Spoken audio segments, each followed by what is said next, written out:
Hello, ladies and gentlemen, and welcome back to AneurynPlays. My name is Aneurin, and today we're going to be playing the not Legend of Zelda. I almost said Legend of Zelda. I keep saying Legend of Zelda. Legend of Zelda, Hyrule Warriors, Age of Imprisonment. That's what we're going to be playing. That's what we're going to do. But before that, however, I've got to fix this nonsense. Joe. I was up late last night. You may have noticed because I made a big post about it. I was up late last night contemplating my position on YouTube and contemplating all the things. Am I still live?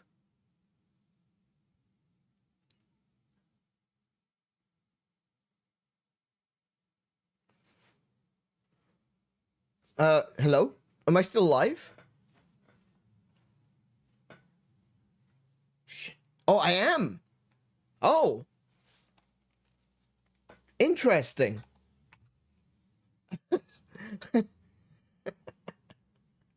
think my bulb just blew. I think my bulb has blown in my office. I thought the power had gone out.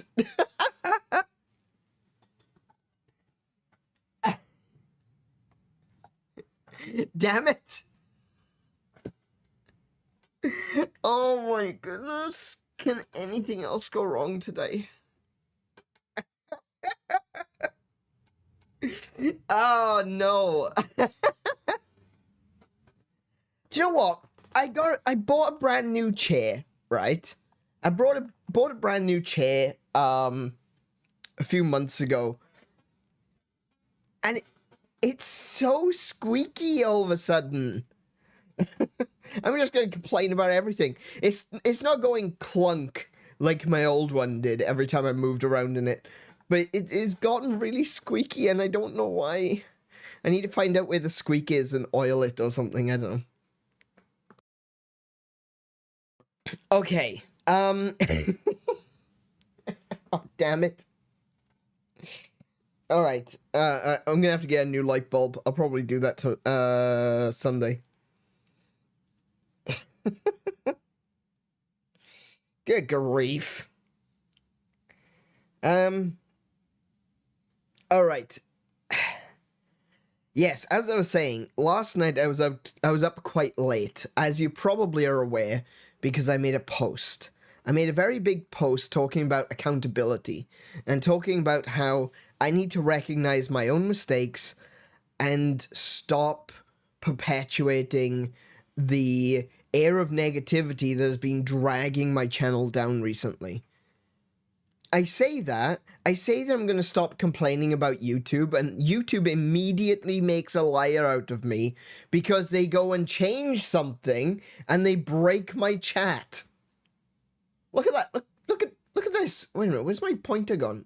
There it is. Look at this. Look at that. What's this? Why is there a big, huge @ next to my name? Well, I know why, but why do they feel the need to change that? That's so dumb. Okay, it's not broken, it's by design. Yes, it's not a bug, it's a feature. Bethesda words have never been truer spoken, or words to that effect. Whatever. Anyway, I'm gonna have to fix this live, unfortunately, because otherwise I was gonna be very late. And I figured, you know what, I'll do it live. I'll do it live because then it's more fun, it's more interesting, perhaps. I can, laugh about it a little bit. I'm currently looking at, the settings in YouTube and see if I can figure out how to do that.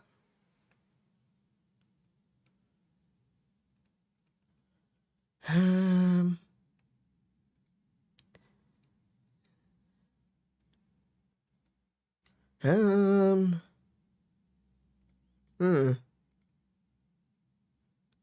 can't really find a section for, like, chat functions or chat.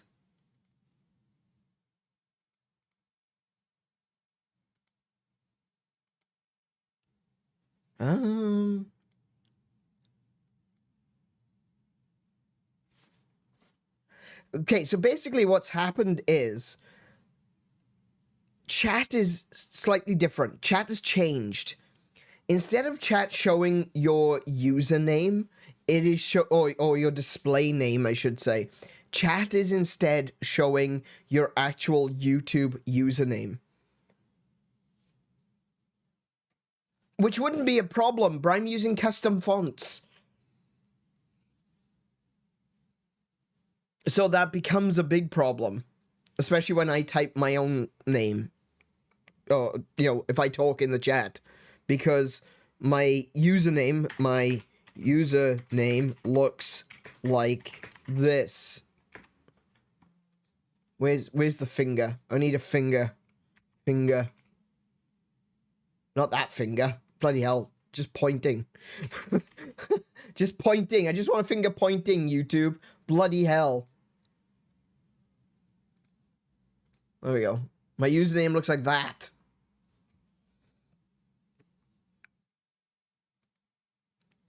How do I change this? This is silly.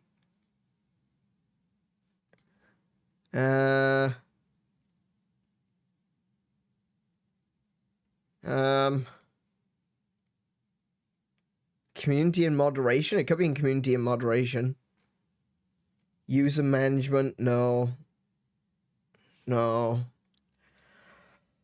Oh my goodness, why? Why do you do this, YouTube? You know what I'm gonna have to do? I'm gonna have to change my, I'm gonna have to change the CSS for my username. That's the only way I can think of, changing it. I guess that's something I can do another time. I don't necessarily have to do it right now. But that is, I mean, I could still do it right now. Just go properties. I don't want to break it though, it's the thing. Okay, so when it first happened 5 months ago, it was apparently a test with potential that it would be later rolled out. Okay, so what I'm hearing is it has been later rolled out. Which means I'm going to have to edit my CSS. I need to find all examples of blue Sakura. Oh, I can't do that. I can't do that in OBS. Hang on. Let me pull up Notepad. Still one of the best things to use for coding, I gotta be honest. If you're just doing simple stuff like CSS, Notepad is fine. Don't let anyone tell you otherwise. I still use Notepad. Copy. There we go. Find and go. Okay, and I need to change it to... I think I'd change it to Aldrich.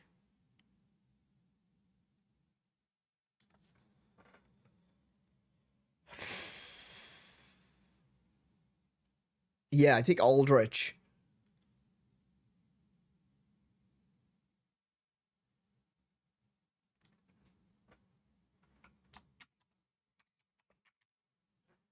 Oh, no, no, no.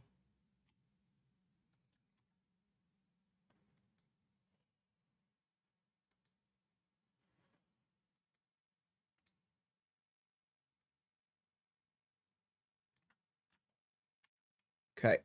So basically what I've done is I need to change, I need to change what font family my username is pointing at. So that it goes back to being the same as everyone else's username.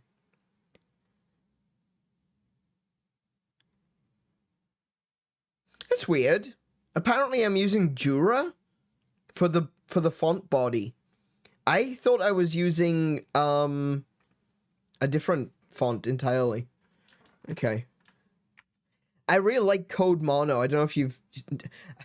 Is this a conversation that's going right over everyone's heads? Like, oh my goodness, he's talking about fonts. Why do I care about fonts?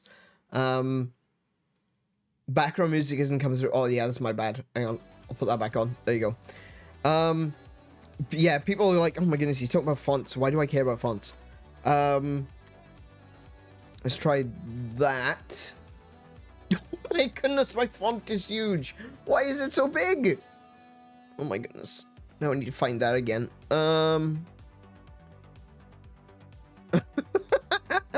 It is not simply a case of just changing the font. Oh my goodness. Let's see. Font size. Font size 50?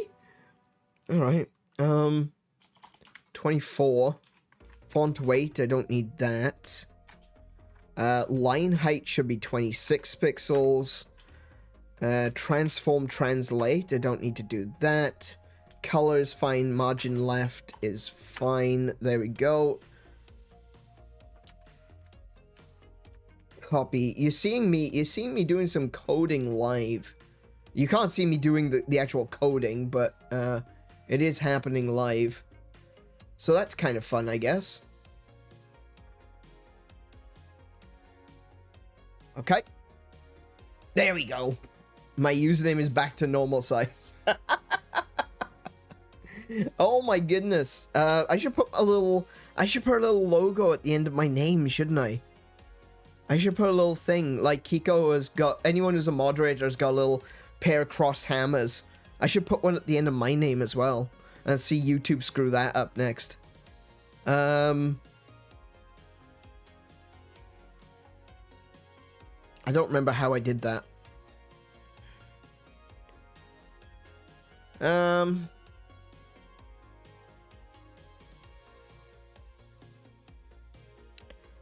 Live chat, text message, render, author name, moderator, after. That's the one. I need to change that to owner after. What little symbol should I put after my name?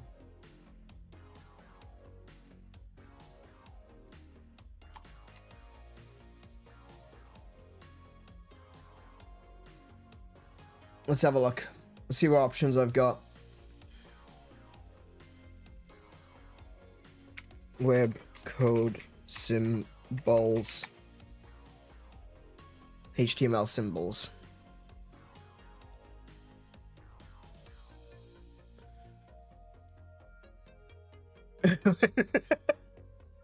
I just saw Tim's post.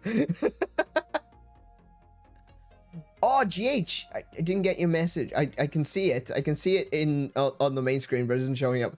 A little gun. I can't use emojis. It's web fonts or web symbols. I need to find the actual list of web symbols. TopTul. TopTul is a great website. It's got all of the symbols and entities. Let's see what I can do. TopTul's great for finding HTML entities. Let's see. Is a little star? I could put a little star next to my name. That's cute.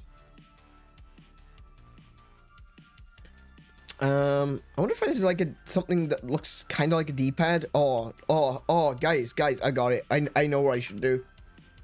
I know what I can do. I know what I can do. I found it. I found the one. The one for me. That did sound like an evil laugh then, didn't it? I'm sorry. There we go.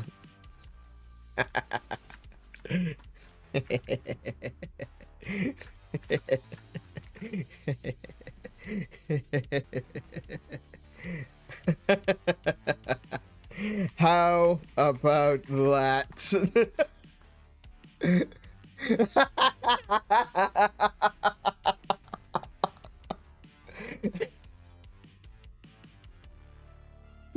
I don't think that one doesn't suit me. No, I don't think that one suits me.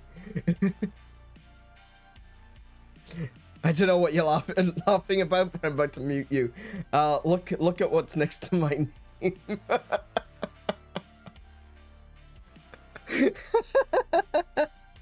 Okay, no, not that one. Probably not the best. That's not a good move. Sorry, I'm in a giggly mood. Have you noticed? You can't see, it's too tiny. It's,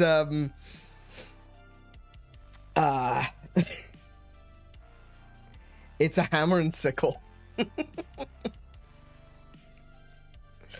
Let's see, what can I do? Is there anything?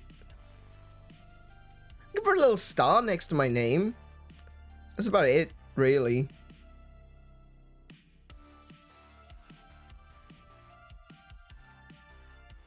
Yeah, I can put a little star next to my name. Let's put a cute little star next to my name. What is it? 2729? Okay. Sorry, I'm just being silly now. But whatever. That's not it. Render badge, author no, under that one. Moderator, nope, that's the one. Okay. When I say 2729. There we go. Boom, got a little star. Give that one to Tim. I can't give it to individual people. I can only give it to groups. You know, collectively. Someone might say. All right. And I can only give it to, like, named groups. So, moderators and owners. But yeah, we could definitely give Tim the, we could figure out a way to give Tim the hammer and sickle. Alright, so, a big thank you to YouTube, for changing up the way chat is rendered without telling anyone. Appreciate it.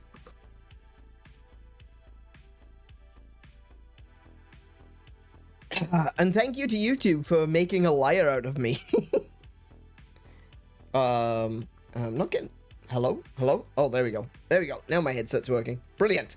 Yeah, so that's kind of fixed for now, I guess. They did tell us 5 months ago, but that was 5 months ago. I don't remember what I did yesterday. So... yeah. But there we go. I fixed it. I fixed it live, look. Now it shows... You know, all of this is going to get changed. I've been talking about this. Everything here is going to get changed. All of the overlays are going to get changed when I come back. After New Year's. Everything's going to be different. Everything's going to look different. And, I've got a really cool design for the chat. I just can't figure out how to get it to work. Because I need to get the chat to work, on more than just YouTube. Did I spoil anything there? Did I just spoil something? No, I shouldn't. No, I probably didn't spoil anything. It's fine. We're testing things. Yeah, that's what they said. They said they were testing things. And now they've implemented it. And, yeah, I didn't know this was coming. I would have changed it ahead of time. But I don't understand why they have to keep changing things. Like... what's the benefit of showing the @ symbol? And how do I undo this? But anyway, yeah, I've been looking at ways to try to get a new look for the chat overlays. I'm still trying to figure it out. I'm so... Like I said, I need to get chat working from, like, multiple sources, which is going to be interesting, to say the least. But I am working on it. It's something that I'm hoping to have finished by the time we come back in January. The only thing is, like, if we don't get to do the 3.0 update in January, I may push it back to April. At this point in time, I'm guessing that it will be done in time, but if I need to, I may have to push back the 3.0 update to April, And the reason for that is simply because there's a lot of things that I'm going to be doing that I wasn't doing, you know, specifically wasn't planning on doing, and now it's added a lot more work to what it is that I'm doing. Why April? Because May is the anniversary of this channel. So what I was thinking is that if I pushed it back to the end of April, 3.1 could be the, sorry, not 3.1, 3.0 could be the, you know, my anniversary stream and the big update for my anniversary. I want to make it big. I want to make it more than just, oh, look, I've changed my overlays, you know? I want to turn it into something that's a bit of a celebration. And it's either going to be January 5th when we come back, or it's going to be at the end of April.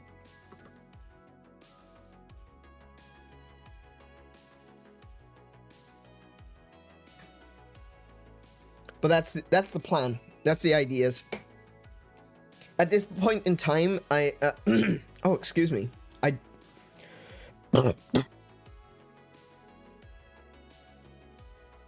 Sorry, I took a drink and it went down the wrong hole. Yeah, so I've got a bunch of ideas that I've been working on for a little while now. And like I said, the scope has kind of expanded because things have happened that have made me reconsider my position on a bunch of things, to say the least. And changes that you have made may not be saved. I didn't make any changes. Just leave. Okay. Yeah. The scope has expanded. I think that's safe to say, right? I'm not giving any spoilers. I'm not telling you guys anything ahead of time. But the scope has expanded. Let's just call it what it is. And that means that there's more things that I need to take into consideration. There's things relating to color schemes that I'm going to have to change now. To make sure that it all fits in and fits together and works just fine. Man, there's a lot. The more I think about it, the more I'm like, oh my goodness, that is a lot to take into consideration. Good grief. Okay. Yeah. We're aiming for January, though. I want the big update to be in January. If it means that we push some things back, if maybe we do a 3.0 release in January and we do 3.1 in April, that'll be fine too. That would work, so long as I can get it to work is the thing, because that's gonna be the problem, is trying to get certain things to work that I've never done before. And I'm trying to be as cryptic as possible. I don't want to spoil everything. I don't want to make promises that never come to be. But the way I'm currently looking at things right now is that there's going to be a lot of changes to the channel. There's going to be a lot of changes to... Actually, I shouldn't say the channel, to the brand. You know? Everything that we're doing... there's going to be a change, an overhaul. Something is going to happen. And it's all good stuff, you know? It's all stuff that I'm looking forward to doing more of in the future. And like I said, next year as well is going to be the year of catch-up. And that means I'm going to be playing a bunch of games that I've never played before.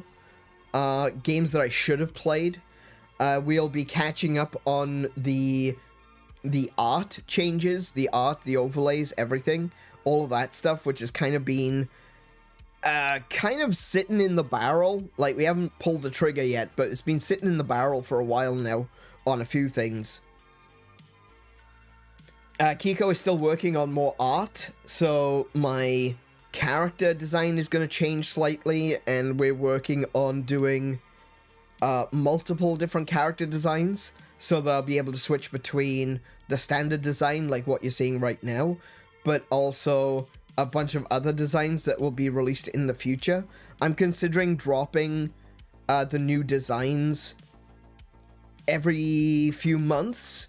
I don't know whether it's going to be like 4 months or 6 months in between, but we need to give Kiko enough time to be able to do enough art for each of them. But then we'll be dropping new character designs as we go through the year. I'm thinking like, I think every 4 months we could probably drop a design. I'm not really 100% sure yet, but once we've got the primary artwork done, and that's what Kiko is working on right now, it shouldn't be too difficult in the future to swap character designs, to change the costumes. I think it's going to be really interesting. There's going to be a lot more variety on the channel. And this is all stuff that, let's be honest, and I think Kiko and I can both be honest in this one, this is something that we probably should have done a long time ago. This is something that we should have realized and focused in on like a year ago. And it's working, you know? So far, we haven't shown anything, I haven't displayed anything quite yet. But in the background, I can tell you guys, I'm liking what I'm seeing, and I feel like it's working. And I imagine Kiko feels the same way. I don't know if she's currently sitting at her laptop. She might be doing some other things, but you know, Kiko can weigh in on that as well.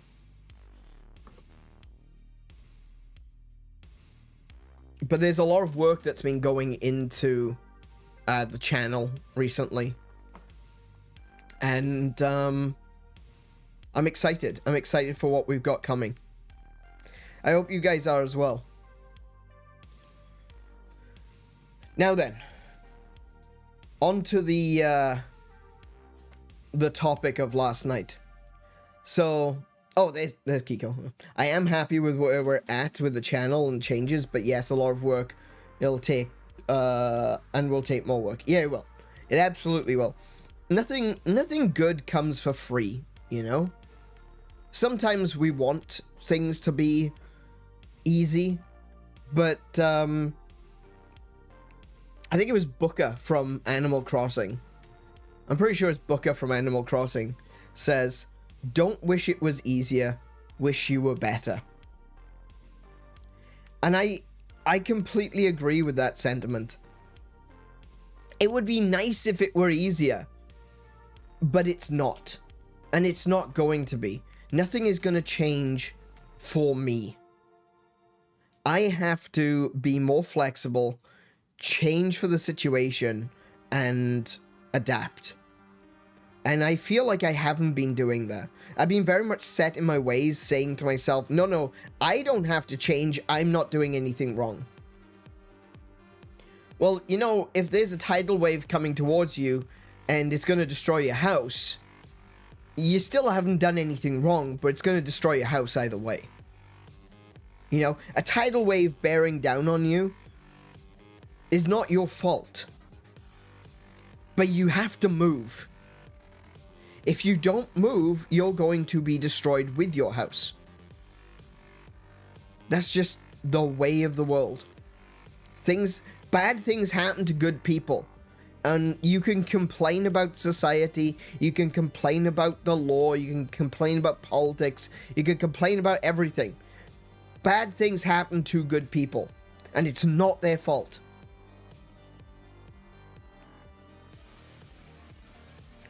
But I'm not saying you have to accept it and take it and be like, oh yeah, that's just the way it is, you know? But you do still have to get out of the way. You know, if you're in a crime-ridden area, you can blame the criminals. Of course you can. It is ultimately the criminal's fault. But you complaining about it isn't necessarily going to change anything. You have to move. You have to get out of the crime zone. Don't walk down a dark alley at night. Is this victim blaming? Some people might say it is. I'm saying I almost swore that. Be smart. My answer is don't go down crime alley.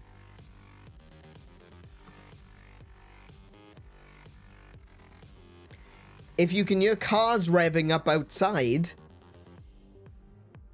you can either complain about the cars and talk about how they have small penises, or you could put a brick through their window. It's your choice. You can either take action or not. I swear, one of these days, all the sports cars in the area are going to be found with bricks in the windows, and they're going to come straight to me. I just know it. I know it's going to happen because everyone is getting pissed off with them around you. Everyone is getting pissed off, and I am very vocal about it, as you may have noticed. Every single one of these cars is going to get scratched up, and they're going to come straight to my door. They'll be like, Aneurin, did you do this? I'm like, no, look, I said I was going to do it on stream. That doesn't mean I actually did it, okay? Or you could buy foam for your windows. Yes, that is the other option. That is what I will be doing. I need to figure out a way to put foam into the windows in a way that actually makes sense, though. This is the problem, right? We can't really glue foam to the windows. That would be bad. That would definitely be bad. I don't think, as much leeway as our landlord gives us, I don't think he'd be okay with gluing foam to the window. Watch me! GH immediately comes in with, no, I don't care about your landlord. I'm doing it, okay? I'm doing it. There's glue going on the windows. There's foam going on the glue. It's happening, and there's nothing you can do about it.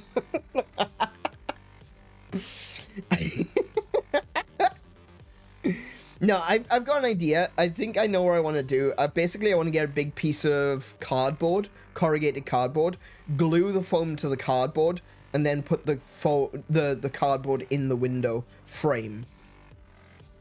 There's enough room around the frame that we'd be able to fit in like a piece of foam or something between the glass.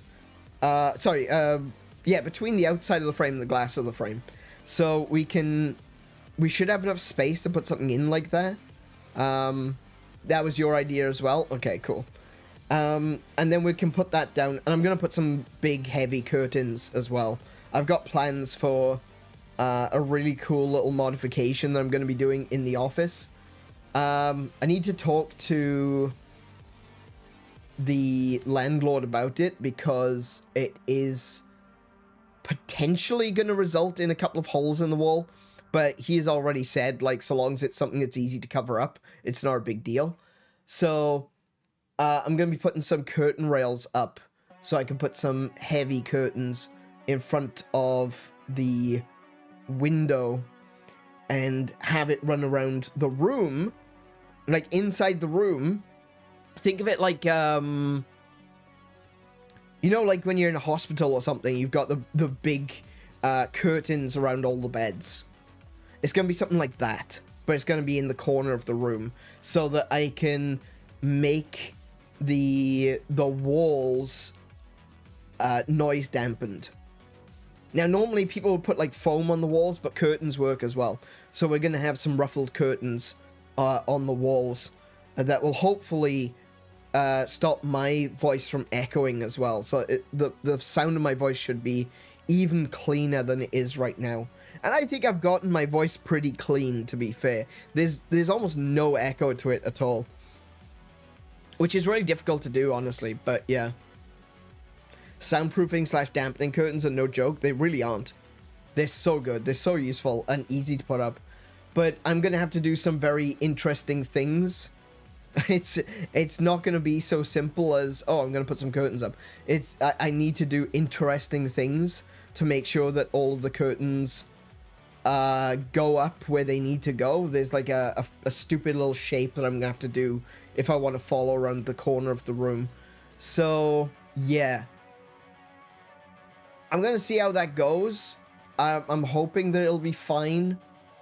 I'll talk to, like I said, I'll talk to the landlord next time he's up here. I think the landlord's going to be coming up here at some point over Christmas, and I'm going to ask him about it then. But yeah, I've got plans, I've got ideas. I just hope that he's going to be okay with them. One of the other things that I thought I could do was actually get a large piece of wood, really.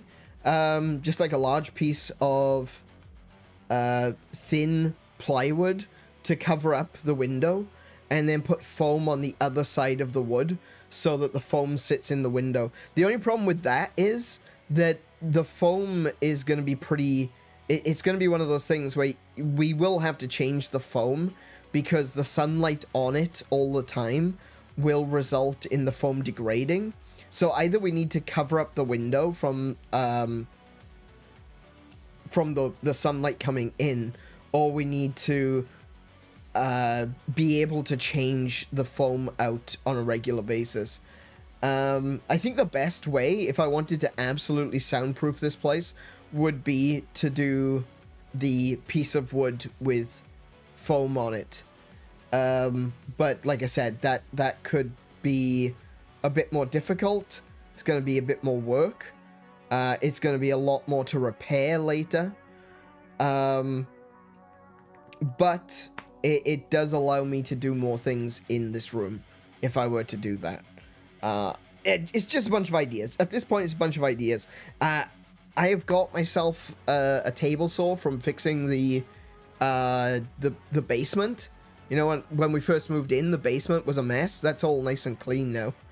No longer are we dealing with any issues of water coming in that I'm aware of. That's up for Plague Doc to let me know, to be honest. He's the one that's living down there right now.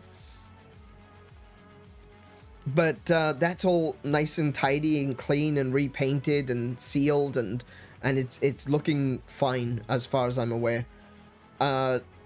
Which means that I've got a lot of opportunities to do some more work, you know, some actual work around the house, some DIY to make this space exactly where I want it to be. One of those things as well is I want to make a shelf. Because currently everything is on my desk. And I want to make a shelf to put everything on. Because my desk is so cluttered. I want to be able to put all the consoles up on top of a shelf. And so I can put all the controllers under the shelf. That's going to take some doing, though.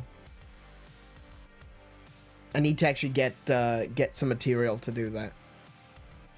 But that's another cool project I want to do. I'm telling you about these projects because this is something else that I'm going to be... I don't know if I'll necessarily be doing like videos or streams of me doing these projects. But I will be posting a lot of stuff like that to my social media. I'll be posting a lot of stuff like that to Instagram. I'll be posting that to Discord. So if this is the kind of stuff that you're interested in, if you want to watch the development of a gaming space and a streaming space as it grows and grows and grows, best place to do that is going to be, especially if you want to see how my space grows.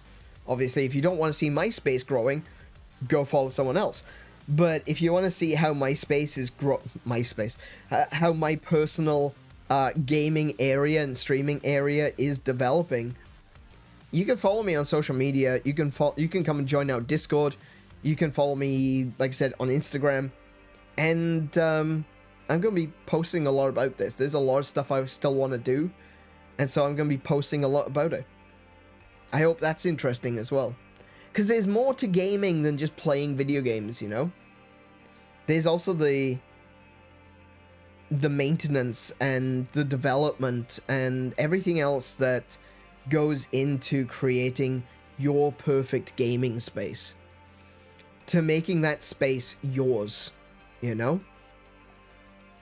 That's a big part of being a gamer, I think, is putting your own little signature on your space. Like, everyone can have an N64 collection. Everyone can have a GameCube collection, or a Wii collection, or a PlayStation collection, or anything like that. Anyone can have the games. But it's what you... Sorry, knocked over one of my controllers. But what you do to make that space your own is what makes it your gaming space. And I think that's important. I think that's a big part of, you know, the dimension tripper philosophy, is creating your dimension. This is your pocket space to make what you will, to make it your perfect gaming environment. I think that's a big part of it. And that's something else I'm going to be talking more about. Things that I feel make the dimension tripper philosophy. It's something that I haven't really talked much about, but it's something that I feel deserves to be talked about.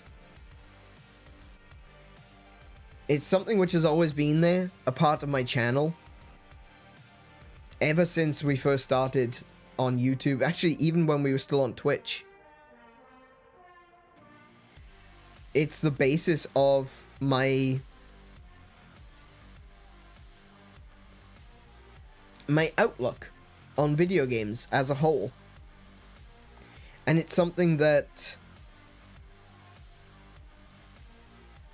I want to, you know, I don't want to preach about it, but kind of evangelize, you know, this idea that of like creating your own gaming space, that we are all gamers, that we are brothers and sisters, and we share this love of a particular medium. And that it's something that we can come together and be a part of, sharing gaming fellowship, like I say. And like Tim knows very well, the idea of taking a single player game and turning it into a multiplayer experience, taking that single player game and turning it into an MMO experience, where we can all be playing the game separately, but we're still playing together. It's gaming that allows us to transcend dimensionality. It's gaming that allows us to transcend our own environment and our personal loneliness. I don't mean that loneliness in a bad way necessarily. Sometimes it's nice to be on your own, you know? Just getting time to sit to yourself and do what you want to do, play your games. But to transcend that and be able to share it with other people. That's a big part of the Dimension Tripper philosophy.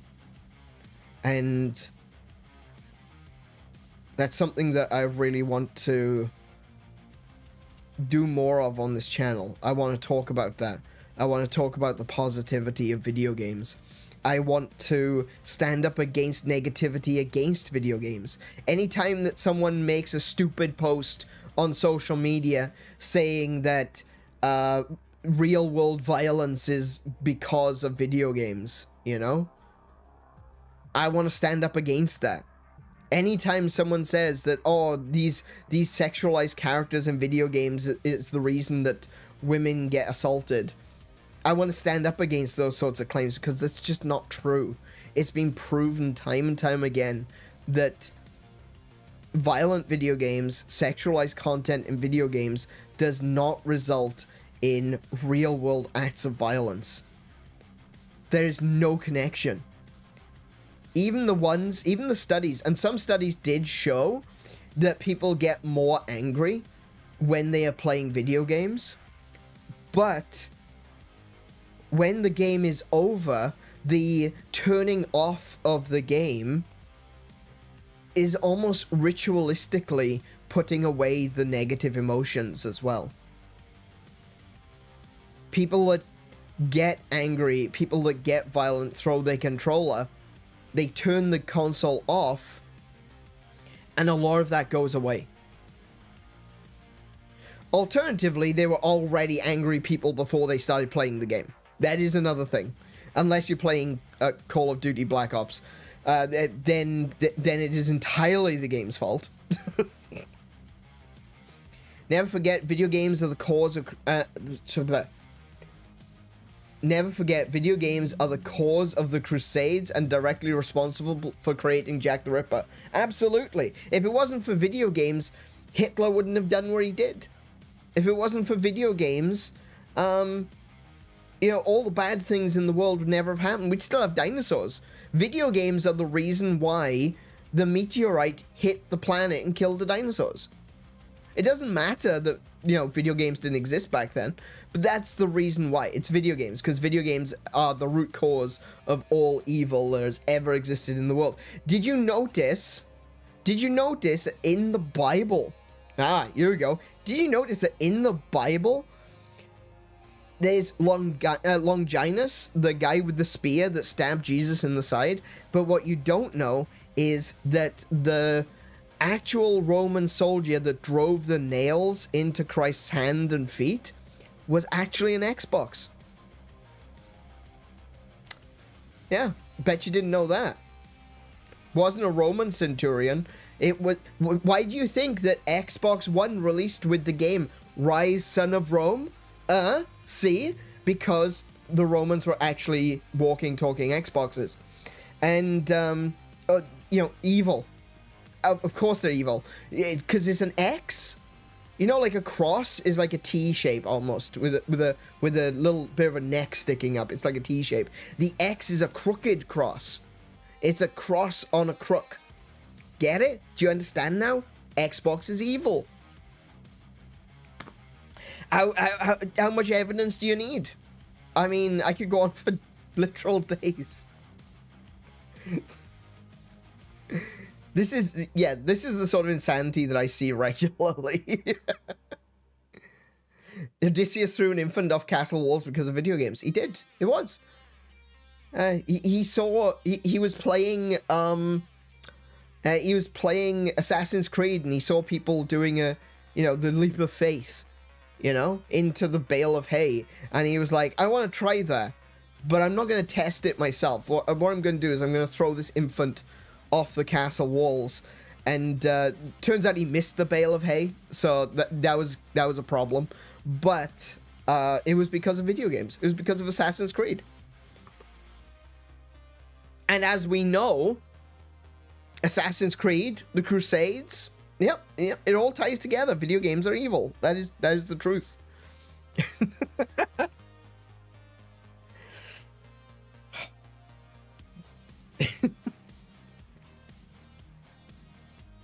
Do you know that the name Nintendo actually comes from ninja? That's why all their lawyers are ninjas. Nintendo are actually the assassins of the old samurai ways. They were the real ninjas all along. It was always Nintendo. Sega were founded by Yakuza, and that's not even a joke. That one's not even a joke. Nintendo were founded by assassins, and Sega were founded by Yakuza. Why do you think they make the Yakuza games, by the way? It's to make it look like the Yakuza weren't all that bad. That's exactly the reason why. Because they're like, no, the Yakuza weren't that bad. We are Yakuza, right? Yeah. Okay. Yeah, Yakuza aren't that bad. Nah, come on. Mafia? No, Yakuza are nothing like the Japanese Mafia. They're more like modern-day samurai. Yeah, that's an actual comparison that Sega made.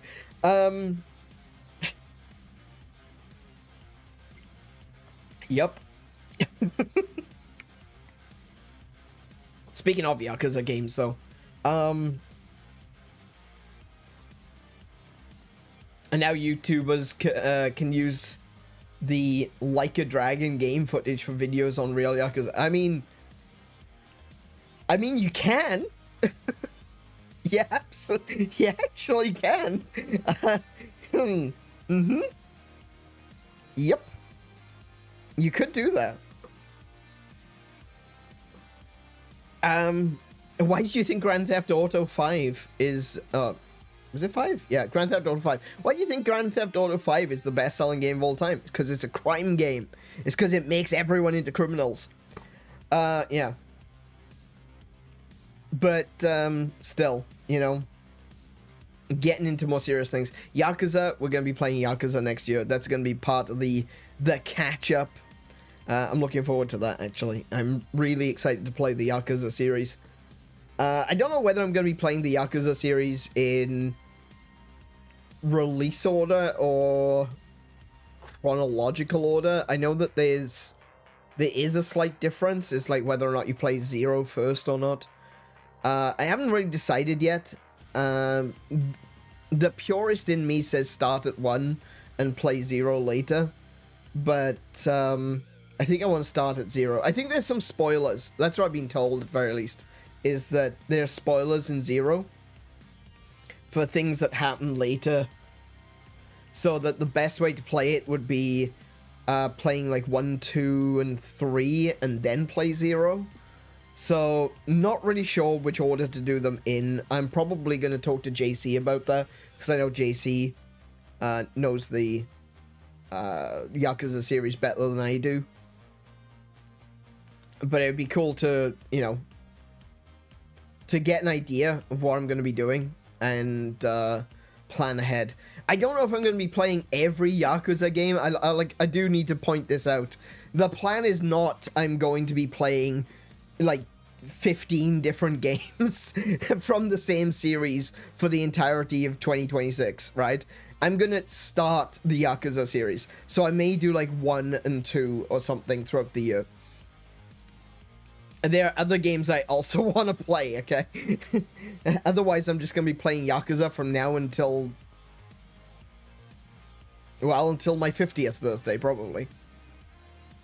A bit like how Fate Zero and Unlimited Blade Works spoil each other. Exactly, yeah. I think that's where I've been, that's where I've been told at very least, is that there are things that happen in Yakuza 0 which spoils, I think it's 1, 2, and 3. I might be wrong about that. Again, JC will be the one to tell me if I'm right or wrong. Or anyone else for that matter. If you've played Yakuza and you know, feel free to speak up in the chat. But I think it is Yakuza 0's got stuff in it which spoils 1, 2, and 3. But also if you play if you play 4, that will spoil 0. So there's kind of like a, I guess it's kind of like have you heard the best way to watch Star Wars? This one's really cool. I really like this one. Supposedly, the best way to watch Star Wars is Star Wars A New Hope, Attack of the Clones, Empire Strikes Back, Revenge of the Return of the Jedi. I think that's the order. And you don't watch Phantom Menace, and you don't watch any of the sequels, because that's just gonna spoil your experience in general. It's not gonna be spoilers, you know. It'll just spoil your experience of Star Wars if you watch 7, 8, and 9. No one wants to watch 7, 8, and 9. Even the people that made those movies don't want to watch 7, 8, and 9.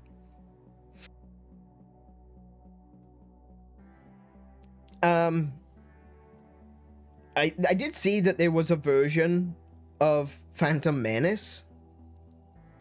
A version that included Phantom Menace, and they said, like, you watch A New Hope, then Phantom Menace, then, Attack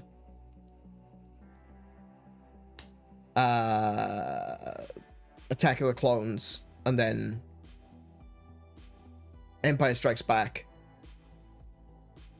Because when you're constantly jumping back and forth between the timelines, you're not spoiling each other. If you watch all of Star Wars, 4, 5, and 6, then you know, Empire Strikes Back spoils the entirety of the prequels, right? Everything in the prequel trilogy is completely spoiled by Empire, and the entire prequel trilogy spoils Empire, because you know the big reveal. Why am I acting like it's a spoiler? Everyone knows the everyone knows. Everyone's watched Star Wars. You know, the I'm your father situation. And so if you watch them in that order, you never get spoiled. You see the whole experience. You discover, you're shown Darth Vader, you're shown Luke Skywalker, you're shown Obi-Wan Kenobi, Han Solo, and all those things, all those characters. And you get invested, because that's one of the things A New Hope really does well. Gets you invested. There's the big ending, the, oh my goodness, they destroyed the Death Star, that's amazing. And then you go back to the beginning. You look at Anakin's childhood, because you want to know. You want to know about Anakin. Anakin was mentioned in A New Hope. So you go back and you watch Anakin's story, specifically in Attack of the Clones, and like that would be the one to see the relationship, the brotherhood between Obi-Wan and Anakin. And you go, oh yeah, that's really cool. You get to see how Obi-Wan was when he was younger, and you get to see how Anakin was when he was still alive, and you don't get spoiled in Attack of the Clones as to, you know, who Anakin becomes. Then you watch Empire, and then there's the big reveal. And then you can either watch Jedi straight away, and then watch Revenge, or you can watch Empire followed by Revenge of the Sith, and it's the big reveal. Oh my goodness, I am your father. And then it moves on to Revenge of the Sith, where you can then see how that happened. You can see the truth, the lies that were building up over time about Anakin Skywalker get revealed, you know? A lot of people say that that Revenge of the Sith actually completely rewrites the Star Wars canon, because it's so much different from what Obi-Wan Kenobi said. But you also gotta remember that Obi-Wan Kenobi was lying. Like, that was the thing. Obi-Wan Kenobi was lying to Luke Skywalker the entire time. And Darth Vader says that in Empire. He says, no, Obi-Wan didn't tell you. You know? Obi-Wan didn't want Luke to know the truth. So pretty much everything he was told was a lie. And what you see in Revenge of the Sith is the true story. You gotta remember that they are being told by unreliable narrators. So when you see what actually happens in the past, it's the truth. Does episode 1 spoil anything?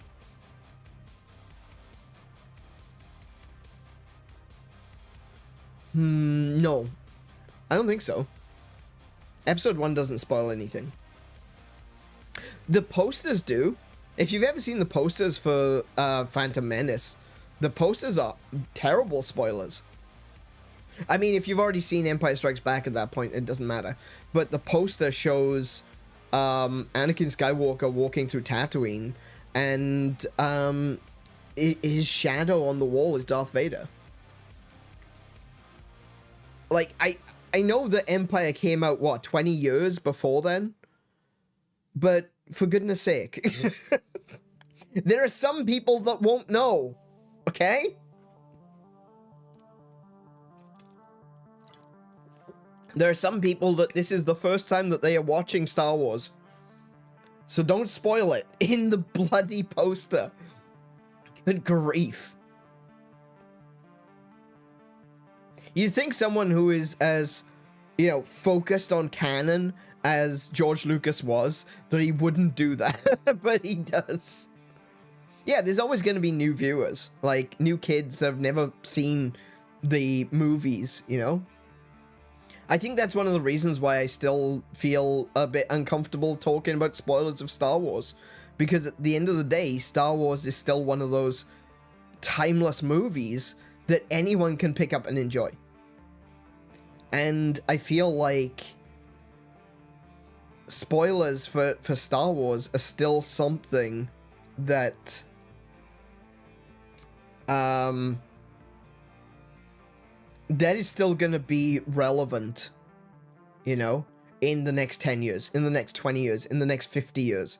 Star Wars is going to be considered a classic forever. And there are going to be new people that have never seen Star Wars.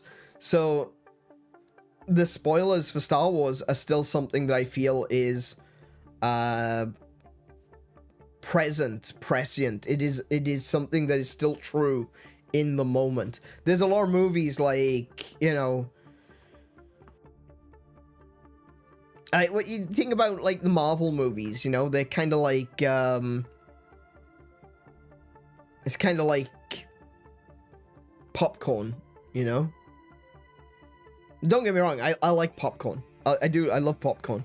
But it's like, it's just something that you consume and move on from. If someone finds out that, oh, that character turned out to be a villain all along, it's like, okay. I don't think the Marvel movies are going to stand up the test of time like Star Wars will.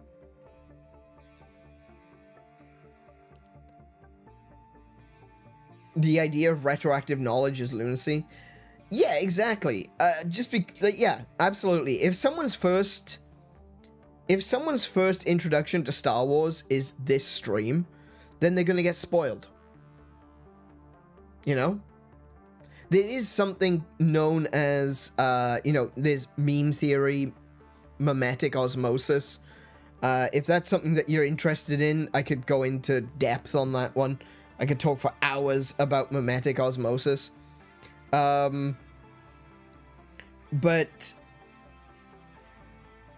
basically it is with enough memes referencing a situation or enough people talking around a situation, your brain eventually adds everything together and goes, all right, I get it. I already know. So people who have never seen Star Wars know the line, Luke, I am your father. They don't need to know anything about Star Wars, but if you turn around and you say, who's Darth Vader? They'll say, oh, Luke Skywalker's dead. They know. That's just the way it is. That's the way it works. But yeah, that's something that I think that, should we care about spoilers for a 50-year-old movie? Yeah. Yeah, we should. How is that difficult? Yes, we should. We absolutely should. We should be caring about spoilers in a 50-year-old movie. Yes. Because there's always going to be someone that eventually is going to be someone that hasn't seen it. Does that mean that I've just spoiled everyone on Star Wars? Yes, it does, unfortunately. But that's also the other side of the argument, you know? Is that on one hand, yes, we should care about spoilers, but on the other hand, we still want to talk about it. So it gets difficult. Like, my channel, my entire channel is playing video games, right? I wouldn't be able to have this channel if I needed to avoid every spoiler. At a certain point, there's a level of responsibility of the person making the streams to say, hey, look, there's going to be spoilers. We're going to be talking about certain topics. We're going to be playing a particular game. Like, if you click on a thumbnail, though, that says Hyrule Warriors, Age of Imprisonment, Episode 4, and then you find out that you get spoiled by something that happens in Hyrule Warriors, Age of Imprisonment, that's kind of on you, right? I was talking, you know, talking about meme and mimetic osmosis, right? There's a certain point where you put two and two together, And if that moment isn't, he's playing Hyrule Warriors, Age of Imprisonment, and this is the 4th episode, that's the point where you need to put 2 and 2 together and go, oh, this is episode 4. There may be spoilers. Family Guy beat you to spoiling Star Nuts for a long time now. Yeah, I know. Blue Harvest was a great special. I really enjoyed Blue Harvest. I thought that was great. But then again, you know, Spaceballs did that. You know, there was lots of admittedly, it's not exactly the same, but there was a lot of references in Spaceballs. There's been loads of Star Wars parodies, let's be real. Simpsons have done it. South Park has done it. Family Guy has done it. There have been movies dedicated to it. It's, yeah. Ghosty, who visited us for Corpse Party, she hadn't seen all of the Final Destination stuff, so she went away and watched it before it got spoiled for her. Oh, okay. Interesting. I would suggest that you play it, personally. I would suggest that if you've got the time to sit down and watch me playing a game, then you have time to sit down and play it for yourself. And that is something that I will always recommend that you do. Even if you enjoy my company, even if you enjoy watching me stream, I strongly, strongly recommend that you play these games for yourself. Nothing beats the first-hand experience.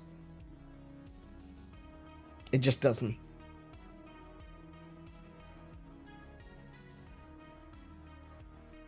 SNL did it. Oh yeah. Actually, you're right. SNL did a Star Wars. I mean, Spaceballs is kind of SNL. Like a lot of the movie, there's a lot of really good movies from like the 80s which originated with SNL. When you think about it, Blues Brothers, absolute timeless classic, started with SNL. Wayne's World, another timeless classic, started with SNL.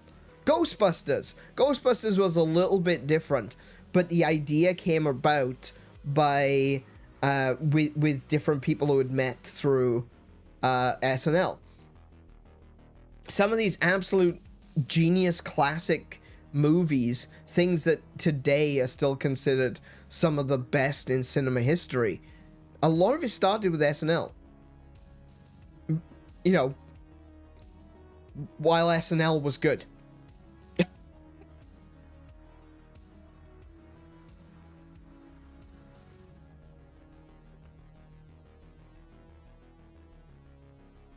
Final Destination's a movie series. Oh, you're specifically talking about Final Destination. Oh, okay.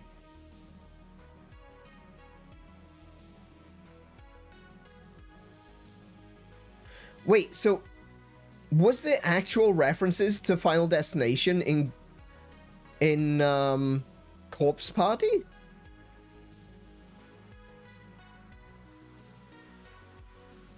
I didn't know there was direct references to Final Destination. That's interesting. I didn't fully grasp what you were talking about then, Kiko, but yeah, okay. Interesting. Also, hi, JC. Sorry, we were talking about you earlier. Only bad things, I assure you. I was just saying who Ghosty was for the viewers who weren't there. Oh, see, that confused me. That confused me. Okay. Yeah, I would always, whether it be movies, if we're talking about movies, or if we're playing a game, like today we're playing Age of Imprisonment, I will always say, play it for yourself. If you come back later and rewatch the stream, I will greatly appreciate that. But please don't let me spoil you on what could be an amazing experience for you. If you want to have that thrill, that rush of discovery from playing a game like a Final Fantasy game, like a Legend of Zelda game, like what we're going to be playing today, Hyrule Warriors, please go play it for yourself. I don't want to take that away from you.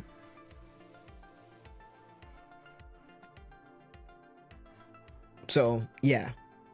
I'm gonna continue to play the games because I trust your judgment. I trust that you are clicking on this because you've either played it or that you're not really fully interested in playing it for yourself, and that's fine too, if you just want to experience it through me.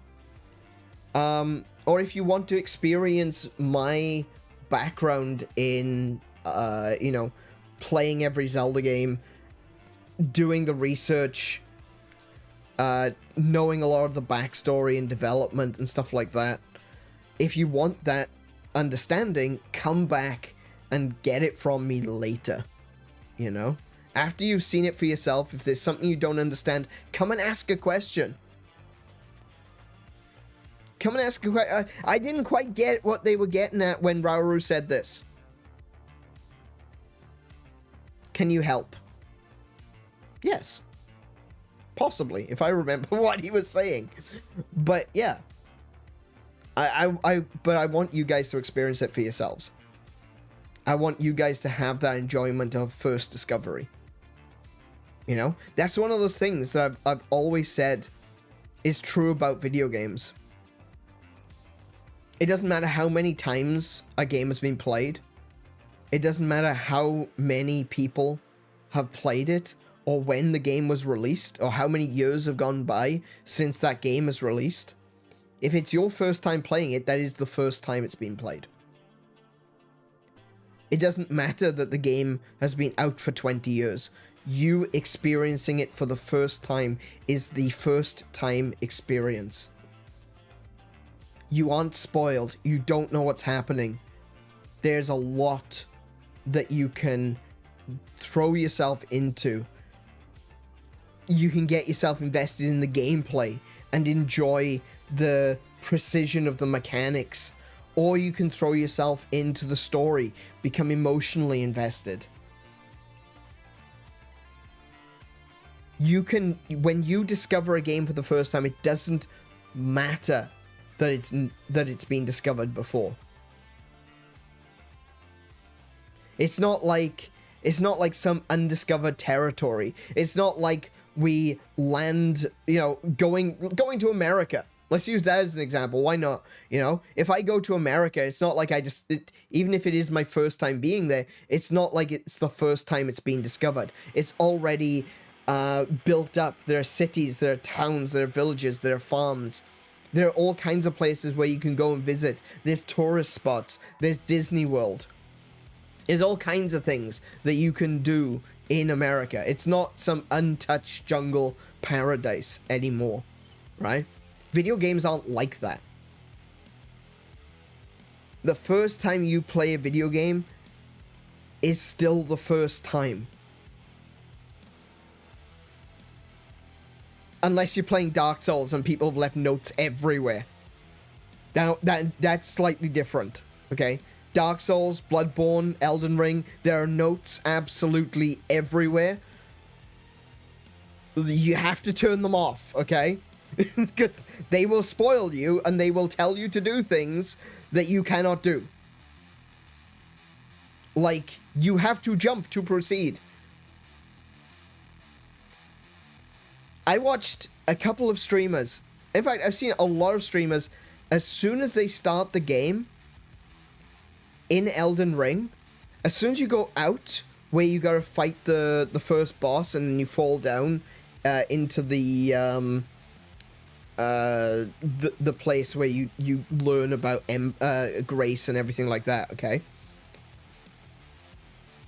I have seen so many YouTubers, streamers, VTubers, whatever, they see the first bloody note. You go outside, they see the note saying you need to jump to proceed or you need to jump for treasure. And they immediately jump off the edge. It's the same bloody note. It's been there since the game released. And everyone jumps off in the same spot. Every single time. Turn the notes off.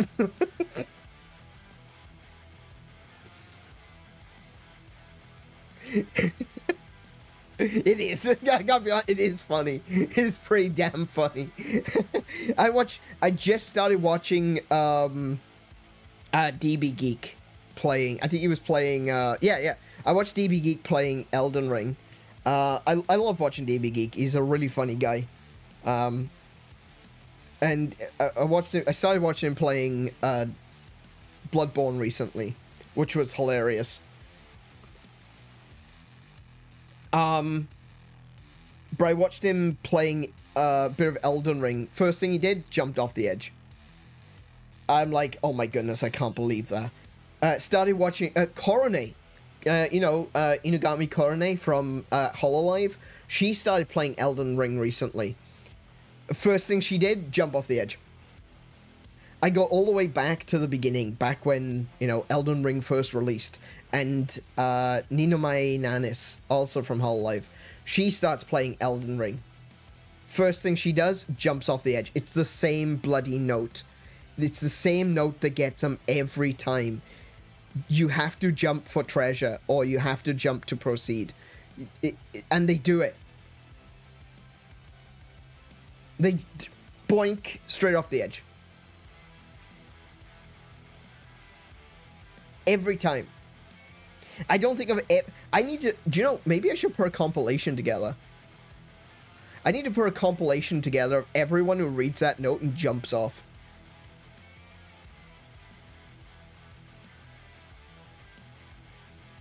Huh. Okay. I've got a project to do. That's some Super Mario Maker BS. It really is. Yeah. I watched something. I watched a video. Hang on. I'm just going to post this video. I'm not going to actually talk about it too much because this is incredible. People have figured out quote-unquote programming in Mario Maker. This is wild stuff, right? Hang on.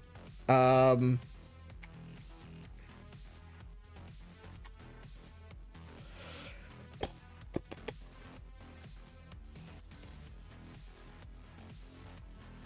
just want to find the video so I can send it to you.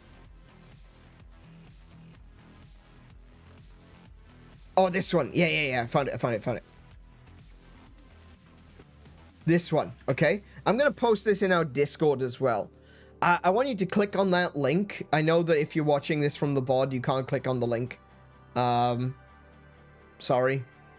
But yeah, I'm going to post that in our Discord as well. This is genuinely insane. If you're watching this live right now, click on that link. It in a new window. What? Stop. First thing they do, just click, bunk, gone. I'm closed. I'm shut down. There's no one here anymore. Brilliant. No, use your middle click. Use your scroll wheel to click on that to open it in a new tab. For goodness sake. I can also post in a comment. That's true. I could post in the comments. I will. Actually, that's a good idea. I'll post that in the comments later. But I'll post it in the Discord. And this is insane.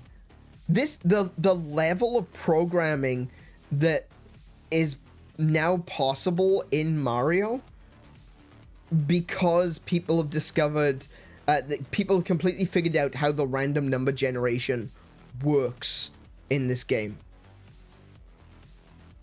It's nuts. Like, genuinely mind boggles how people found this.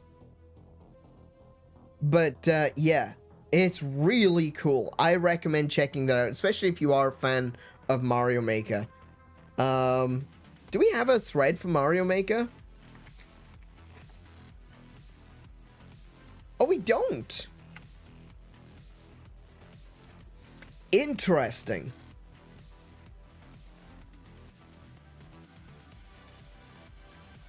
Maybe we should make a Mario Maker thread. Because if people are interested in making stages for me to tackle, that could be a fun stream in the future. Anyway.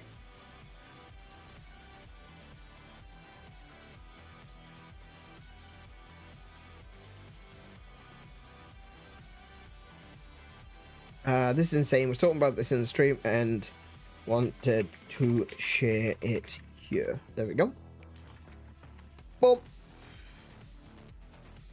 I love that the thumbnail for this video is, I promise this is interesting. It's just like, look. It sounds incredibly boring. We're talking about the bounce behavior of coins. But I promise this is actually interesting. But yeah, they basically, Mario Maker, they figured out that the bounce trajectory of coins can become deterministic. And it's deterministic based on so many different things that they call the RNG ladder. So like every time you do something, there's a certain series of actions will raise you up the RNG ladder by 1 point, or by 1 step, right? And we know that the RNG ladder's number is deterministic. We know that it is a set series of numbers. So if you go into a level, you can look at something in the level that should be RNG based, and so long as you don't go up on the RNG ladder, it will be the same every single time. But if you can control the movement of Mario and control what spawns and what he interacts with, you can choose how far up the ladder, up through the RNG ladder, the game travels. And because of that, it is entirely deterministic, and you can use coins as coding, because they'll either jump to the left or jump to the right. It's insane. And it is so cool that people have figured this out. And yeah, I strongly recommend watching that video. It's nuts. And I love it. I love this shit. I love it so much. But yeah, save that. Watch it later. You're watching me now, okay? Alrighty. But yeah, I wouldn't mind doing that in the future. I wouldn't mind doing that. If people like making Mario Maker stuff, specifically Mario Maker 2, if you want to play some Mario Maker, if you want to build some stages for me to play through, I'd be down for doing a stream like that. I'd need to know that you guys have made a bunch of stages, though, because I don't want to start the stream and be like, oh, cool, JC has submitted a course, and I'm just going to be there. Anyone else? Anyone else, please? That's going to be really awkward and uncomfortable. And people will, you know, go watch something else.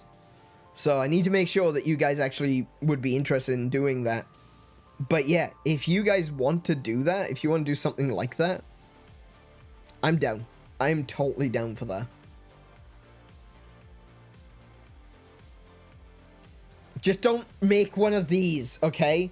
Don't do a silly programming thing. Okay? Because then I'm not going to be able to get... I'm not that smart, alright?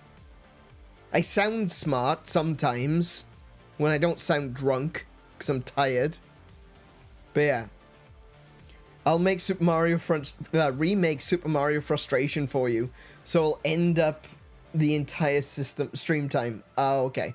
Well, that's okay then. That's alright then. That's fine. You remember, you can only upload a stage if you can finish it. Just saying, alright? Just reminding you. You have to actually finish the stage before you can upload it.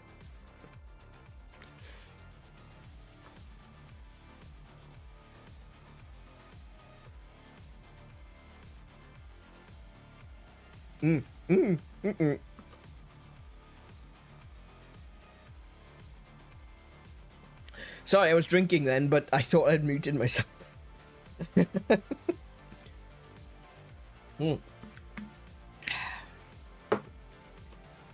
Is that a challenge? Hey, look, you could probably beat me at Mario. I gotta be honest. I love Mario. I haven't, aside from Super Mario Bros. 1, I haven't really put the effort in to become good at a game.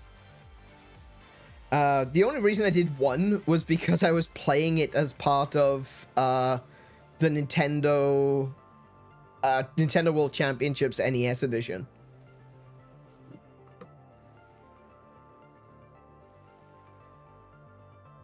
Oh yes, and Mario 35. Yeah. That was another reason I got good at Mario. Yeah, so because in Nintendo World Championships NES edition, there is one stage where it's basically speedrunning the whole game. And I'm just like, really? You want me to speedrun the entire game just to... okay. So I won't say that I'm, you know... I'm definitely not up there with the likes of modern Mario speedrunners like... oh, what's his name? What's the guy that I watch?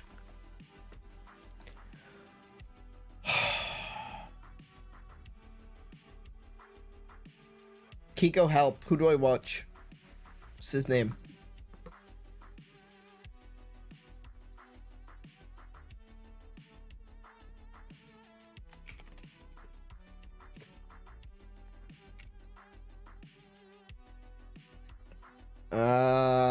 Cosmic!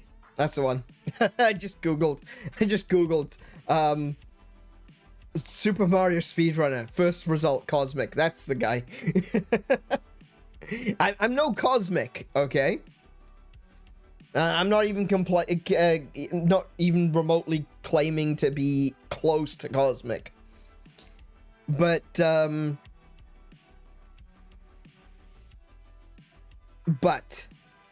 I did have to speedrun the entirety of Super Mario Bros. To be able to do that challenge mission in Nintendo World Championships NES edition. So I can do it. I can do it all in one life.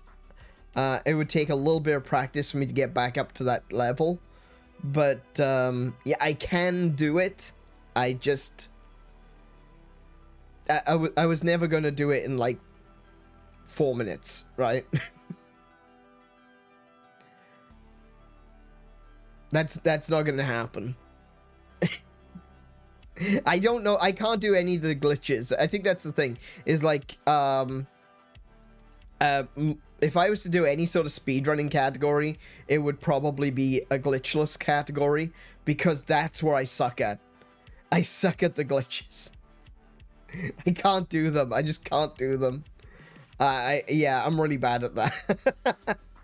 It's the, oh, you gotta do the little hop jump to land in between the bricks so you slide across. No. No, I don't. I don't need to do that. Thank you very much. I don't need to do that. I'll stick with the glitchless version, thanks.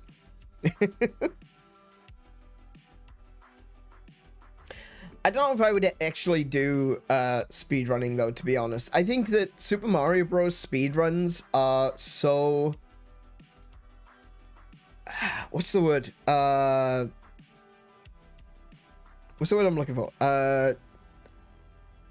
They've been optimized so much now that I don't think I'd be able... there's no point. I'm not going to be able to find... I'm not going to discover something new, you know? I guess I don't have that dog in me. That's the thing. That's the other thing. I like the challenge, but like as soon as I finish the challenge, it's like, okay, cool, I did that.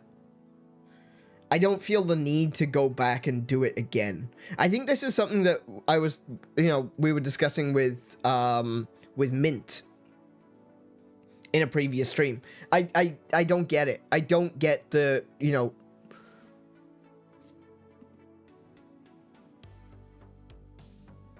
Sorry, there was just someone very loud outside. I I don't get that desire to go back and intentionally make a game harder to play. I look at a game, I see what the developers have offered me, and I go, that's a very good offering, thank you very much.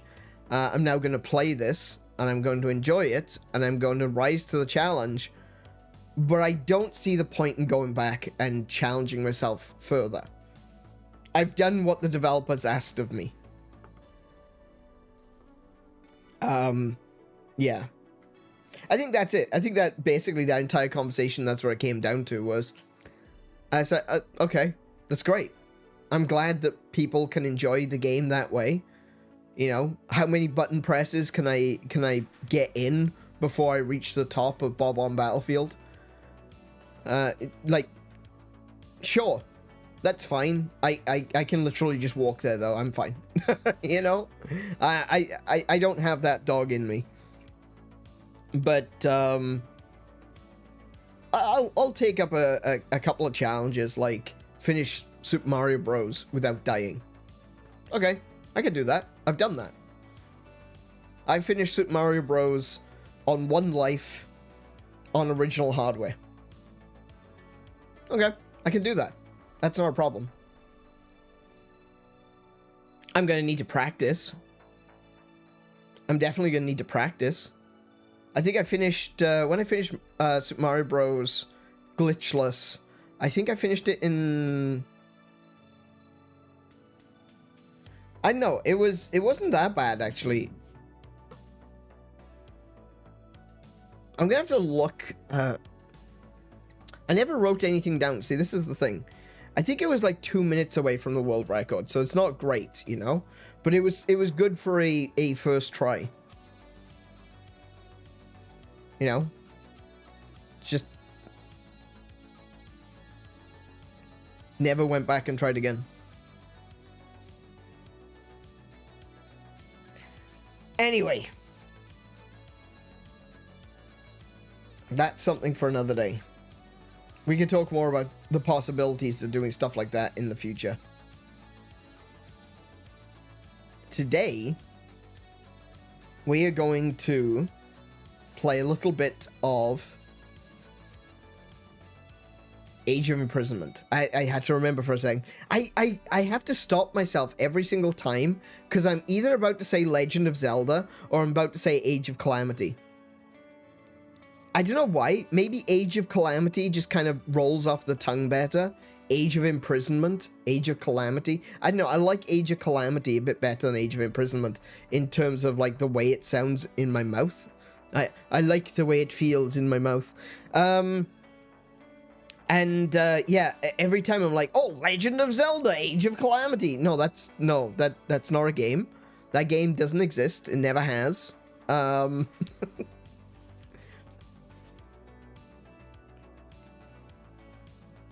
right.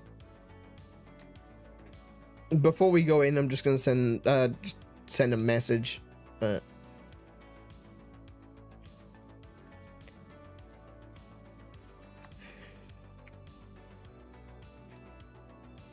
All right.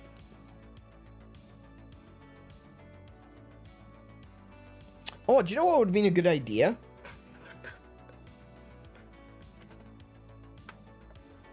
Seeing as we're playing Age of Calamity.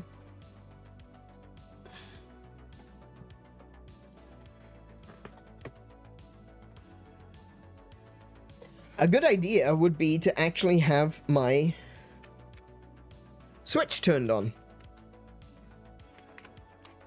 Crazy idea, I know. Wild idea, in fact. Actually having the console on that you're gonna play. What is the deal with this mad lad? Okay. I'm still in Monster Hunter from last night.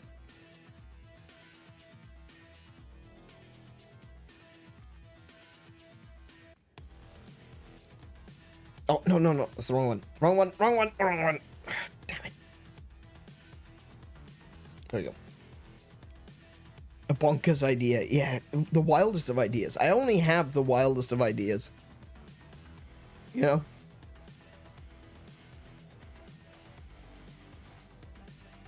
It's more important to be unique, you know, than to be functional.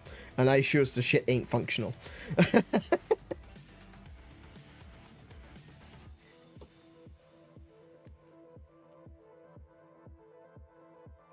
Come on, game. Please, please, please. Please, game. Wow, why is it taking so long to start up? Weird.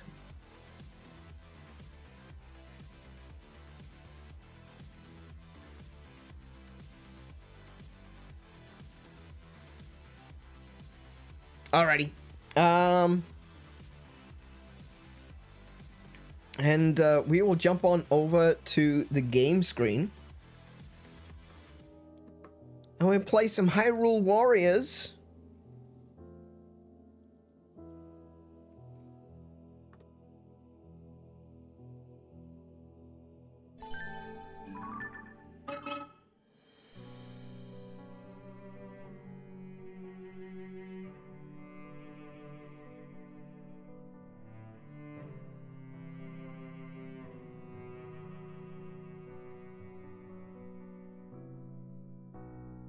So I was just getting a drink delivery.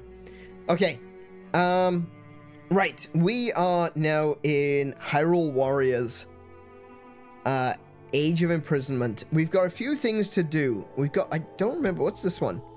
New assignment. We've recently found ourselves in need of a wide array of materials, and King Rauru has asked me to oversee their acquisition. I may need some assistance gathering what we need, though. So would you mind lending me a hand? Okay, materials needed. One cold fin trout. I think that's a cold fin. That might not be a cold fin. That might be one of the speedy fish. I don't remember what they're called. Stealth fin. There we go. Yeah, we can give them that. What's this gonna give us? Excellent work. My thanks for collecting everything we need. I expect I'll have plenty more requests of you in the future, so I hope you're willing to keep lending us your strength for the good of Hyrule. Okay. What does that do? Oh. Oh.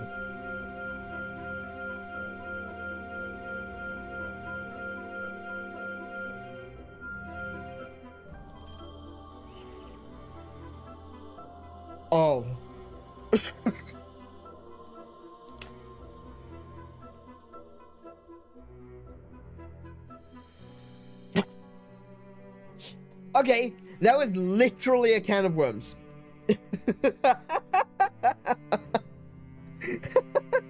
Here, have a stealth fin trout. Oh, brilliant. Here, have 1,000 quests to do. Thank you, Lunalia. Appreciate it. At very least, I can use these to, like, level up my characters. These are character level ups. Those are fine. I just wasn't expecting so many. Good lord. Well, I guess I know what we're doing today. Lady Minoru is hoping to perform maintenance on her research equipment, and it seems materials related to constructs will help her craft all the tools she needs to finish the job. We should make sure she has everything she is after.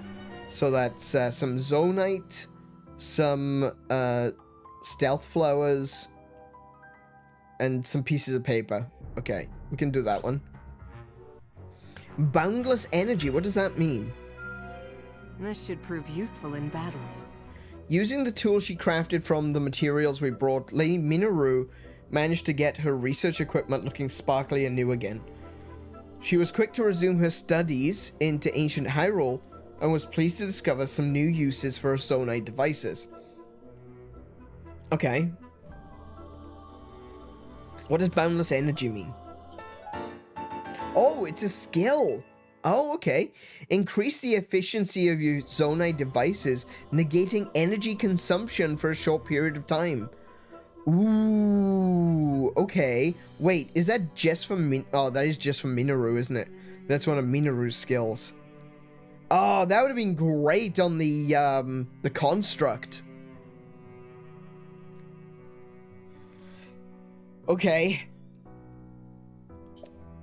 You've acquired a new special action. Would you like to assign it now? Yeah, may as well.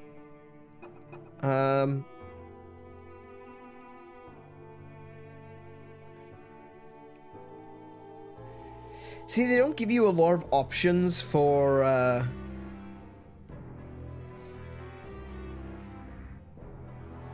slots, you know?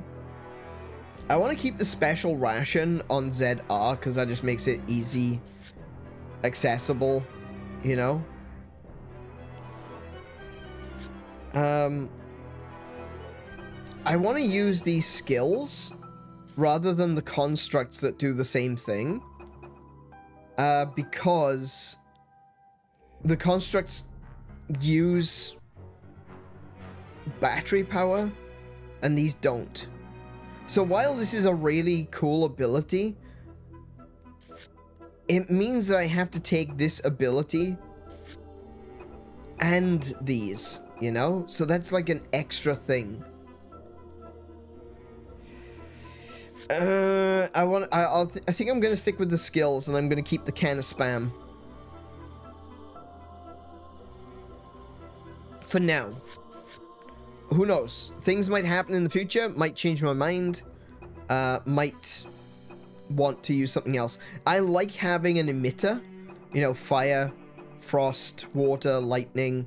I like having the emitters, but I also like having the time bomb because that allows you to destroy enemies that are wearing armor. It destroys their armor before you can break through and you know, attack them directly. So okay, that's good. That is a cool ability. We will get to that cool ability later. What's this one? Oh no! I've been using my giant light blooms, so I can't upgrade Minoru any further. Oh no. Okay, I need to get some more light blooms. I don't know.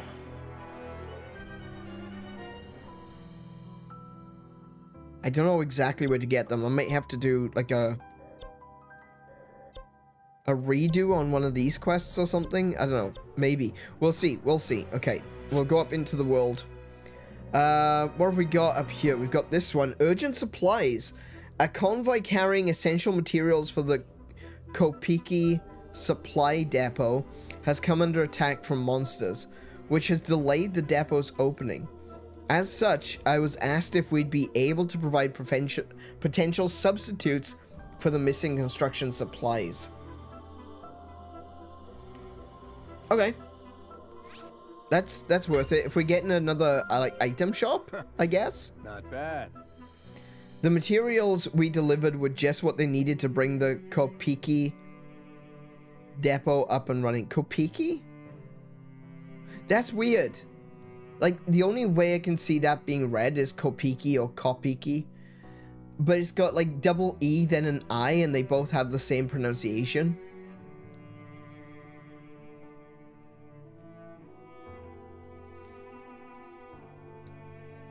That's weird.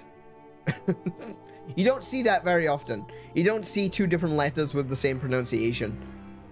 Anyway. Bring the Kopiki depot up and running. And while it may have been tenuous for a moment there, we finally established a supply route to Tabantha and Hebra. That's good news. You can now access the Kopiki supply depot. You can use rupees to buy materials at supply depots in each area. Completing certain quests will unlock additional supply depots. Note that the materials are restocked after each battle. Right. Okay.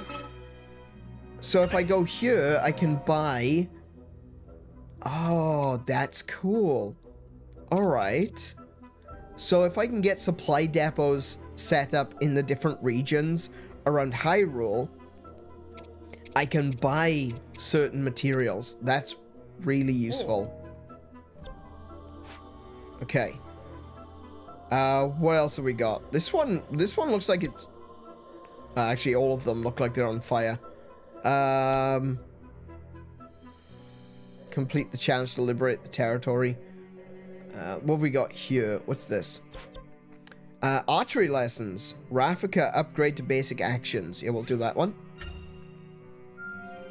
I didn't think I could get any stronger. Turns out it wasn't just Rito kids who showed up for the archery lesson. And with all that teaching he did, Rafika even picked up a new trick. Guy sure looks happy about it, I tell you. Oh, I can now double tap the strong attack. Nice. What was his strong attack? Because you couldn't just use his bow. I remember that. +1 bonus heart for Rafika. Yeah, we'll do that too. No quitting just yet. The stranded travelers found a cave in which to escape the cold, but they ran out of supplies while sheltering there and almost didn't survive. I do feel bad for burdening Lord Rafika with the weight of all that food, but I'm relieved to know it made a difference in the end. Good. Good. There we go. Extra heart. So we can't do these ones. Yeah, look, we need materials. What was that? Rice. Ooh, okay. I don't know where we can get rice. We can't get rice here. This is wheat. Tabantha wheat. What about... Oh, I haven't got that one. The Nauru supply depot. Okay. We need milk. How do I get the milk? What we got here? Quino is trying to get stronger so he can serve his kingdom better, which means he's got to eat his vegetables. Sure, he might start by turning his nose up, but I'm sure he'll see the light soon enough. Okay, so we can give Quino a bonus heart. I'll strive for even higher heights. I should have read that. I didn't read it. Quino went and scarfed down every last vegetable I brought him. Also, he could get stronger. He's hoping he's gotten over his fear of the stuff now, because there's nothing better than eating healthy. Aww. Aww, Quino didn't like veggies. I like veggies, I just don't like them cooked. I tend to prefer my vegetables raw.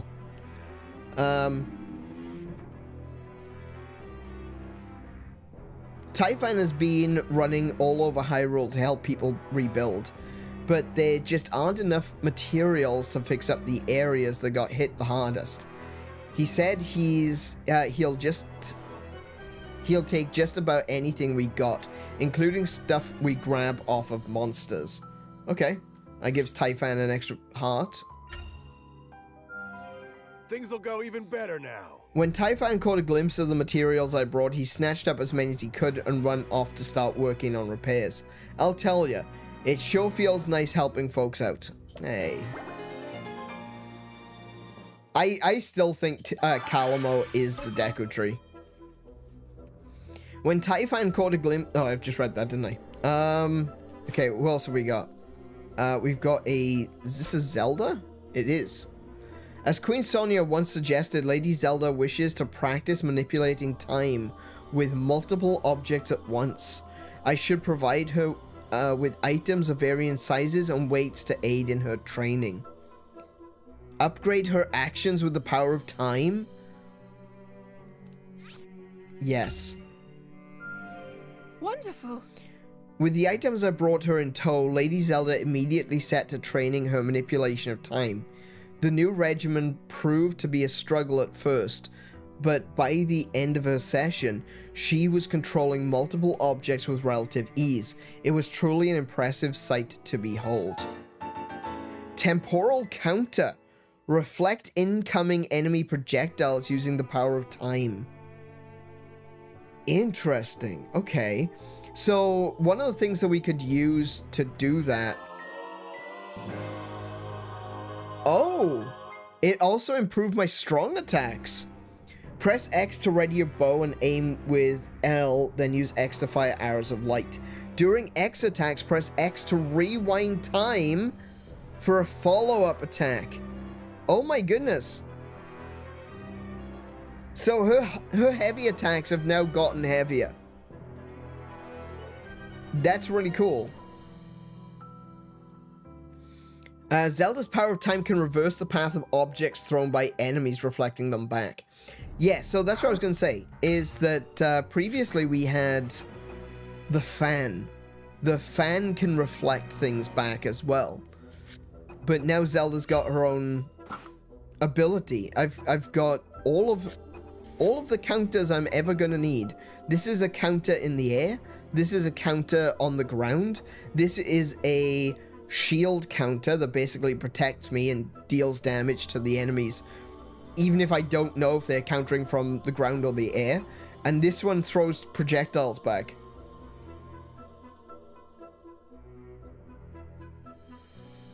Yeah, this is getting cool.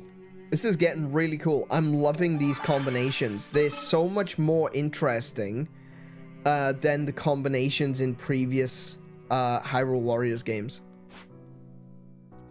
We've got some more up here. We got, what's this? We got some Kia.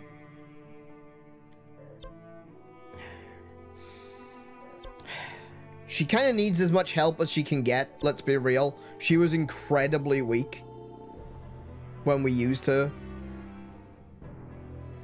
Yeah. Lady Kia must surely be the fastest swimmer of all the Zora, but that's apparently not enough for her. Now, she asked me and Lady Zelda to devise a new training method that can make her even faster than before. Enhanced strong attack. Okay. I'm making good progress.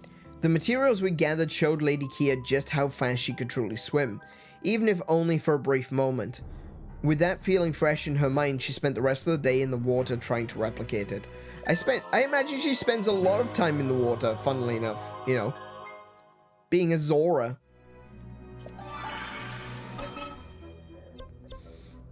A Zora blacksmith has been lamenting the shortage of minerals he needs to craft new weapons. If the situation grows any worse, he won't even be able to keep Lady Kia's spear sharp. So he's asked us to aid him however we can. Okay. And that's a bonus heart for Kia. Progress. After giving those materials to the blacksmith, he was delighted to return to his regular craft, and even sharpened Lady Kia's spear while he was at it. She then got back to training and was more than satisfied with the progress she made. Bonus heart. Nice. I think that's everything. That's everything we can do that Stuart isn't asking us to do. Okay. Then in that case, let's do the quest that Stuart wants us to do. A plea for help has arrived from Hyrule Field when a veteran Zora who put down his blade has found himself caught in the battle all the same. As the Zora struggled to take up the sword once more, Calamo and his bud raced to the rescue. Ah, yeah, this is a follow-up to this one.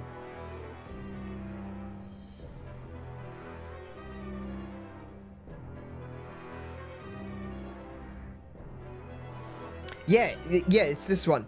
So this is a follow-up to this story. The second that the Zora saw my bud, he grabbed his sword and started swinging away like there was no tomorrow. Guess he thought my bud was the construct that killed his king. Either way, the guy seemed pretty surprised to actually be picking up his sword again. I think that's the same guy. I think it's this guy. So we'll find out. Well, let's do this one. Let's get our... Let's get a new ally with us. Recommended level 22. I am level 30. You're going in for sure. No, we're not putting the electric Dana in. Calamo, come on now. So this is bugs and plants. Oh, maybe I can put the Dana in.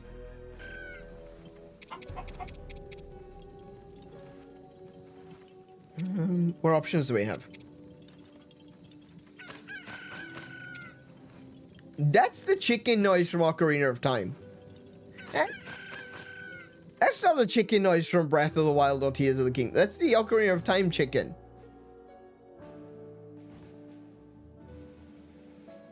I only just realized that. That is the Ocarina of Time chicken.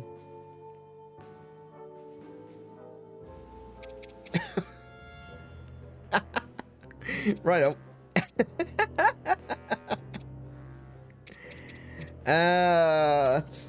Ooh, special attack charge rate and meat.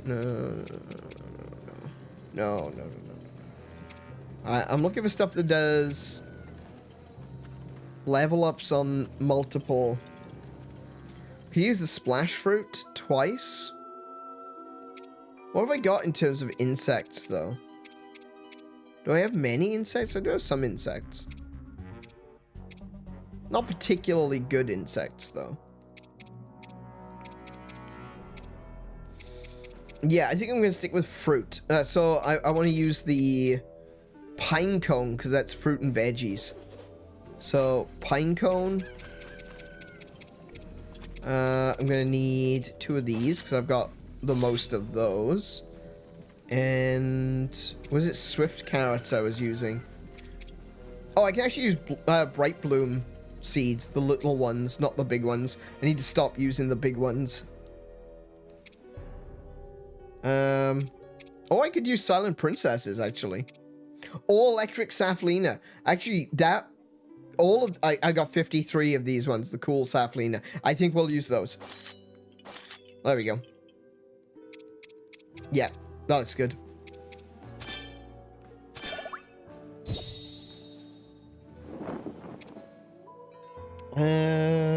Onward. I'm setting out.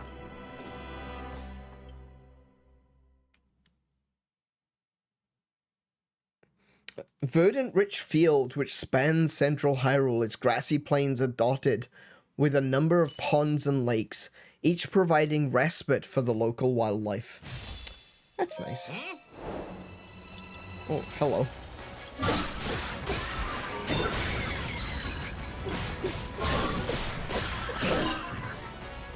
Every time you chop down a tree in this game,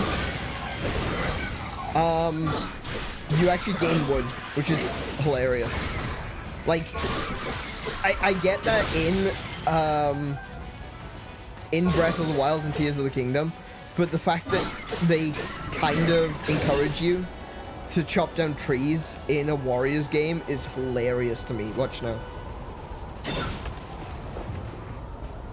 Oh, okay, game over. I killed the wrong tree. Sorry, I killed the wrong tree. Game over. Unfortunate. Right, where am I? Where's this guy that I'm fighting? Oh, there.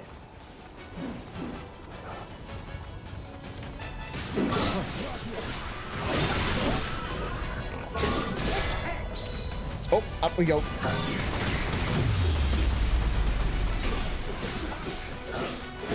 Oh my goodness! Oh my goodness! I wasn't actually talking to you. I was trying to attack the other guy. But whatever, you'll do too.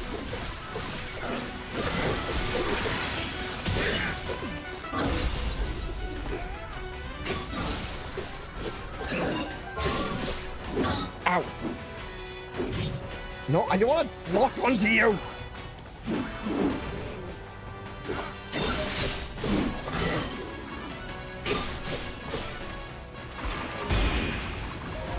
Oh.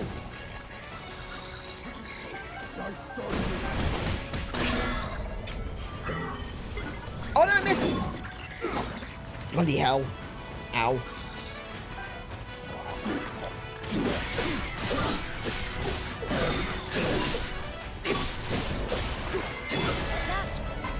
Oh, I can't use it.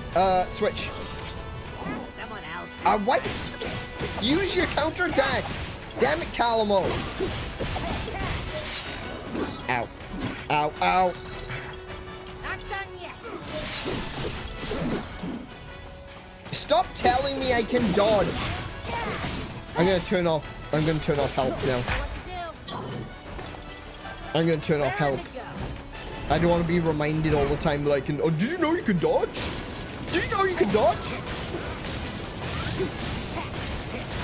Did you know you suck? Did you know you suck at this game? You can hit the dodge button or the block button. Did you know you could do that? I'm not just a traveler.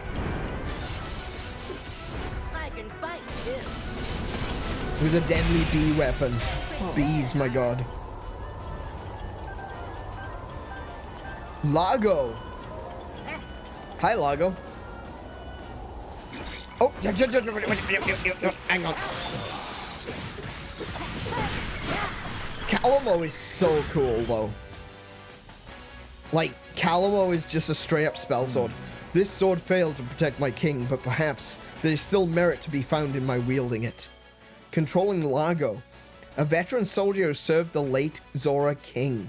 With sword in hand, he strikes with expert technique and impossible speed. His unique skill, Reversal Wave, can ward off enemy attacks if used with proper timing. Okay.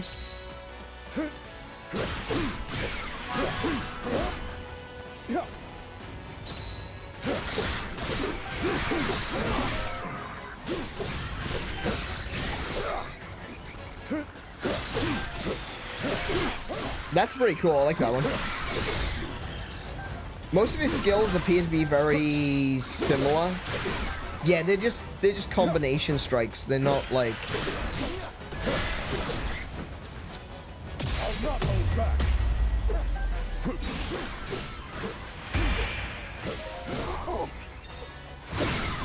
Oh, I like that one. Actually, that's just his strong attack. It's like a dash.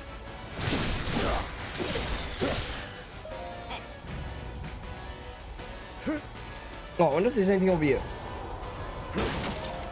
Ah, no Koroks. See, this is the thing. That's another thing that this game has got me doing. A lot of these games, the missions, some of the missions can be timed. But it's got me searching all of the boxes and things for bloody Koroks. I don't even know what Korok seeds do in this game, but I know I want them.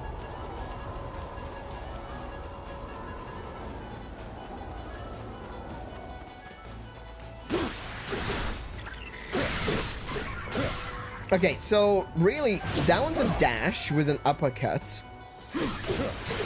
Oh! Oh, yes, there's the spin attack. There's the spin attack. There had to be one. It's a Zelda game. It's a guy with a sword. It's gotta have a spin attack. Wait, what the? Did I just go? Yeah, oh, I did. Yeah, look, it just clears entire corridors. It clears detachments of enemies. Spin attacks, superior attacks, okay? I don't know where I'm supposed to be going. Oh, I'm supposed to be going south. Hang on, before I go south, I've got some more bokoblins to kill.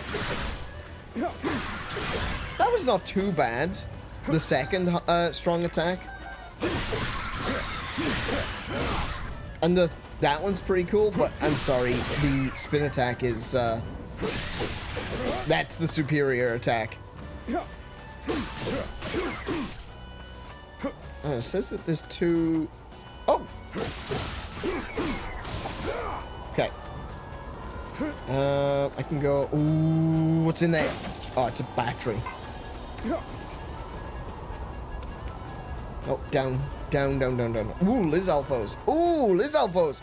Give me your horns.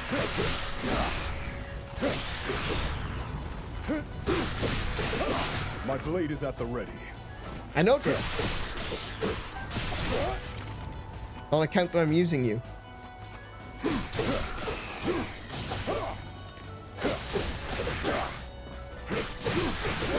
Yeah, I love that. The spin attack is the superior attack. I'm sorry, it is. Like how can you do better than that? That's awesome. That's a fast land shark.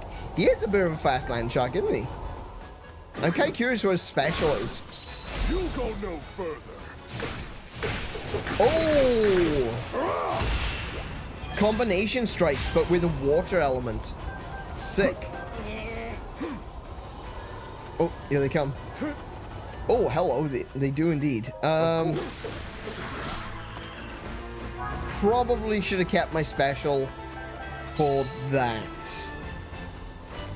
Calamos, your turn. I gotcha.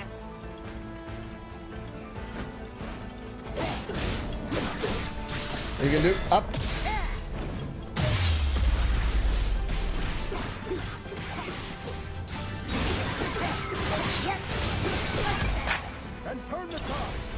Turn the tide.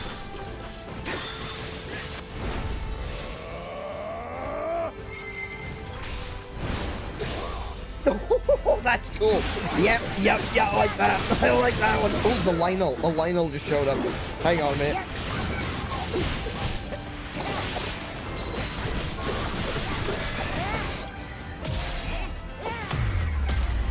Get flashed. I'm not just a traveler. I can fight too. Feeling pretty good, aren't I? Okay. What's he gonna do? Up. Nice.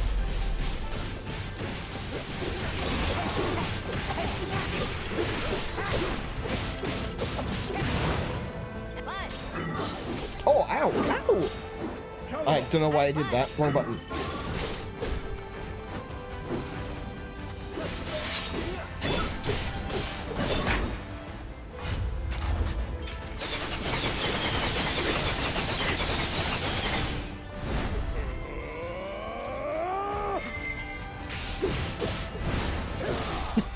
Oh, that does so much damage!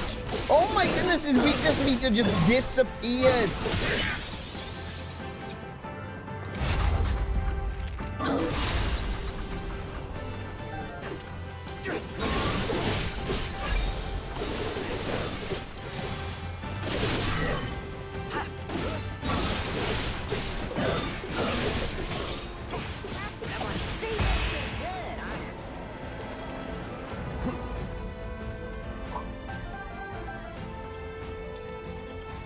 Man, this game, man, just makes you feel so damn powerful.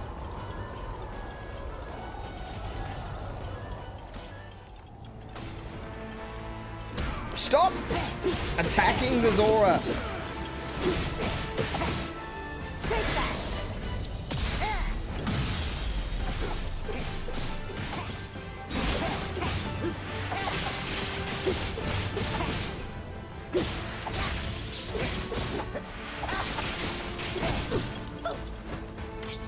I didn't think I would like Calamar, I'll be honest.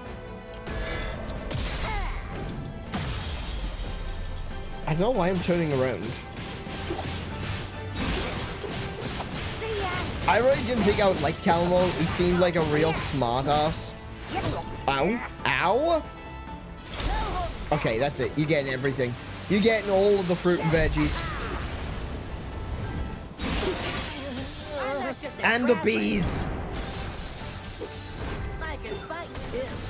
Zora Captain is on the verge of death? Which one? Which one? Oh, that one. Yeah, that's a problem. You go there. You go. Oh, you are going there. Okay, and I'll switch over to this guy. Oh.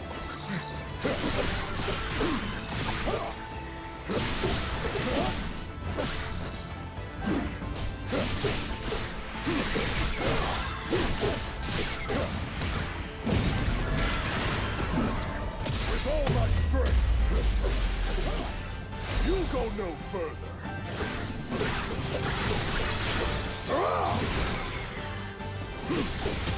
Stand down.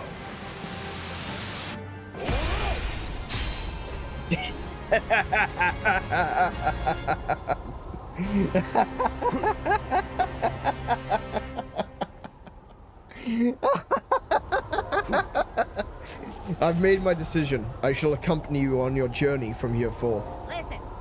Shouldn't you be asking us instead of telling? Not like we're gonna say no to the help, though. My thanks. I thought I had lost the reason to live the day I lost my king, but I see I yet have purpose. I must conquer the regret that haunts my soul, and with you, I'm certain that day will come.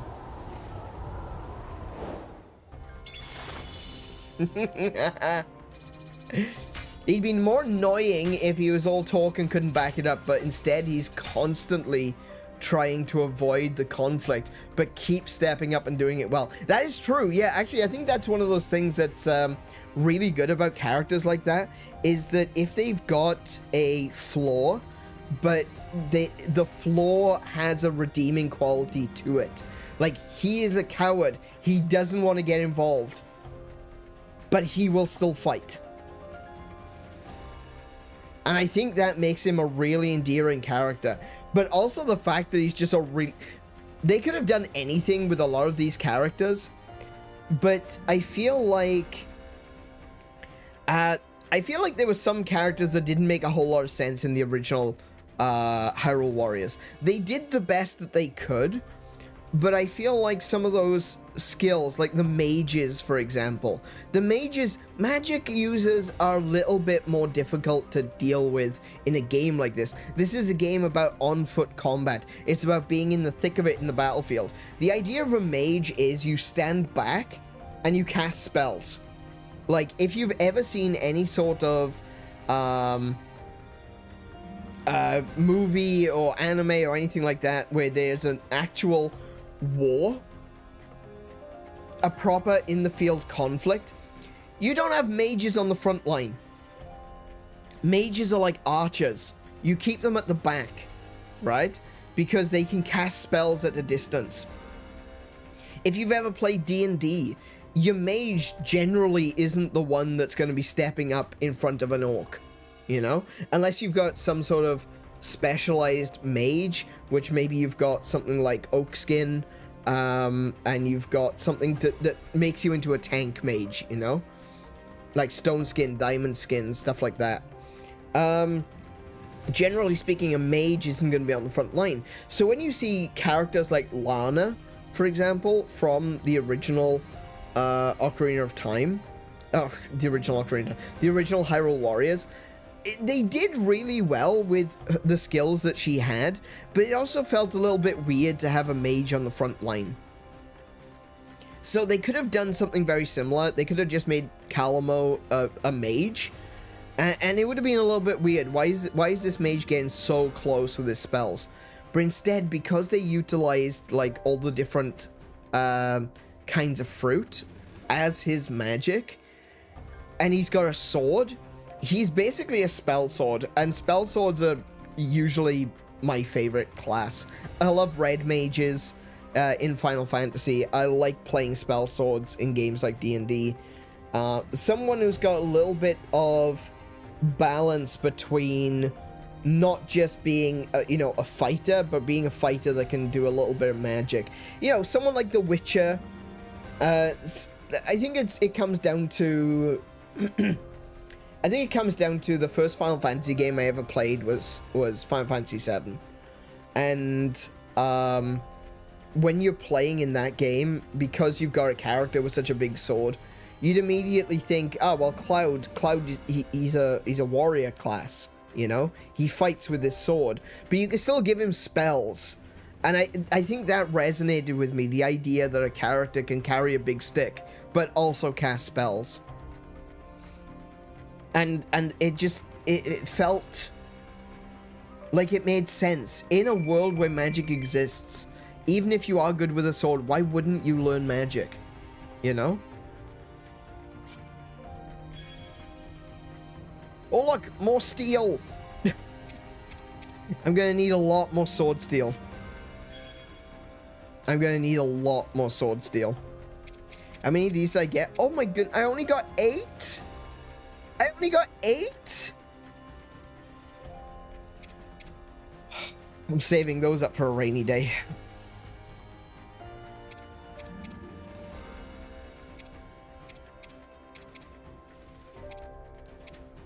Okay. I think I'm gonna have to just go into one of those stages that has a lot of blue Lizalfos and just farm the crap out of them. There he is. Lago. Zora Warrior. A Zora Warrior served the late king as a bodyguard. After losing his liege and many trusted allies in battle, he decided to lay down his sword, but has since overcome his grief and returned to the battlefield. What a cool character. Hell yeah. The shamed royal guard returning to combat. That's a great trope. That is one of those character types that I really like.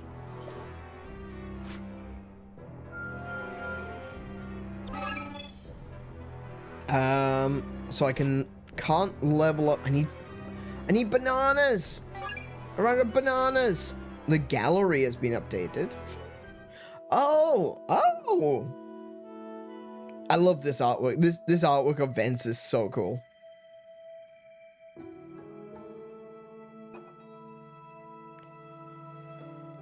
Queen Sonia, taken from us too soon. She is beautiful.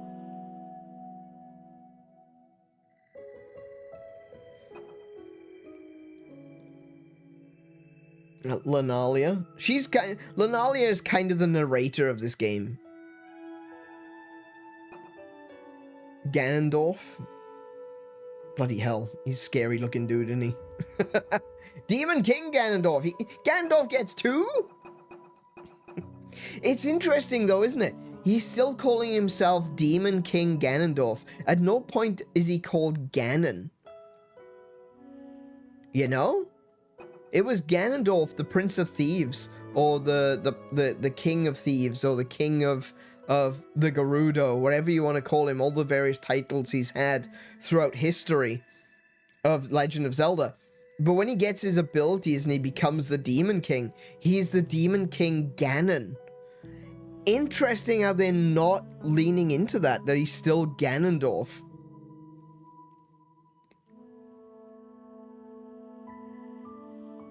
I would like to see...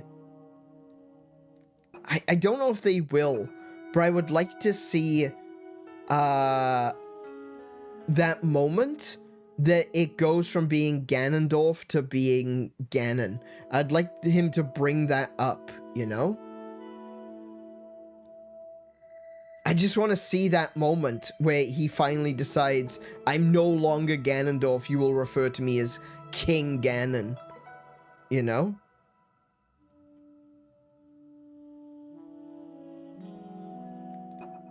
Because if you don't know, the character, his name is Ganondorf Dragmire, right? That's his full name. That's his full Gerudo name. Ganondorf Dragmire, the Prince of Thieves. And then he becomes Mandrag Ganon. That's his full name, Mandrag Ganon. Like Mandragore or Mandragora, but Mandrag Ganon.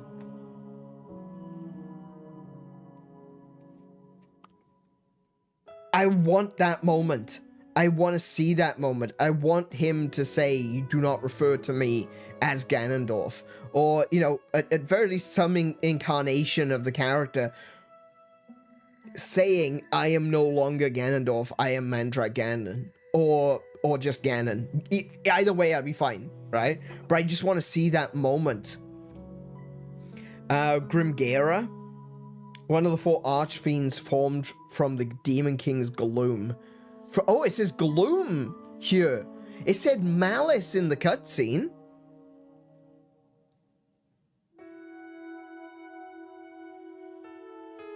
Interesting. Okay. He considers himself the strongest of his brethren. He was definitely the biggest pain in the arse out of his brethren. Boasting both control over blizzards and the power to fly on wings of ice. Yeah, it was the flying thing that I had issues with. Archfiend. See, he's officially referred to as an Archfiend. Maybe these are the Demon Tribe. Interesting. Maybe this is what the Demon Tribe looks like.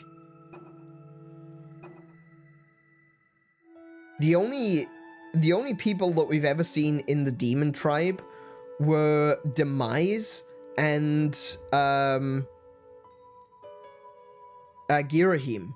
But Girahim wasn't really the same kind of demon. Because Girahim was like the opposite of Fi. Fi was kind of a spirit, a fairy. She was more of a light spirit. And she became the spirit of the sword. Girahim is the same. Girahim is a demon spirit, and he is also the spirit of Ganondorf's sword. He's essentially not Ganondorf. Sorry, Demise's sword. Girahim is Demise's master sword, which is really interesting because I had theories on that one. The interesting part is that Ganondorf's master sword has got an upside down Triforce in it, and he comes out through cracks in the ground. It had me thinking that Ganondorf was maybe, Demise was actually from Lorule. I've got an interesting theory on that, and it makes a surprising amount of sense. Then we got Grimtarok. This is the one where I first realized that it was a human-shaped creature under there, because this does not look like a human creature. But this, when we got rid of all of this junk that was on top of Grimtarok, it was a person. That is a human shape in there. That's the face. There's a body. These are his legs. And these are his arms, twisted and deformed as they are. That is a human shape, a humanoid being inside that form. So calling them archfiends is really interesting. They're not just archfiends. They're not just like, oh yeah, these are the leaders of my army. They're actually labeled as their race is archfiend. Like, you go up here, Hylian. You look at Ganondorf, Gerudo. You look at Vence, it says Rito. This one says Archfiend. That's what they are. I think they're part of the demon tribe.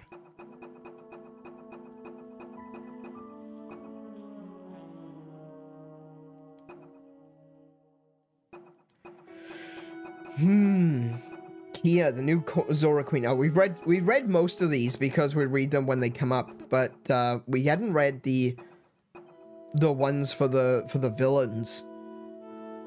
That's okay. That's got me really interested now. Grimtarok also looks like he's ready to rock at Glasgow Music Festival.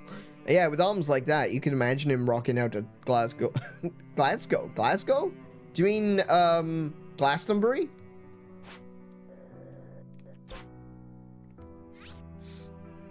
What does this one do? Sorry. Lago's been helping a few Gorons who have got to work over in Lanayru, but it turns out they don't know how to swim.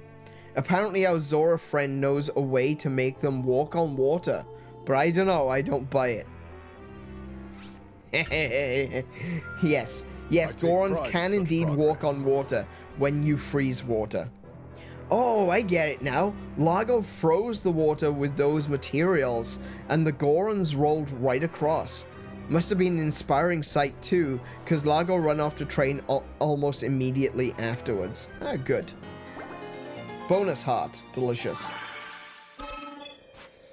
Before we go into the next quest, what I'm quickly going to do is... Let's go.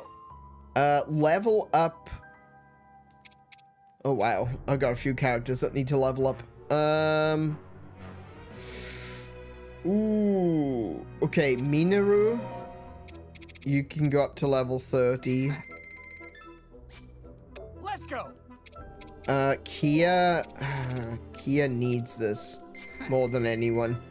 Kia's not very strong, I feel.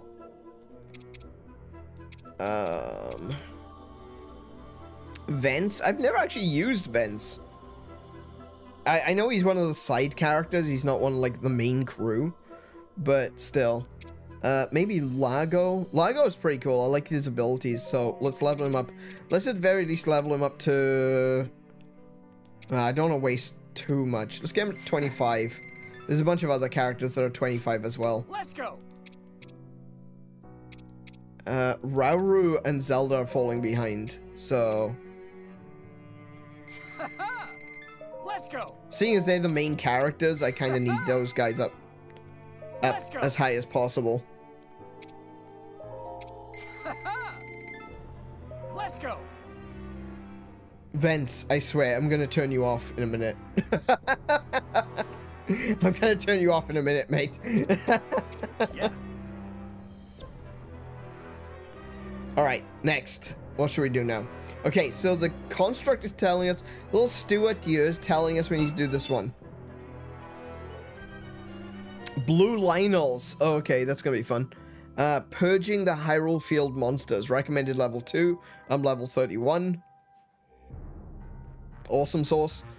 An initiative has been proposed to whittle down the enemy forces in Hyrule Field, focusing on monsters that pose the biggest threat. Defeat these powerful enemies and turn the tides. It's a limited time quest, but it also gives us a sword? A new weapon? I wonder who that weapon is for. Oops, I didn't mean to do that. This way, King Rauru. I wonder if it'll be for Zelda, actually, now that I think about it, because she's the single-handed weapon user. Oh, unless we get a single-handed weapon for Rauru. I wonder what this'll do. We're gonna go with... I'm starting to run out of pine cones. Where do I get pine cones from?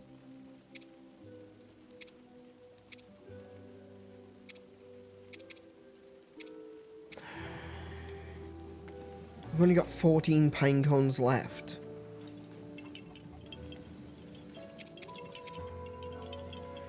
Fish and stones.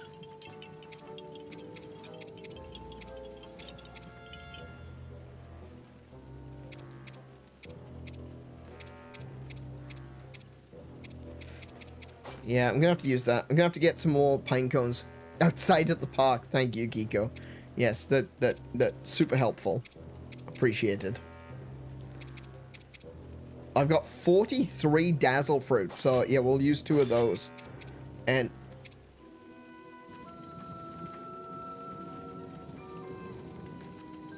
we'll use 2 of these. There we go.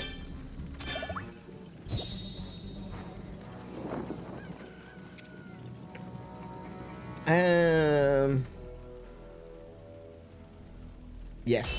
Looks good. Let's go, Zelda. To battle.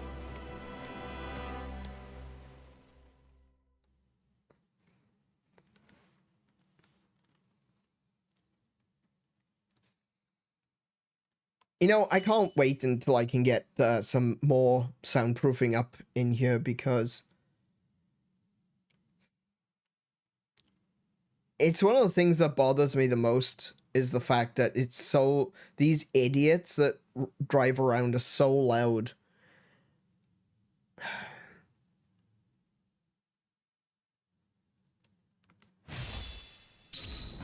It's not a great environment to be streaming in, you know?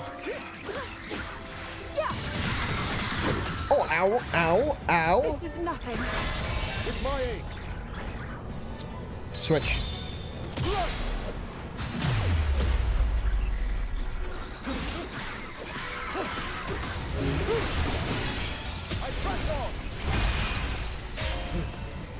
It's not the best of environments, I don't think, and if I had only known that it would be this bad late at night, maybe we would have reconsidered living here, honestly. It's incredibly disappointing. Zelda. Understood. Okay, so... Oh, I can pull it back.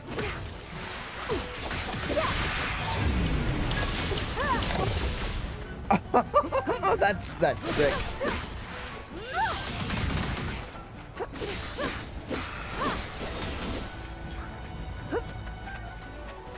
So is it 1, 2?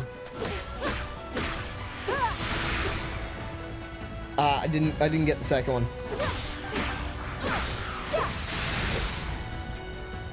I'm not getting the second one.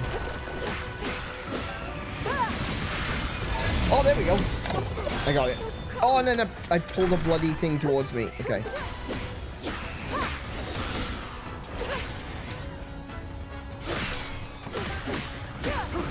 I need to be aware of... Oh, okay, you do it. You were closer.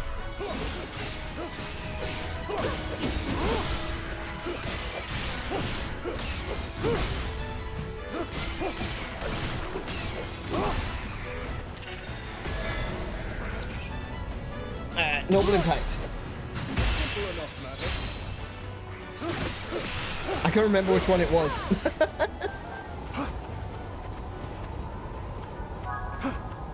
But yeah, I like, I've said this before. It's mostly like a... Oh heck, he just came straight in, didn't he?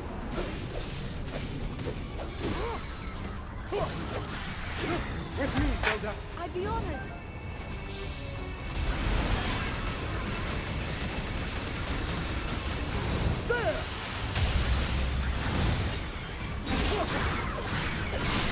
Strength flows through me. Zelda. I'm gonna do it.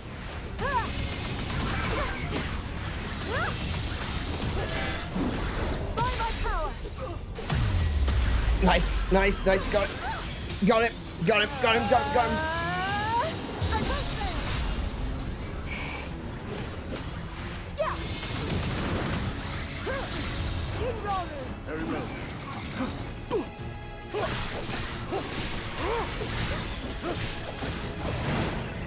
Fine. In Hyrule's Nope. name, I have you.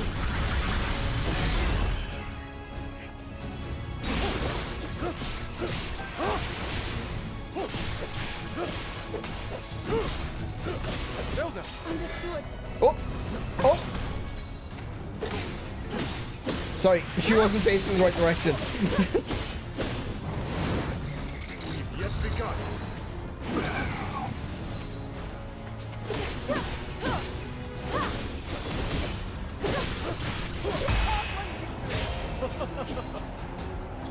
Oh, they're running. Cool. Yeah.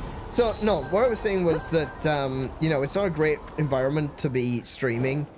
I know I've had so many people saying, like, oh, it's not a problem, don't worry about it. You know, you can't control what happens outside.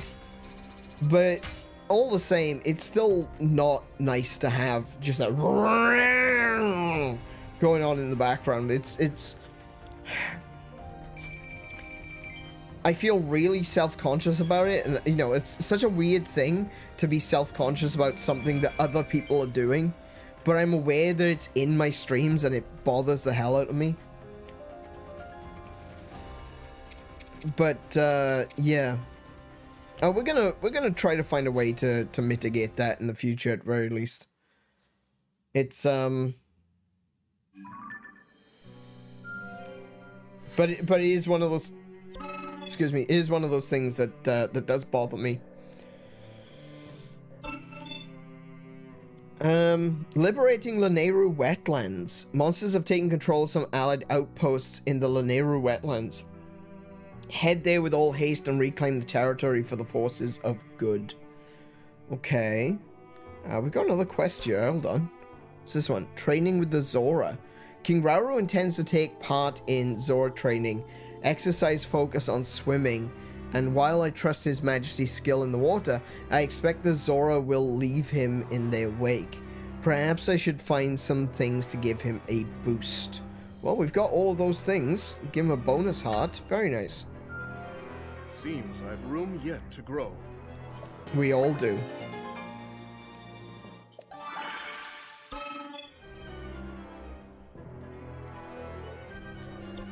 His Majesty said that he and the Zora made great strides during their swimming exercises, and King Rauru was pleased at the chance to experience a way of life different from his own. That's cool. I've got a quest there.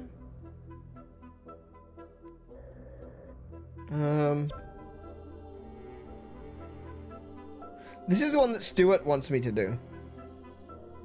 Which is fine. I mean, you get golden apples from this one, so that's pretty cool. Oh, Stuart is also saying we should check out the hammer there. What's the hammer? Weapons research. Oh, yeah, wait. We got a new weapon. What did we get? Was it for Zelda? No?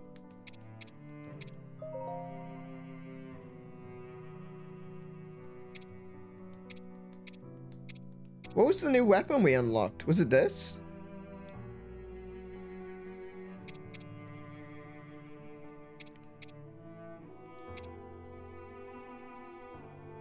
I don't know which weapon it was. I don't remember seeing what it was.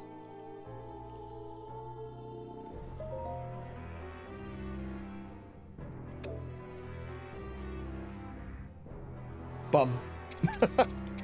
Bum. I have no idea. So it does look like these characters you're not going to be able to change their weapons at any point. Which is a little bit disappointing, but alright, fine.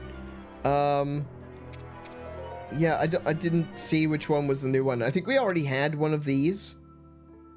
We already had this. I think we already had the stick. And the ladle.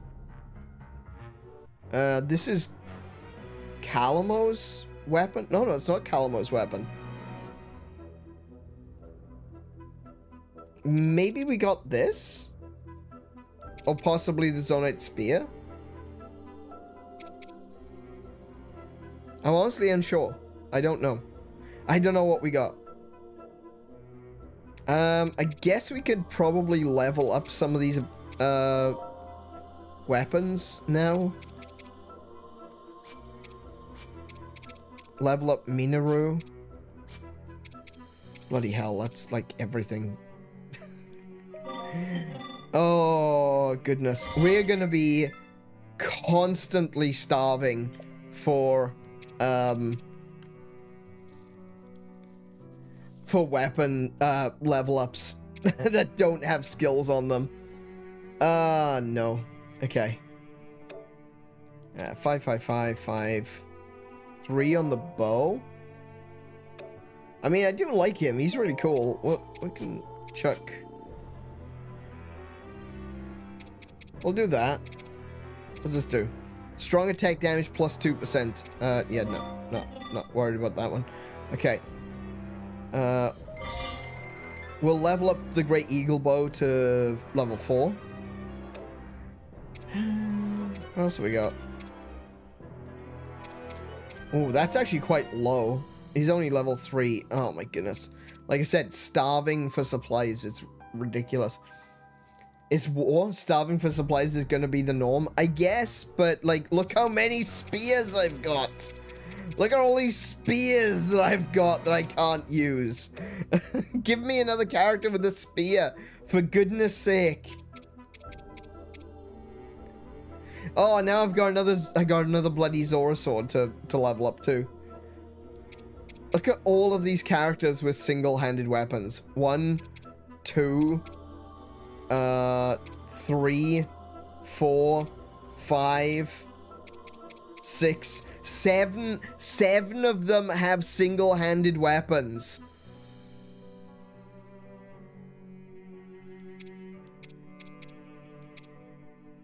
I've got 1, 2, 3, 4.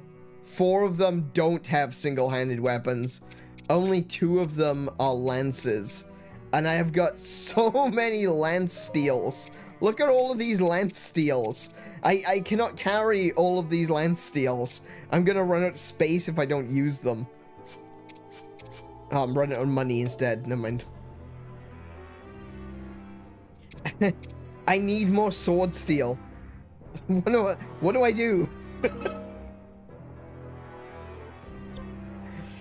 Okay. Alright, let's do this. Let's do this mission. I get to play as Minaru in this one, so cool. Hey, King Rauru. How about this? I still haven't got any more pine cones. I need pine cones. Game? Gosh dang it.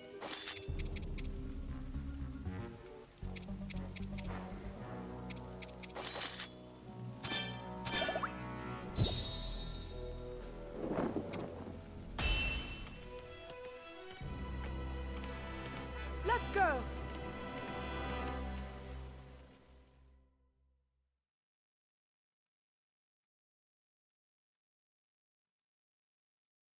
All right.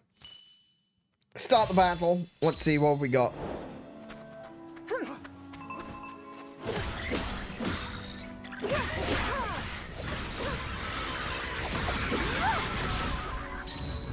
Yeah, okay, so there's a prompt that comes up for recall. And if you miss the prompt, you don't get to pull the sword back.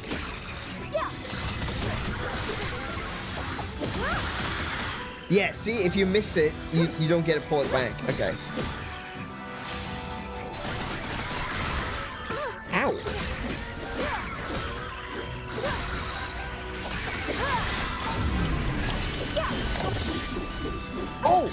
I didn't see you. I'm all right. With my aid.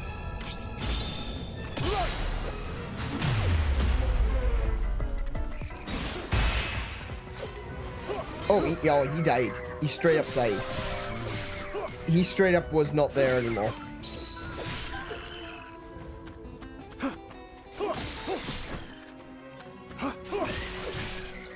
Okay, so now I need to capture the two. Minoru is already in one of the bases, so I'm gonna send Rauru to this one, and I'm gonna send. Actually, I'll send. I'll keep Zelda here for now. Yeah, she needs to stay on the outpost.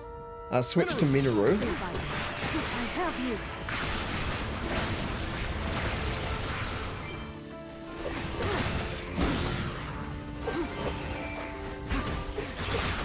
Take this. Not done. Oh! Show of might. Okay. That was kind of jank. I don't know what happened there. She shot the ball in the opposite in the wrong direction. Oh, okay. I have you.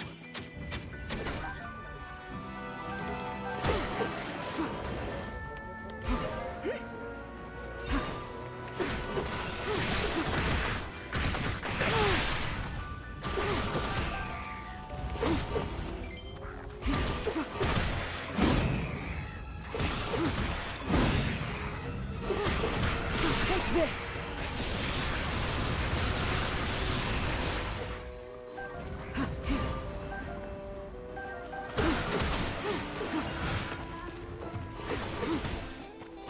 Okay. Where am I at? Where am I looking at? What am I doing next? I'm gonna have Minoru stay at the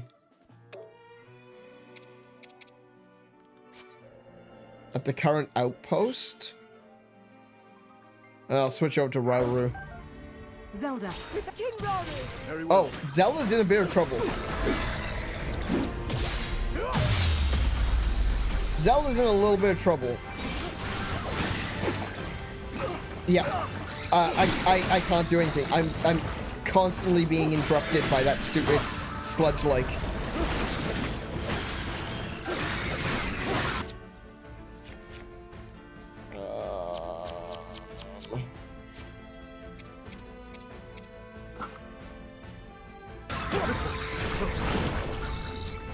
Useful tool.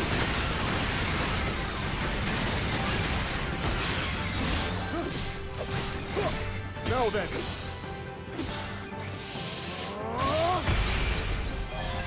A simple enough matter.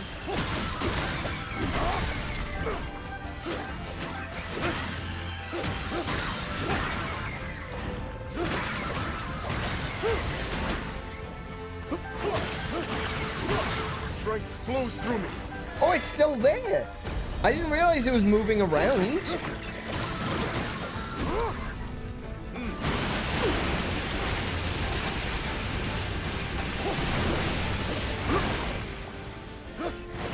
Oh, there it is. Okay, I'm gonna have Rauru stay here. And I'll get Zelda and Minoru to come back. I'll just have Minoru go straight to this location. Minoru. Let's see if I can help. Cool. Zelda. Yeah, Zelda's in a bit of trouble down here, so I'm gonna have to clear these enemies first.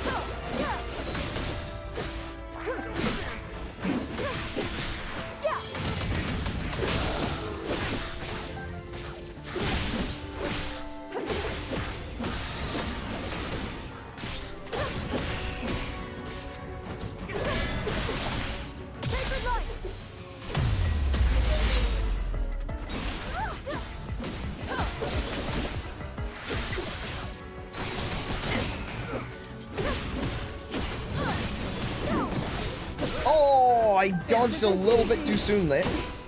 Ow. And I didn't dodge at all there.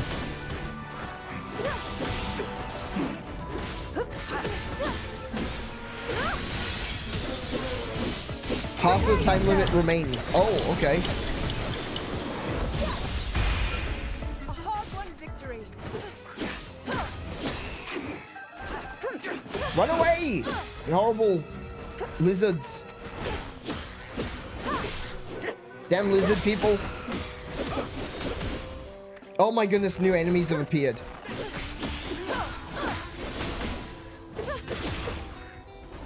Okay, so long as they stay up in the top of the map, I'm not gonna worry.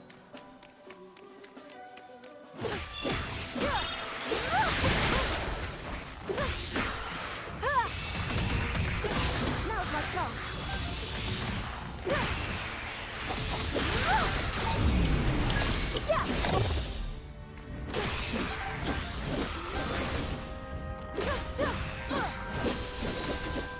I've got loads of allies over in this area, so I shouldn't have too much trouble. It's these that I've got problems with. No, never mind. What the? I'm all right. Oh my goodness, they keep interrupting me.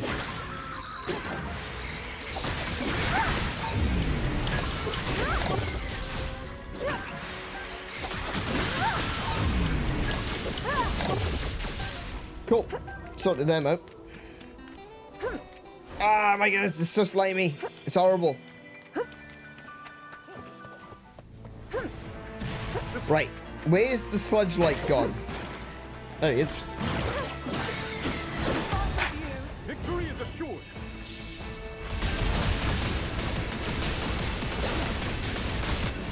Meet your end.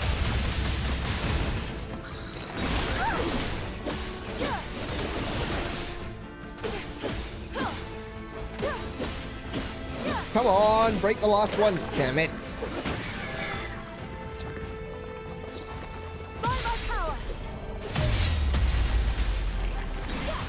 There he goes. Kill it, kill it, kill it, kill it with fire. And holy light and everything. Just kill it. Kill it hard.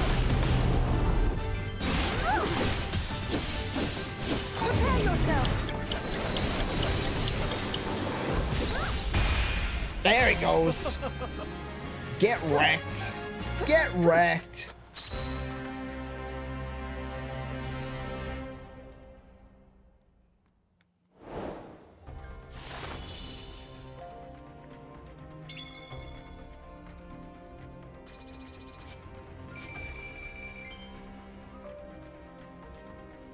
Defeat 20 enemies using Zonai devices. Well, that's easy to do when you're either using Minaru or you are using the construct. Oh look, I got another. I got another one-handed steals. Yeah, one-handed steal. I need more. I need so much more. Leveling up one-handed weapons is gonna be a pain.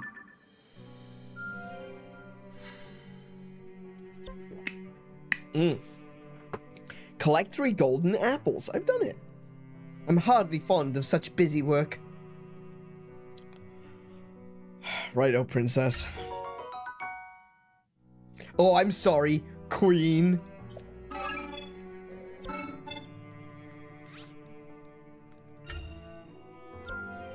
I still haven't matched my father's strength. Lady Kia smiled as she accepted Lady Zelda's gifts and offered to demonstrate the results of her recent training. She then swung her spear and created a massive pillar of water right out on the spot.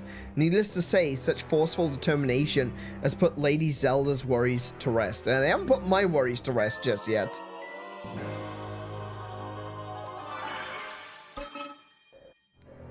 Kia is very squishy, I find. After hearing some Hylian soldiers who were attacked by shades, Lady Zelda... Oh yeah, shades. Yeah, they're gone. There are no shades. At least we haven't seen any since.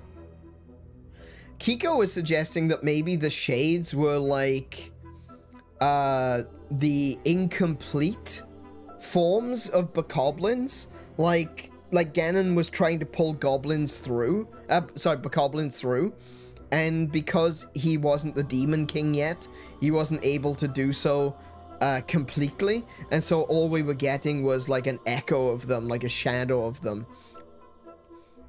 If shades do still exist, then maybe that's not what they are. I do like that idea though. Reminds me a lot of Ghosts of London, you know, the Doctor Who episode. Was it called Ghosts of London? Wonderful. I think it was called Ghosts of London. When Lady Zelda and I brought our gifts to the soldiers, they told us everything they knew about the Shades, including where they tend to appear and how to defend against them. All in all, it was quite an enlightening experience. 1 bonus heart for Zelda.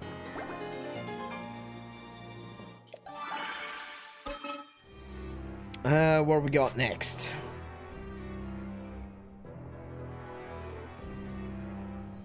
So Stuart wants us to do that quest up there. Let me just go and do this. Let me see what this one says. Recommended level 24. Oh, this is a flying level. Let's do a flying level.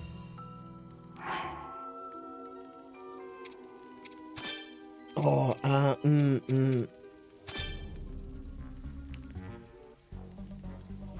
Aliens of London? Was it Aliens of London? I'm pretty sure I was thinking about... No, it was the... Hang on. It was the Cyberman episode. Doctor Who.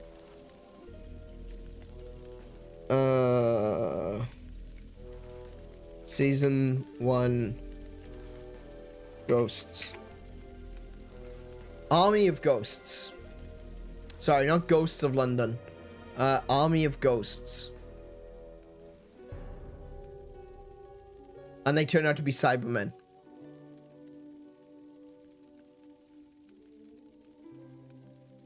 You can drive Google too? Yeah, but you went to the wrong destination. You got Aliens of London. I was looking for ghosts. I was looking for ghosts. Set Zonai devices to strong attacks. Oh, can I change these? No. No, I can't. Okay. So that one's just the cannon. That one's just the rocket. This one's a flame emitter. I might keep it with the flame emitter. I do like the flame emitter. That's a bomb, and that one's just a hydrant. Okay, so I literally... the only one I can change is this one, and I don't want to. Got it. Cool. Actually, frost emitter might not be a terrible idea, because it means then that I can freeze a lot of enemies around me. That's a good idea. We'll go with that one. Shame I can't change this one. Why does it have to be water? I don't want water. Okay. Maybe we can get some more things in the future. Oh yeah, so this is the reason why I wanted more of these Lizelle horns, because you can use them as a weapon if you are the construct. I don't really use this very often, I gotta be honest. But yeah.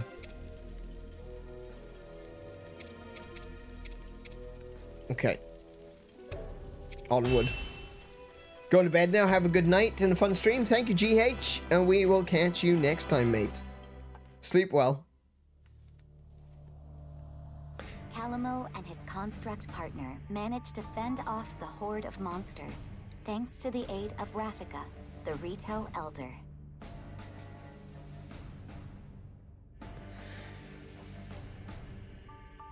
Their next target was the Elden region, home to the mighty Gorons and the ever-imposing Death Mountain. With Rafika's Rito warriors following close behind, the pair set out for Death Mountain's cool. crater. Oh, interesting. So I've got some Ritos following behind me. That's cool.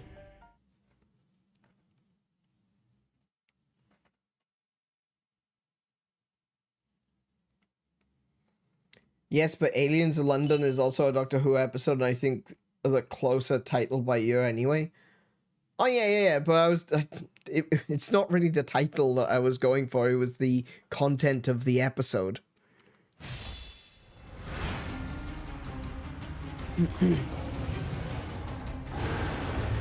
Oh, that's,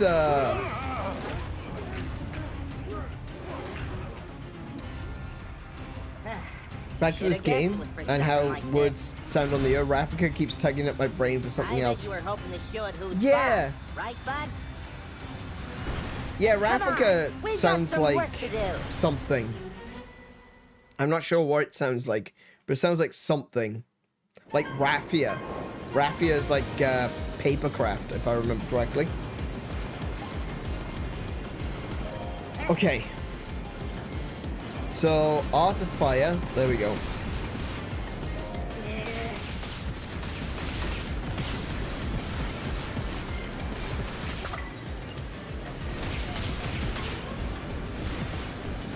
Let's go. Oh, there's some... What's this? What's this? What's this? What's this? What's this? What's this? Okay.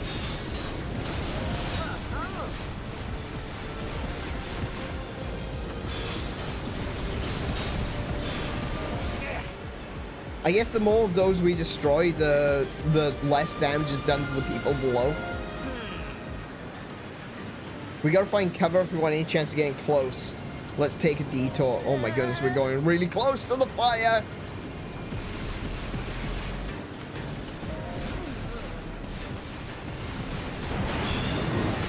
Yikes, okay. It's a lot of lava.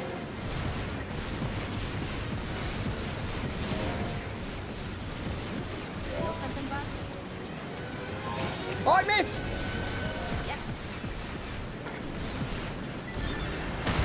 Oh. Yikes, okay.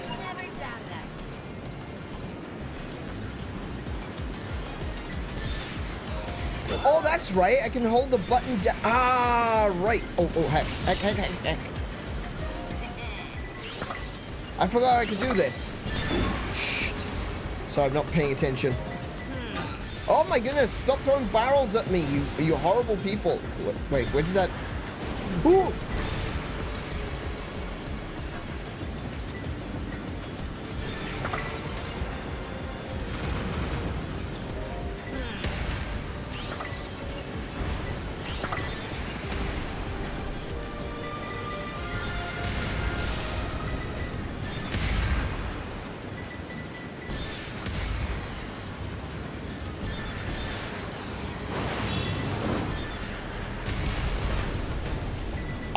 I'm not fully, you know, good at this. it's the using the control, the way that user controls is like using the left stick to steer the character and the right stick to steer the reticle. And I'm not very good when it comes to shooters on console as it is. Please forgive my my noobishness in this mission. It's really fun though, don't get me wrong. I'm enjoying it, it's just...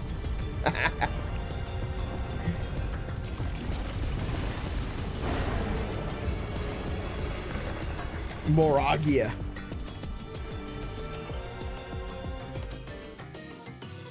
We had to fight this thing in Tears of the Kingdom as well.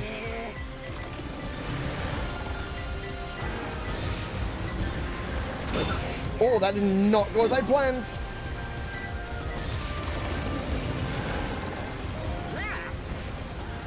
Oh yeah, that's right. I can do it the last moment to reflect.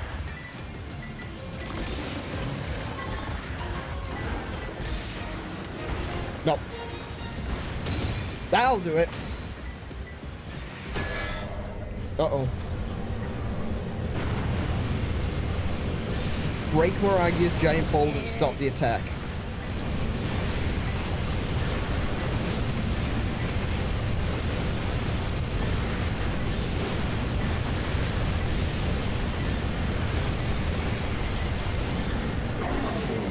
I'm trying. There it goes.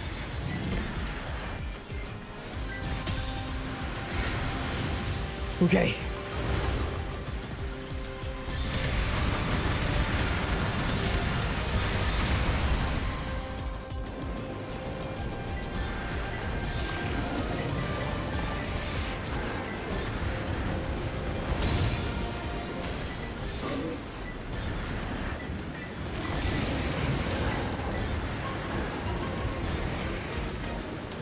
Oh, bump. There we go.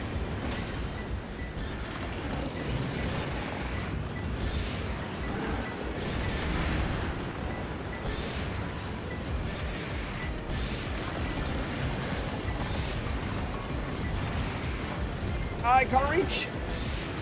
Up.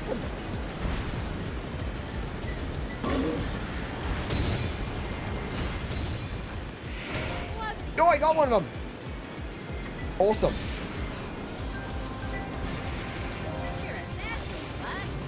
I wouldn't say natural.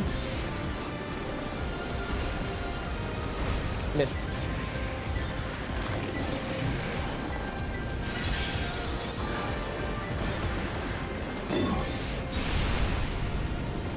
This might be the one. What happened? What?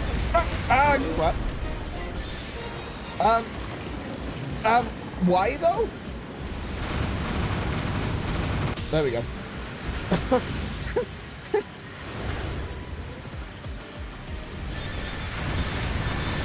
Oh, I used a follow-up attack. Right, I used a follow-up attack, not a finisher. Okay, I see. I know what I did wrong. I understand. Right, the follow-up allows me to go, you know, diving in on it.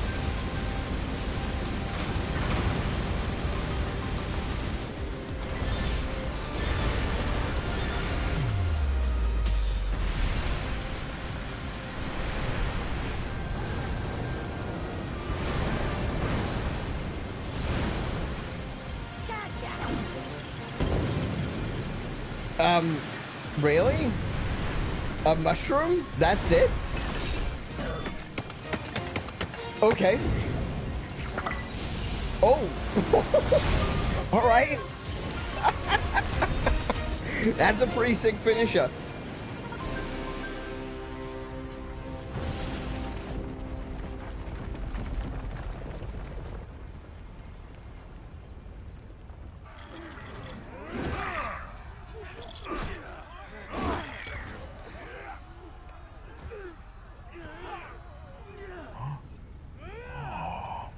It would have been way cooler if I knew what I was doing.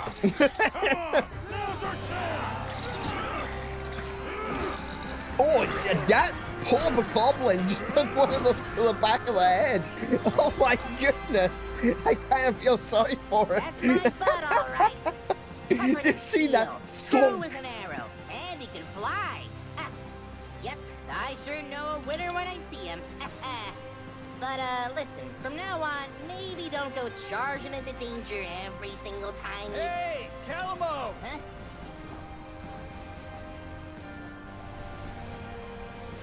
You all make it through okay? Sure did.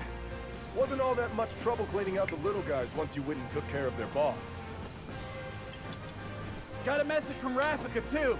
They spotted more monsters, this time in Great Hyrule Forest. There? Really? That's where you Koroks live, right? Either way, Rafika said he's on his way over.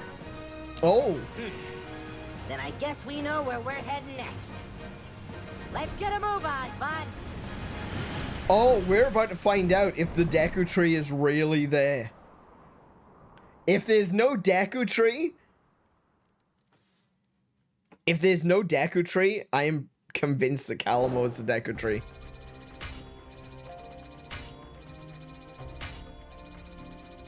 Nice.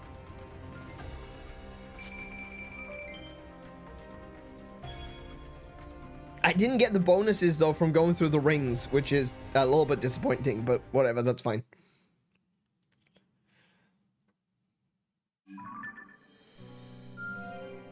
Done.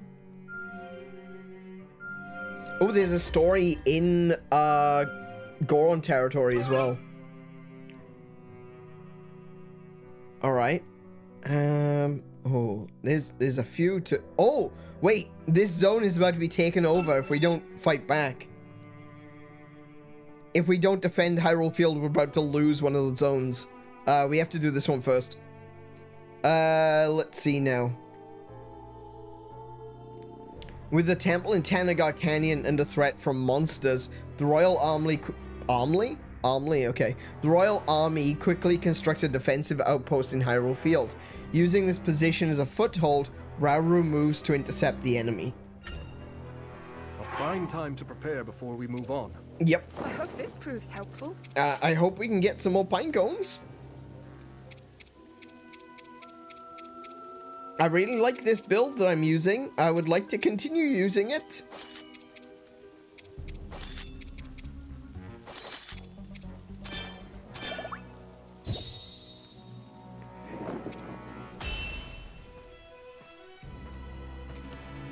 To battle!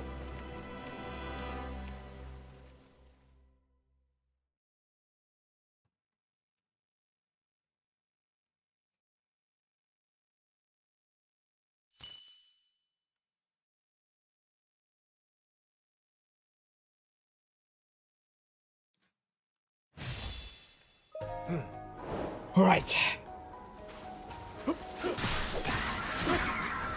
Oh, I can see where you are. Normal impact. I missed him, apparently.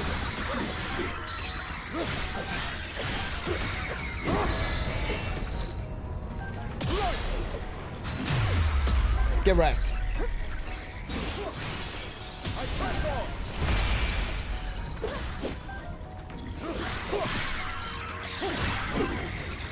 Oh, there's a big one.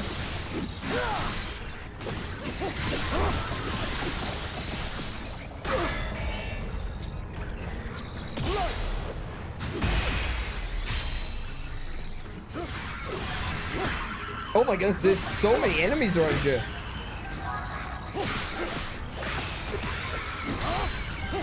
This just feels like one of those, you know, survive missions.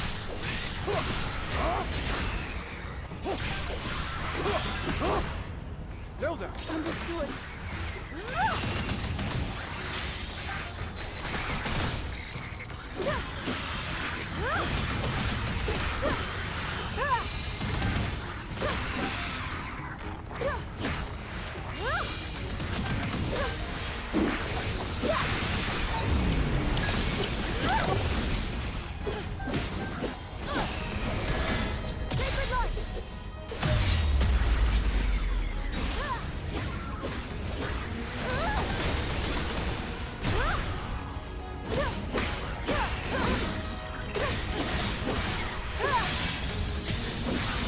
All right. Prepare yourself.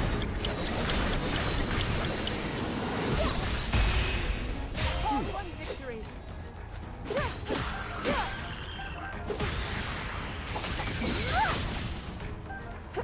Hey, I'm watching you, piggies. I'm watching you, little piggies.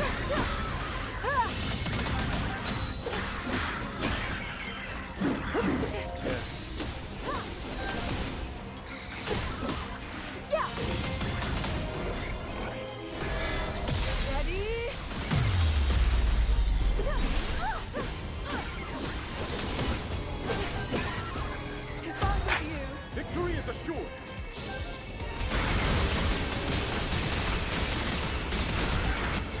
Make ready!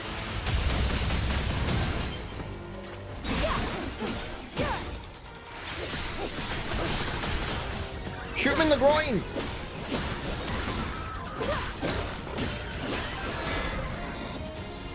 By my power.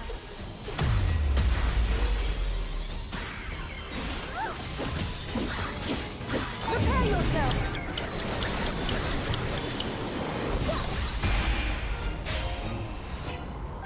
Oh, they're running. The piggies are running. The piggies are retreating. Nice. Nice.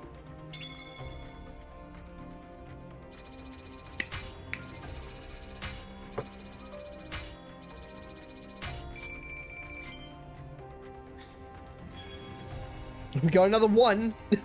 Oh no, that's got an ability on it though. Regular attack damage plus 2%.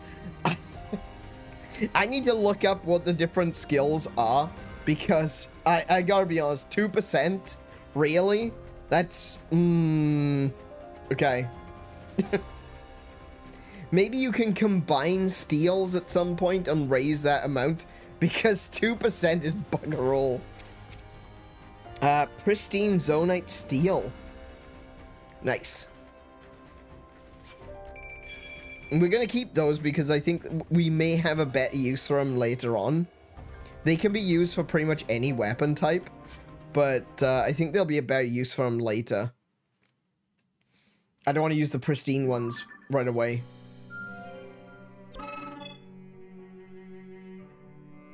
Alright, so... why are you telling me to do that? Stuart? What's going on? Why do you want me to take a look here?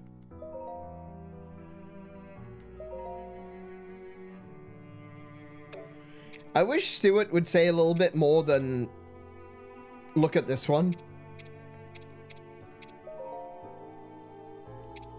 I got two pristines right now. I've got one more single-handed, which I think I'll use on Calamo. Get him up to level 4.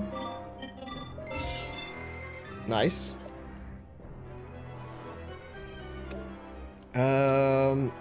Great Eagle Bow? No. Do we have anyone else with a lance? We still don't have anyone else with a lance. Just, Kia and Rauru.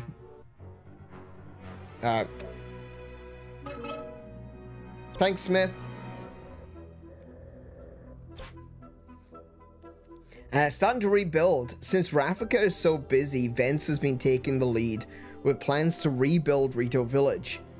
That's gotta be hard on the guy, what with all the battles that we're still fighting. So let's help him out with a couple of materials. I'll soar even higher now. Vence appreciated the gesture and took those materials with a huge smile. While he describes it, all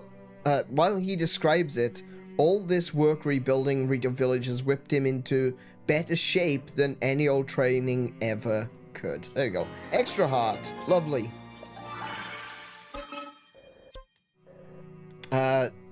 Stuart is saying to go up north. We could do that one. I want to do these first. Zelda basic actions upgrade. What does it say? Lady Zelda wants to practice aiming at flying enemies, but we can't use actual monsters in our training sessions, and the Rito are rather busy rebuilding their village. I wonder if there's some way we can help her. Wait. So your solution for Zelda wanting to train at shooting at enemies in the sky was to strap wings onto crabs. That was your solution? That was your great plan? Or we'll strap some wings onto crabs and throw them?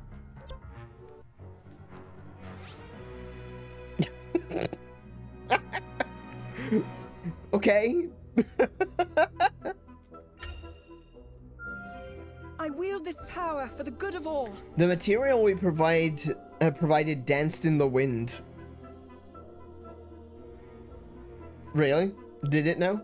Did it really dance in the wind?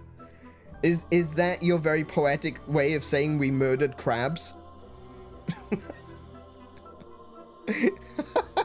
You could have put anything in there. It could have been wood, it could have been stones, it could have been pine cones. I'm glad it wasn't pine cones. You could have put literally anything in there. But no, you put wings on crabs and threw them. It feels a bit cruel. Before long, she was hitting her targets with ease, a skill that's sure to prove useful in future battles. Okay, so what do I get?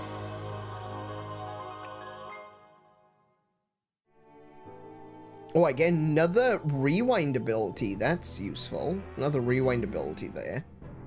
And this is improved, I guess? Improved strong attacks? I'm not sure. We'll have to check that out. What else have we got? Any other skill upgrades that we can do just yet? Doesn't look like it. And we got a couple of quests up there. What are we missing? Oh, oh my goodness. Light blooms. Okay. Alright, let's do this. Reclaiming his homeland.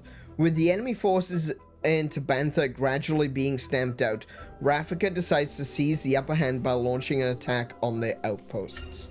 Okay, we'll do that one. Oh, Rafika by himself? If we use this... That's going to be interesting. Hopefully I can get some pine cones from this one. Bugs and flowers. So we'll use that one. Which means I can use... That's a fruit. Which means I can use Cool Saflina. Do I have any flowers that does the special up?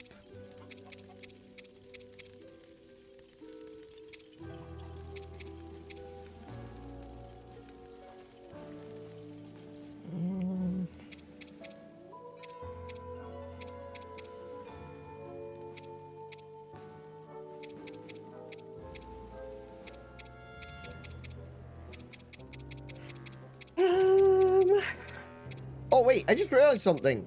I can do that. Alright. Alright, fine. Should have noticed that already. I can put 2 of these Endura carrots in. That'll be the same. Oh, the stamina bulbs, actually. They're also the same. Just don't want to use the fruit right now. Bugs are not the same.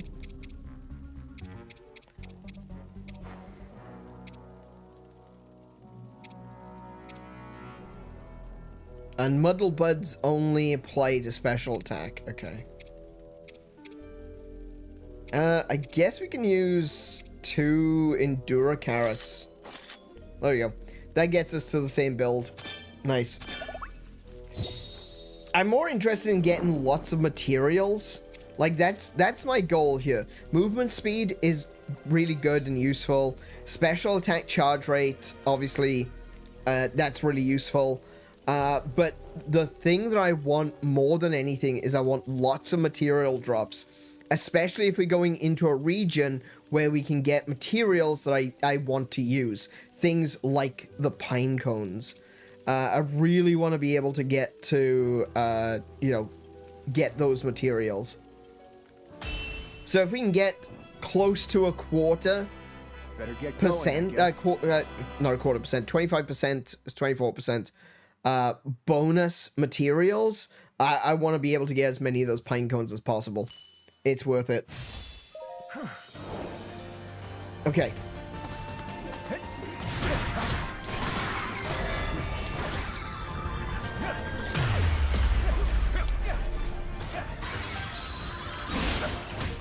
Ready for this? Dead.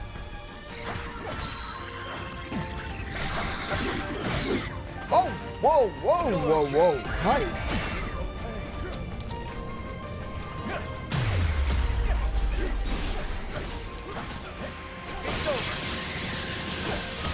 Ready for this?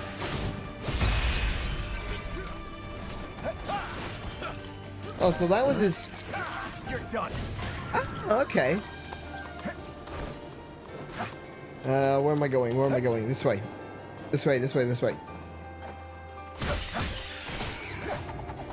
I really...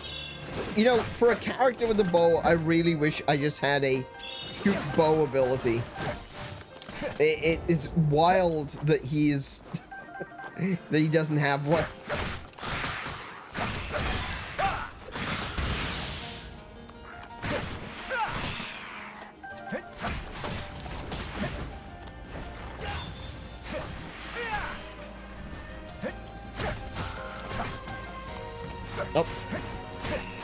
Sorry, I didn't mean to attack my own people. Oh, hi!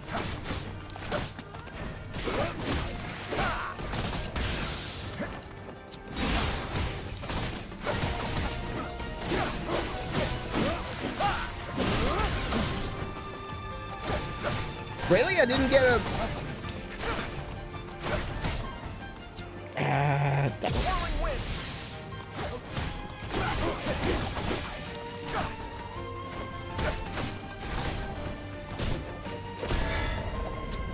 Oh no! Hang on. Very, very quickly. Oh, I do have that equipped. There you go. Ready for this? Indeed. That's actually kind of funny that you can just... oh, I feel like re-equipping all of my gear right now. In the middle of a fight. Not even in the middle of a fight. Mid-swing, you can be like, I want different skills. I want different equipment. Like, I would completely understand if you couldn't change that. It's something that you have to do outside of combat or something. That would make perfect sense. Okay. An easy target. I'm not sure why sometimes the characters face the opposite direction when you're trying to do an attack. It's actually really annoying.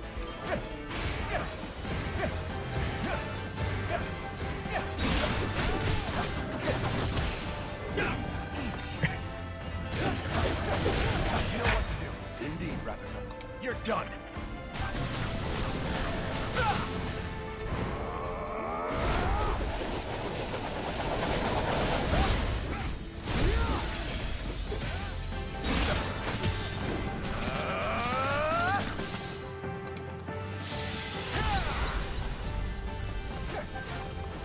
Sorry about this. You asked for it.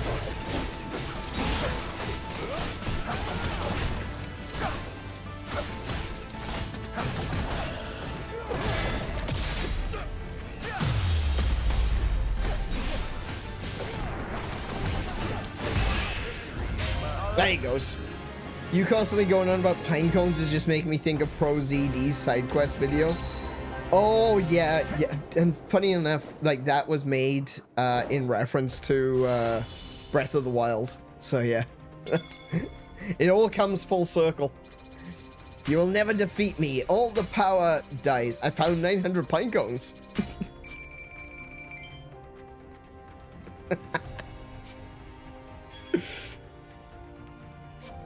And that's funny, right? Because Pro ZD, for anyone who doesn't know, right? Pro ZD is, real name is Sunwon Cho, and he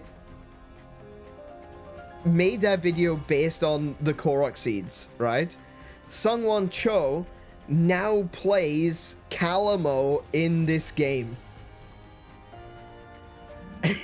So he made a joke video about collecting 900 pine cones, taking the piss out of the fact that there were 900 Korok seeds, and now he plays a Korok.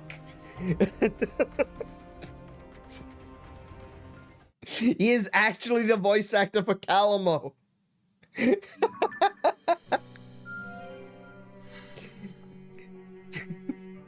You became the problem.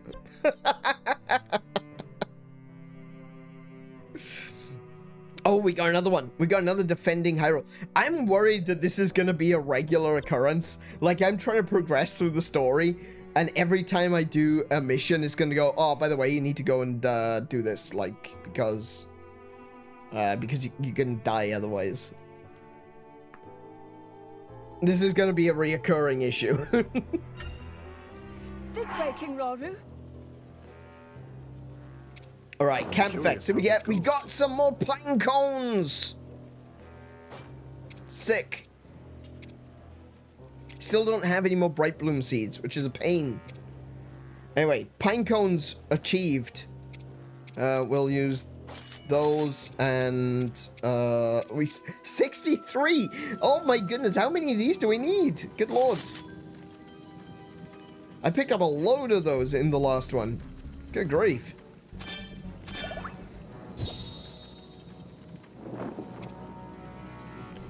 Alright, let's have a look. Let's see, Blade of Light. Yeah, she still can't change. I guess the characters just can't change their weapons. They have a dedicated weapon.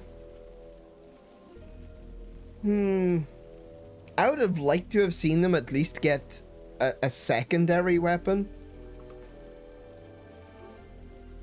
I don't know. Maybe they will. Maybe they will later on, but I think that was one of the things that I really enjoyed about the... Is he preening himself? He is. He's preening his hair. It's kind of adorable. You know, you're king. You can buy people to do that. Anyway. Yeah, one of the things I really liked about the original Hyrule Warriors was the fact that you've got all of these different characters, but you could also change their weapons. So you would see them, at very least at the beginning, using a weapon that you would expect them to use. But then, of course, throughout the course of the game, you unlock new weapons, and you are able then to do something that's a little bit weird, a little bit strange, something you wouldn't necessarily expect as a primary weapon, like with Link, for example. Even though a lot of Link stuff actually utilized weapons and items that he collects throughout the series, they were things like Epona, you know, horse was one of his weapons. So you could be a mounted character, basically a cavalry character. Or you could use the ball and chain. My favorite one, though, is Great Fairy. So Link has Great Fairy as a weapon, but it's not really a weapon. More, the Great Fairy puts Link in a bottle, and you play as the Great Fairy. Right? There is no Link. No Link involved, right? It's just Great Fairy. And that was my favorite one. That was great. And that's a really cool way of also introducing other characters. Like I said, bringing Epona in as the horse, or bringing in the Great Fairy as a weapon. It's a great side method of bringing in other characters.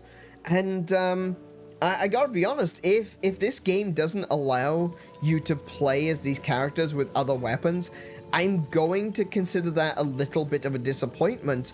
And I know I always say you should judge a game based on what it is, not what it isn't. But there's precedence, you know? Previous games in this series have had characters be able to swap weapons and be able to get new weapon styles and new combat styles, which is really cool. It brings more to the game. It makes the game feel fresh, so that when you're playing something, you can move on to some, you know, you play this character. Man, I played this character for 1,000 fights. I would like to try something else, and then you get an opportunity to play with a different fighting style. It's a shame that this game doesn't have that. At very least, we haven't encountered that yet. Maybe it does. Maybe, who knows? Maybe it does. I don't know. But there were a few things that were talked about in some of the tutorials that suggested that you weren't going to be getting any new characters. Any new weapons for the characters. In fact, it was the what's it called? It was the tutorial for the construct, where it says, oh, the construct can change his weapon. Other characters can't change their weapons, but the construct can. And it's like, okay. Yeah, okay. I would like to be able to change weapons. Like, what can we do? What can we have here? Well, in the past, Zelda has also been seen using a rapier. Zelda has also been seen using, like, What's it called? The harp. The harp in Skyward Sword. So could we have like a musical ability? Could we have potentially a rapier that's a little bit more precise and quick? Could we potentially have her using her bow as a main weapon? These are all things I think would be really, really cool. But so far, we've got Blade of Light. We've got Zelda's lightsaber. And I'm enjoying it. But this is where the ability to change weapons really diversifies the combat and allows you to use Zelda in situations that you otherwise maybe wouldn't be able to. Anyway, I think this is good. Yeah, I've got all of those. I don't know if there's going to be muck in this stage. Is there muck in the stage? Doesn't look like there's muck in the stage. So we'll switch that. This is quite exciting. Fair enough. Actually, we'll do that. Then we'll put the flame emitter up there. Cool. Minaru.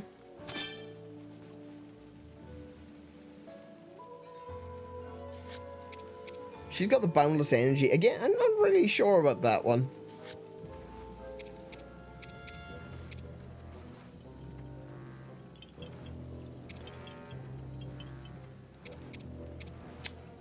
I'm gonna put fire on Minaru. I can't wait to test this.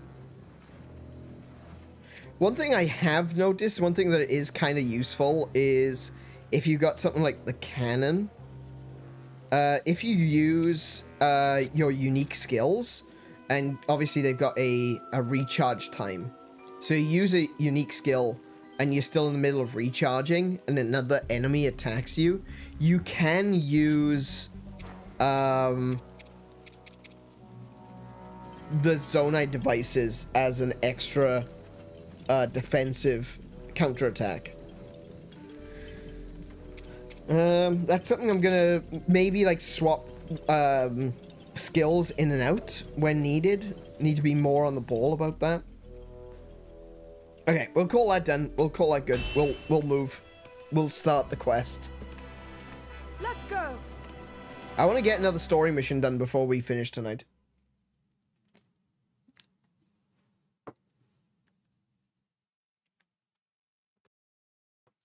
And it's currently 10 past 10, so we still got plenty of time. We still got plenty of time. We can go until about 11:30.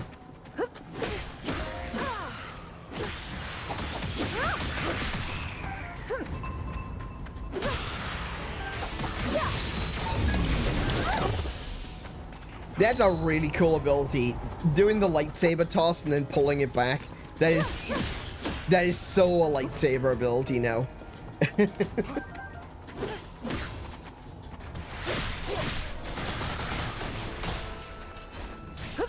What we got over here? Oh, wait, I missed?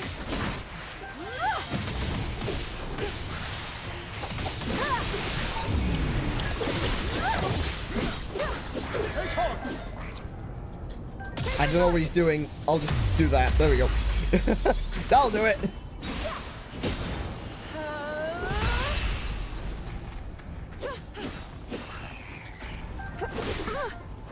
Ow. Oh, hi. Okay, defeat the monsters attacking the outposts. Oh, wait, there's other oh, wait. Of course there's other outposts. Zelda, stay here. Zelda, please.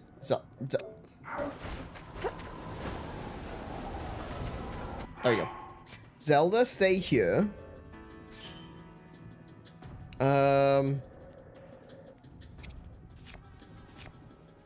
Yep. Rauru, go there. And swap to Minaru.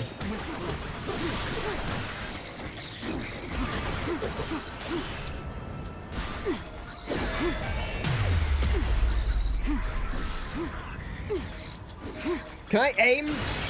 It's over. The end has come.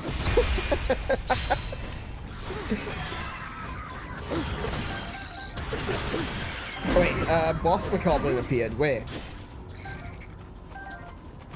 Oh, he's further south.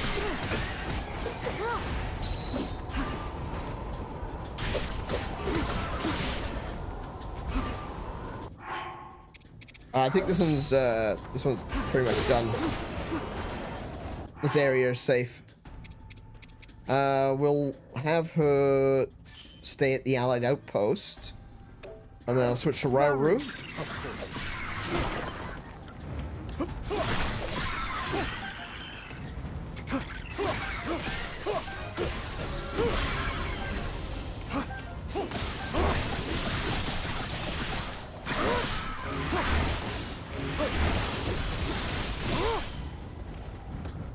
Okay. Oh, this outpost is getting just absolutely wrecked right now.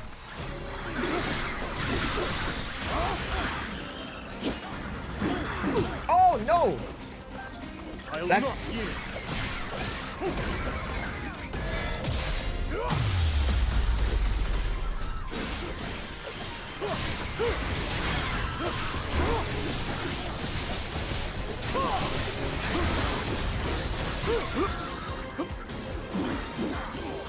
so that attack, that I gotta remember that that attack hits twice.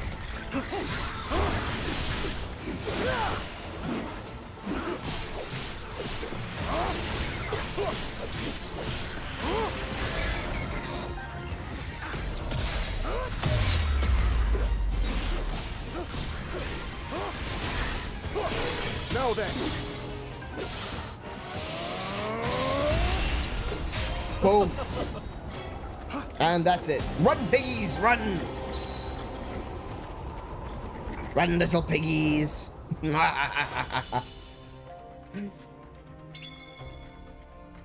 Nice.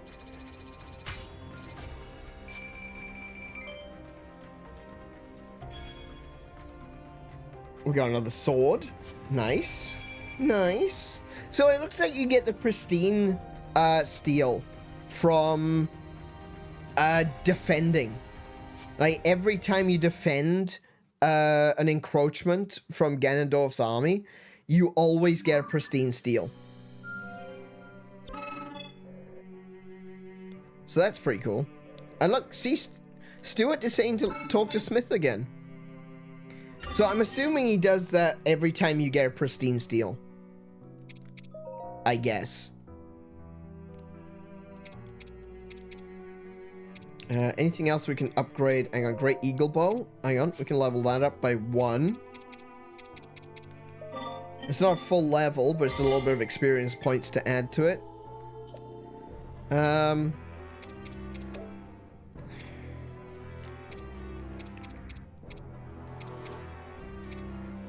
Calamo can get up. Oh, I've got 2 there. There we go.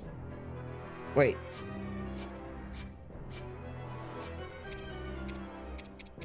Oh, wait, I see. That doesn't quite cover it to fill it up. Okay. Anything else? Sync strike damage plus 5%. That's not bad. Unique skill damage plus 5. Flurry rush damage.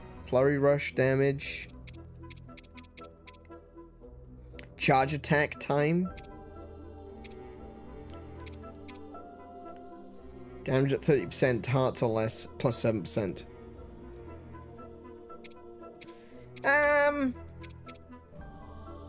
Sync strike damage being 5% is pretty good. Unique skill damage. That's not terrible. I don't know if I necessarily, like I said, I don't know if I necessarily want to give anyone weapon skills just yet, because I don't know what they're gonna get. You see this one? This one's got, this one says slot unlocked at level 10. So that'll be just an empty slot like these are. But this one, question mark at level 7, that's a specific ability. And these might be specific abilities as well. but we're not going to know what they are until we get close to them. So, maybe you do like an evolution on your skills, or maybe all of these unlock at level 10. I don't know, but we're currently halfway there. We're level 5. When we get to level 7, this skill will unlock. And I think that this skill is really going to determine what I'm going to want to put into this sword to make it even better. And that's the thing, like, if you can't change weapons, this is the part that I don't get, right? So if Calamo, for example, right here, if he's only got one sword, then it seems that I only have one chance at putting skills on there. I don't know if you can remove skills. At very least with the construct, I can get new swords, I can get new weapons, and, you know, if I cock it up, if I put something onto this Zonite sword, I can always put things onto that Zonite sword instead. That's way better. Yeah, that's cool. So, you know, oh wait, that's a long sword. I just realized that's a long sword. Okay, does that mean you can only get one of each weapon? No, I've got 2 of these, look. So these feathered edges, right? If I cock up one, I can use the other one and put a different skill on it. Easy peasy. But with Calamo, he's only got one weapon. You can't change his weapon. So, what do you do? What do you do if you put a skill on it? It makes me think that you're gonna be stuck with that skill unless you can clear it off. Like, oh, you see, you can't dismantle weapons. You can't dismantle Calamo's weapon. You can dismantle this. You can dismantle all of these, but you can't dismantle Calamo's weapon. Which is what I would expect, because it's a unique weapon, you know? Alright, let's do it. Let's do the story. There's nothing else, is there? There's a couple of quests here. Any ability quests? No? Okay, let's do this. Let's get the Gorons. Time to make ready. Time-sensitive missions. You can now press Y during battle preparation to view available time-sensitive missions. After completing them, additional time-sensitive missions may appear when you next enter camp. Oh, we talked about these. These are the things that give you tickets. We've already seen those. Perhaps this will help. What happens if I hit... Ah, there we go, look.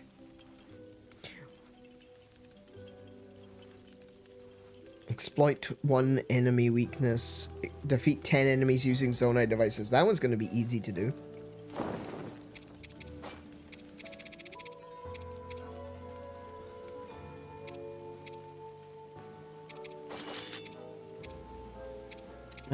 What was the other thing? Oh, we got loads of those. There we go.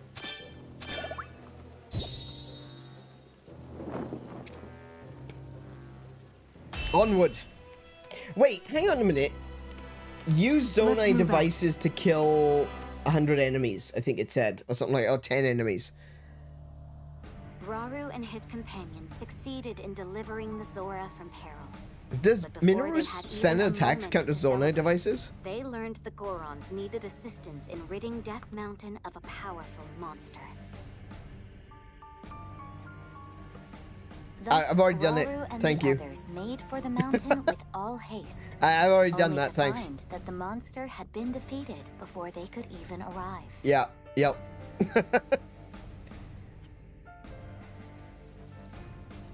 Alas, their luck was short-lived, for the monster onslaught had only just begun. With hordes of enemies closing in, the brave Gorons once again found themselves in dire circumstances. Ah, it's alright. That's what we're here for.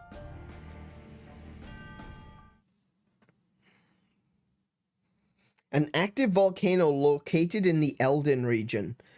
Famed as the tallest peak in Hyrule, Rivers of lava flow beneath billowing clouds of ash amidst scorching heat. Sounds like a terrible place to live. Great for Goron, I suppose.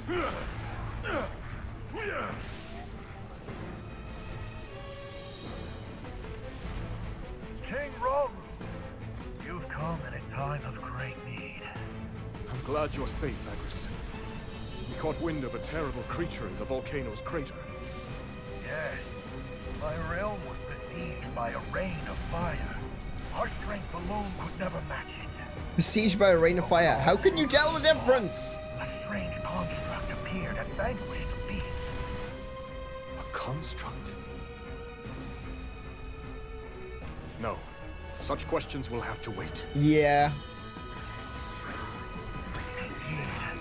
Every time we lay one of these monsters low, Oh my goodness, they've got fire magic, look. rise up to take its place. Ooh, this is gonna be tough. Okay, I think I might have to change And my... from here on, we fight together.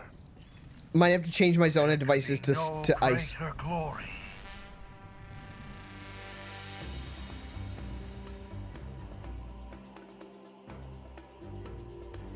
Oh, I'm fighting as Agriston straight away. Even though,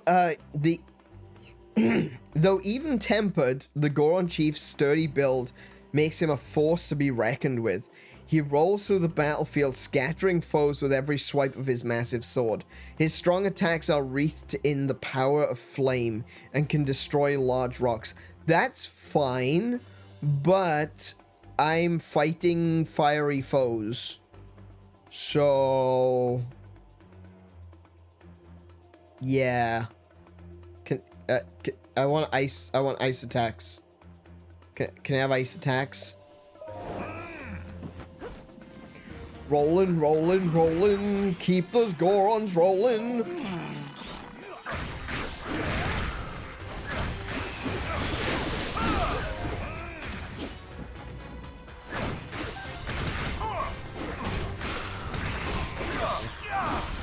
Okay. What have I got as my single heavy attack? Oh, it's literally just rolling. Okay, cool, cool, cool. I like that one. That's a really cool ability. Does a load of damage.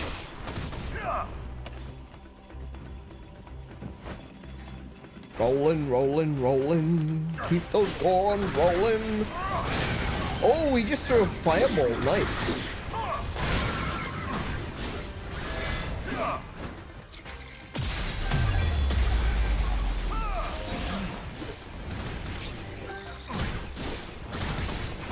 I cast fireball. No. But the room is only 10 feet by 10 feet. I didn't ask how big the room was. I said I cast fireball.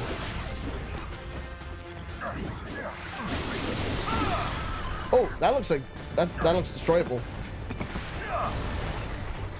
I was correct.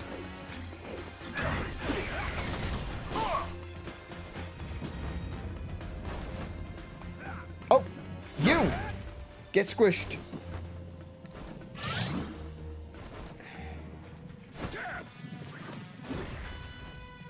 He doesn't do damage to enemies when you roll over them. Look, see? He's not doing any damage. He's just pushing them.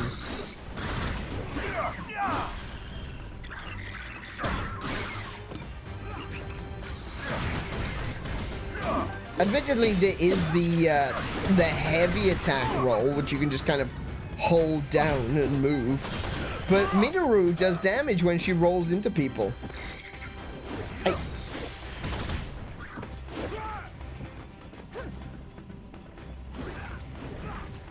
Die.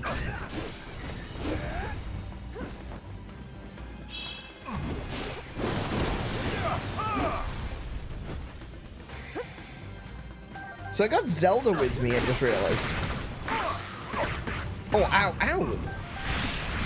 Oh, there's the spin attack. Oh, yeah, I like that. Yeah. Like, every character needs a spin attack. This is a Zelda game, after all. Where would I be without my spin attack?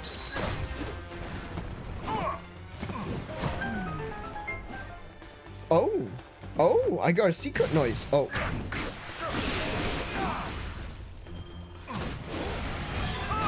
My power roars. No. No chance.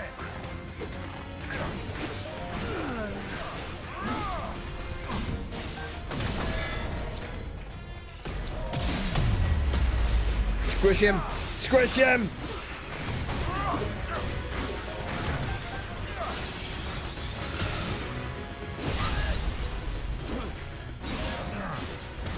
Let me hear that crunch!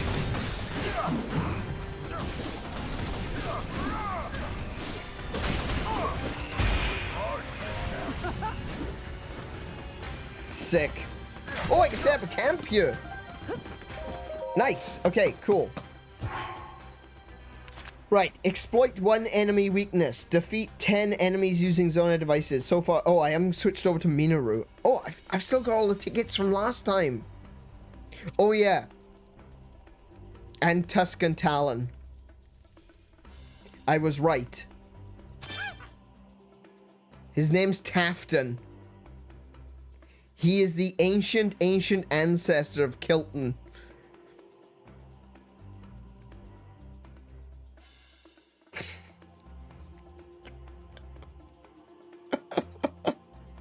He looks like a caveman. He's wearing caveman gear, but he's got a swish. He's got like a pompadour and like curly mustache. He is like, I don't even. He's like a rich guy out of the Flintstones. I don't get it. Are these Gorons really small or are the Bokoblins really big? Bokoblins are actually really large. Like, that's something that I don't think necessarily comes across very well in a lot of these games, but Bokoblins are pretty bloody big. Like, they're bigger than a regular human.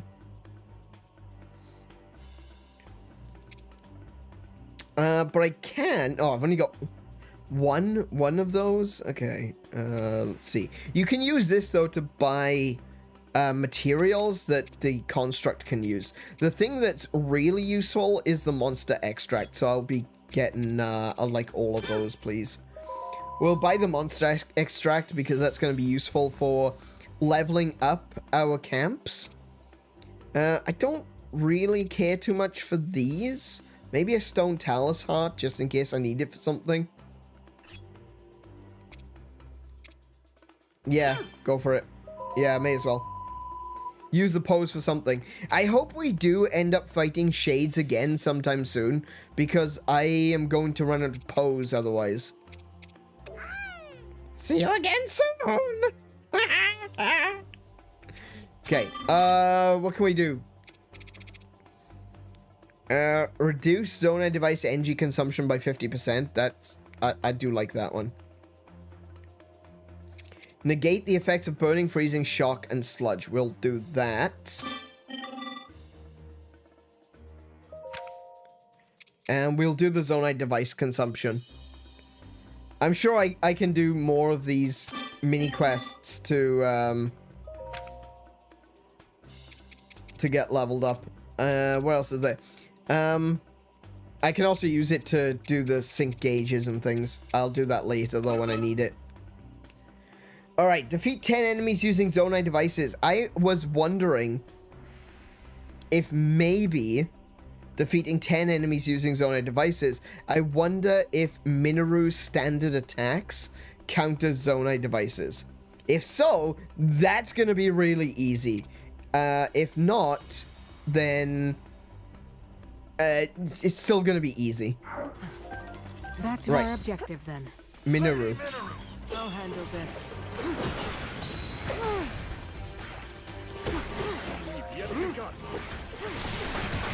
No, it doesn't look like this counts as Zonite devices.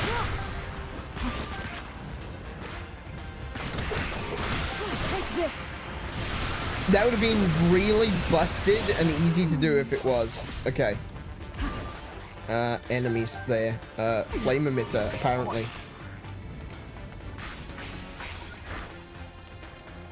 Let me switch that over. I don't want a flame emitter. I want the ice emitter. There we go. That'll do more damage.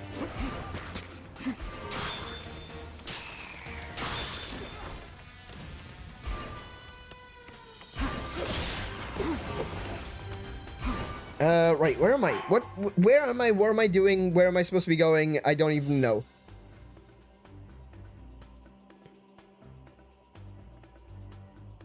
That monster in the crater was terrifying, but that construct faced it without the slightest hint of fear. Indeed, it vanquished our tormentor as though it were nothing. How is this even possible? Okay, interesting. So Zelda is talking to Agriston about the construct coming in. Okay, so Agriston is currently over there. I'm going to send Agriston up this way.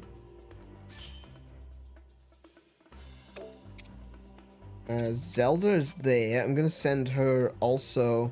Actually, I'm going to send Zelda to here. So that she's there. Actually, no, I'll send her at these enemies here.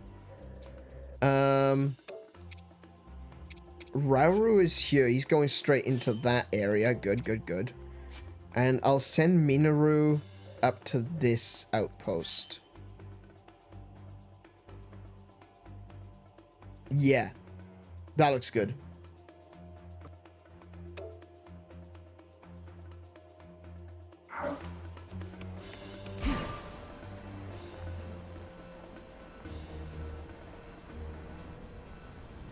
So, yeah, I want Minaru to take this outpost first.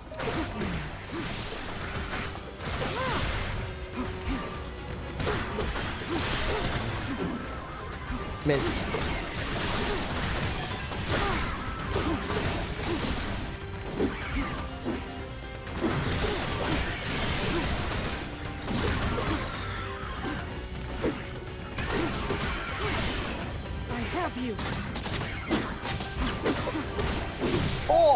Oh, he clouded me. Show of might.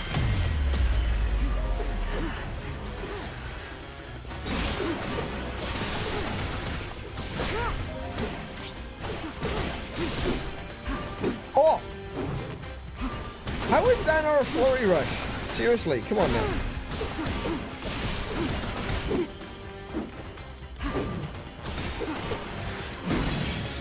It's over. Now be gone. A challenge overcome.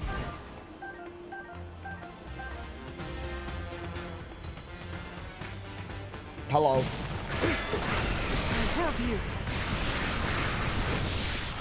Oh, No that... surrender.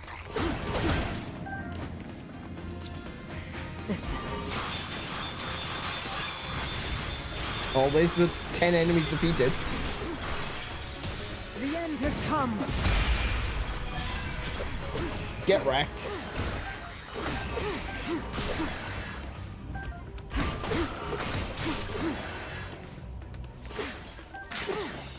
Can I do anything in here? Anything special?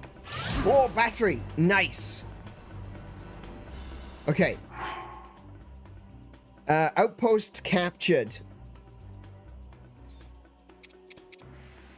Hold the phone. Hold the phone. Where's Rauru going? Where's Rauru going? Rauru was standing right here, and I told him to go there, and he's gone the long way around. Are you serious? What's with the pathing in this game? Holy crap. That's really bad. Okay, Rauru, you're gonna have to come... Oh, I may as well send him all the way around at this point. Alright. I'm gonna take Minaru up here. Actually, I'll send her to fight those first. I'll switch over to Zelda. Rauru. Zelda! Understood.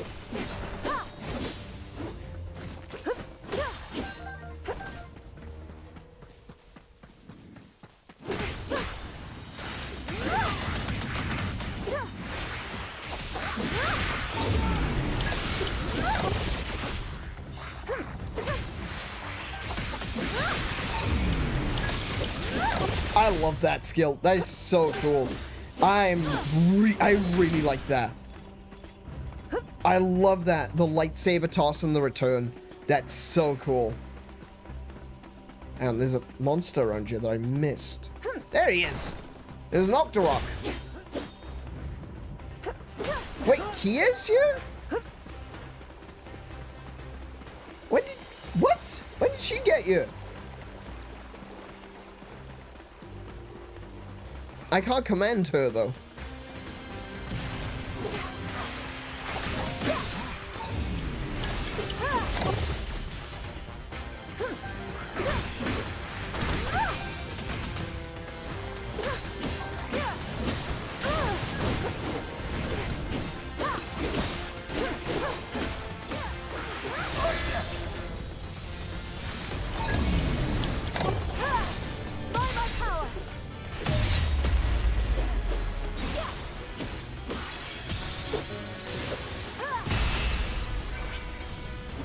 Okay.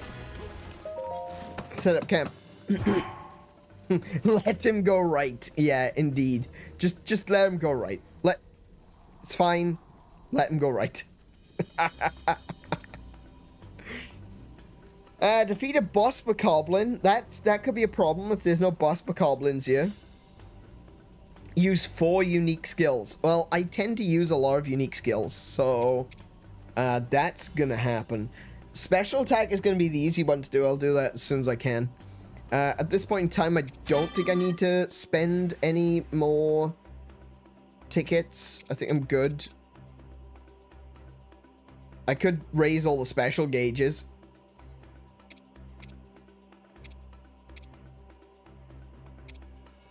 Actually, I've got the bonus to special gauges. Maybe I'll raise the sync gauges. Give me an opportunity to do that. Yep, okay. Time to depart. Okay, everyone's got good sync gauge now. Now, Agriston, before you bugger off, I want you to fight these here, okay? Zelda, I want you to fight those there. Actually, I might take Zelda there. Minoru.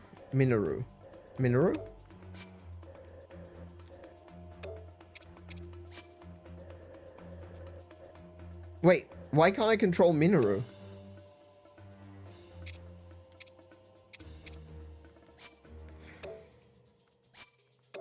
What is happening? Minoru just... Oh. That's weird. Look, it won't let me... It won't let me go up there. What? Why won't you go up there? Oh my goodness. Okay. I don't get it. She'll go here, but she won't go to the enemy outpost. She won't go any further north. I don't know why. I guess I'm gonna have to control her to go up there. Alright. Rauru is where he needs to be.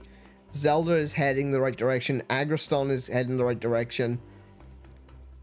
Alright, so I'm gonna have to control Minoru.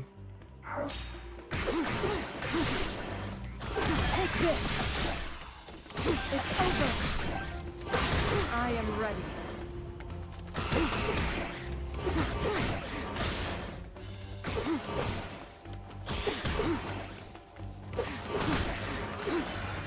Okay. Oh, I get it. Hang on, I can do this. Hang on, I can blow this up.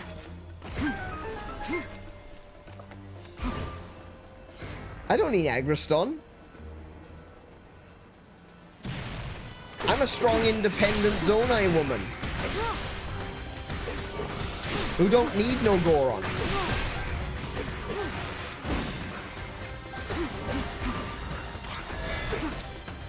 Show of might.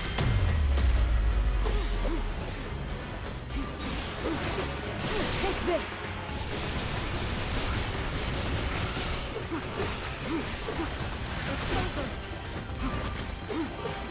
Take this. Get run over. Oh, he hit me. I'm all right. He hit me at the last second. How dare. Okay. Oh, hi. Anyone else want to crawl out of the woodwork? Guess not. Okay. Let's see now. Minoru, go there. I'm gonna switch over to Agriston.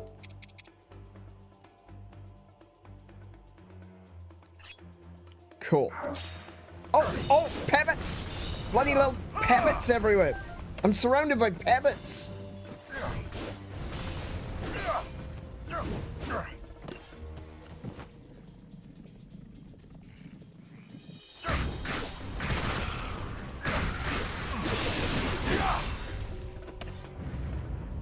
Okay, well, I can't go that way. All the enemies are killed, though. Rolling, rolling, rolling. Keep this Goron rolling. Rolling down Death Mountain. Goron. Rolling, rolling, rolling. Saving Zelda, rolling. Gonna take my home back. Goron.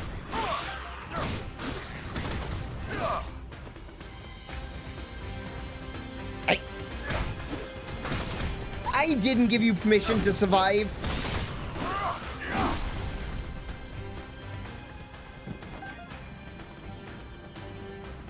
Rolling, rolling, rolling. Hi.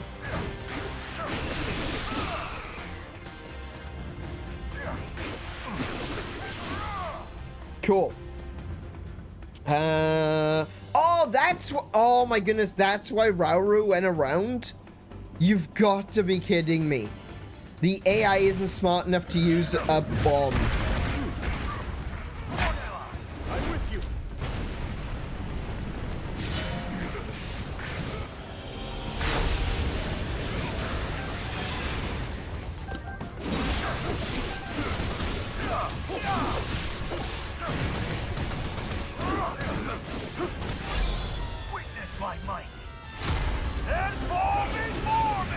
Oh my goodness, he just explodes.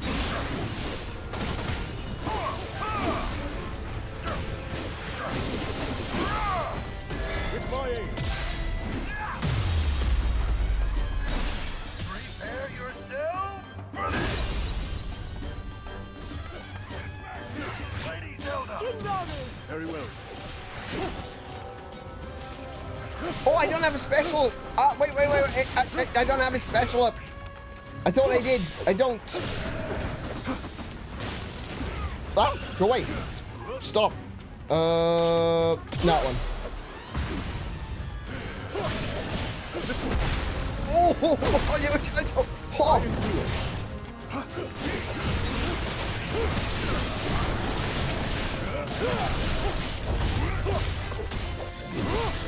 Zelda. Understood. Zelda doesn't have a special up either. Gosh dang it.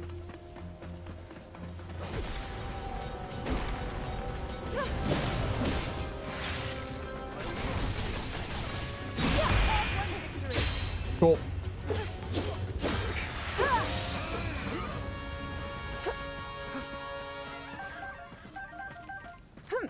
Get wrecked, sunshine.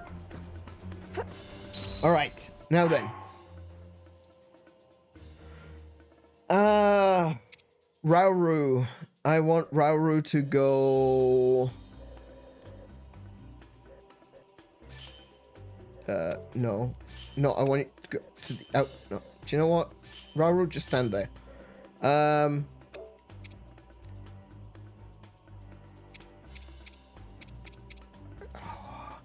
I said it'd be easy to do 4 specials, but it's not going to be easy to do 4 specials if no one has got their special meter up. The only special I've been able to do is Agriston. Alright.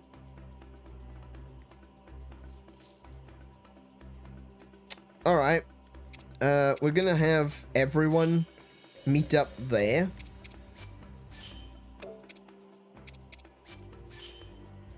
And I will control Minoru to walk there.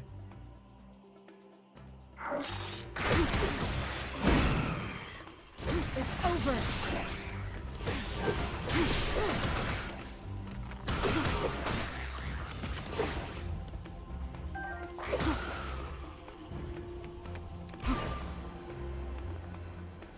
Man, she's so elegant.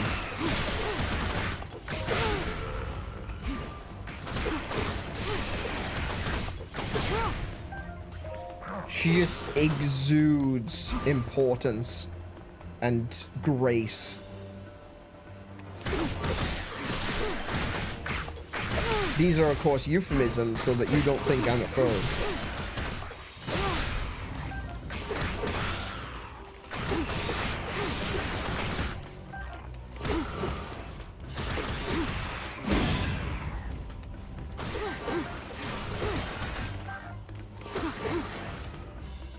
Anyone else? Oh, she's got a special. What, oh, ah. Oh, you've actually got to report them? Oh, okay. Hold on. I need to report them. I need to go to a camp. Hang on. Wait, no, I was in the right place. Minoru, I need you to go to there. Okay, switch over to... This looks dangerous.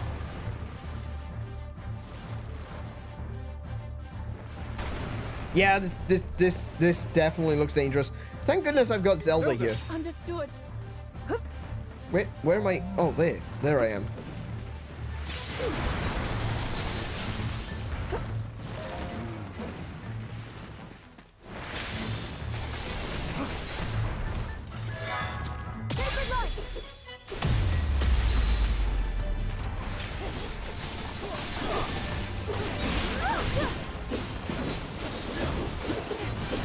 Minoru, what are you doing, you love? Minoru? No? This isn't where I wanted you to go. Oh my goodness. No surrender. King Rauru. Minoru! Let's see if I can help. Run. Minoru, go. Shoo. Move.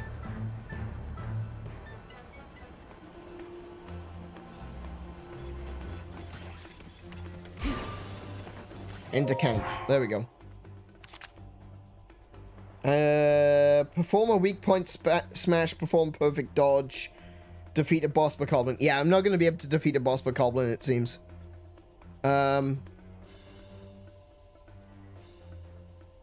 It's not Minoru's fault the battle was on the way to the camp.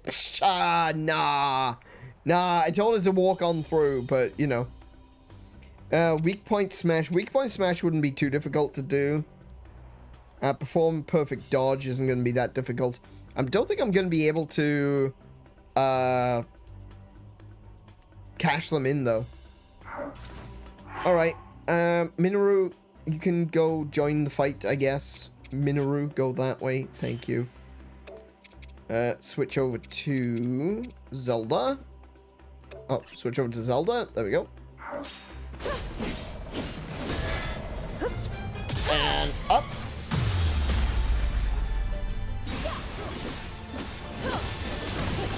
Oh, I can't climb on. Hang on a minute. Wait. Very well. Frost emitter. Useful tool. There we go. Break him.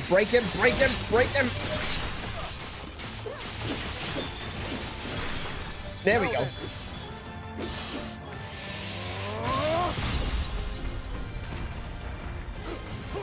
Zelda. Understood.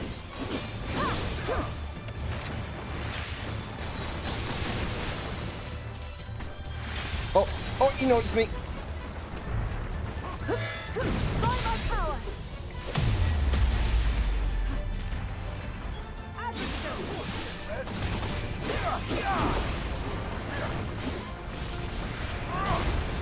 Oh, he's gonna explode. There he goes.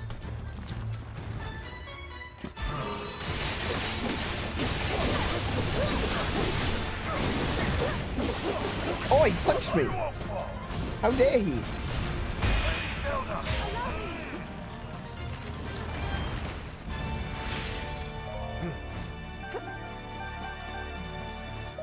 That's not the end. I thought that would be the end. I thought that would be the boss. That's not the boss. Do we get any, spoils? There we go. I got one ready to report. Didn't get the perfect dodge.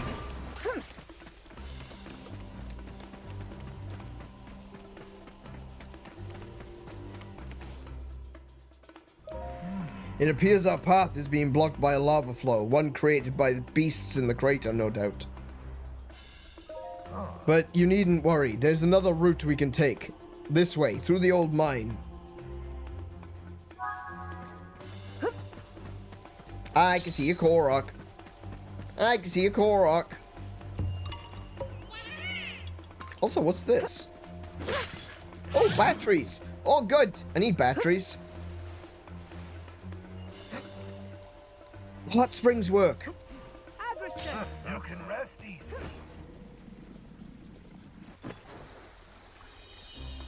Nice. Lady Rauru. Rauru. Of course. Zelda! Understood. Agriston. Okay, You can cool. rest easy.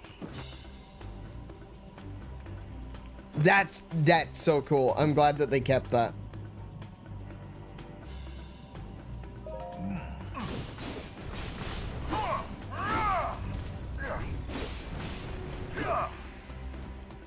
What's this? What's this? There's a little... Oh, look! A chest! A little sneaky chest. I'll have that.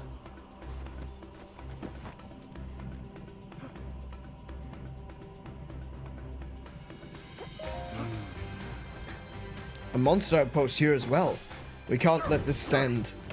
Oh! Horriblins! I thought we were missing something. Oh my goodness, they actually do fair whack of damage. Good grief. Well, they don't do a fair whack of damage. They can hit you and stumble you. Oh! Oh, that's a big Horriblin.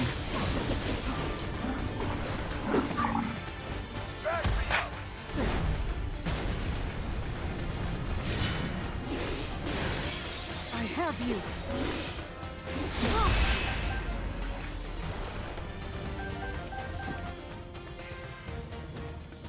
And bonk.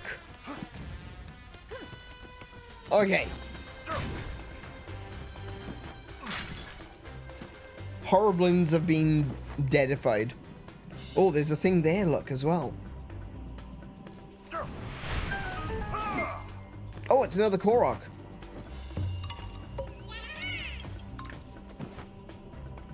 Is this head for the summit? But I feel like I'm going downhill.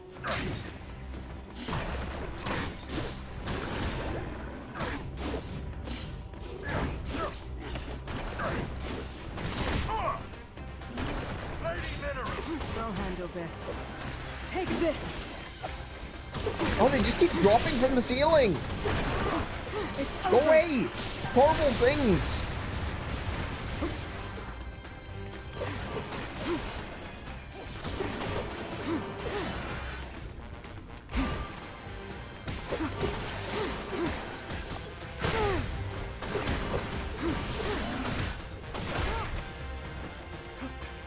Do they just keep spawning in here, or is there like a limited amount?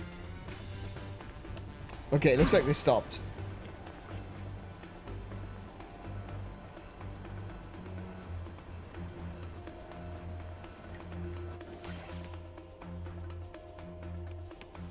Oh, hello.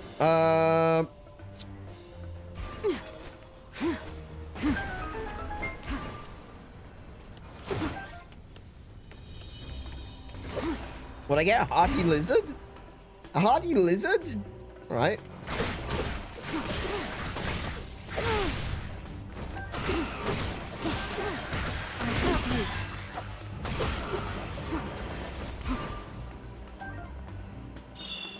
Oh! Oh, Oh, you little swines. Rauru. Of course. Right. Zelda! Understood. Alright, apparently I missed one. There we go. Get wrecked.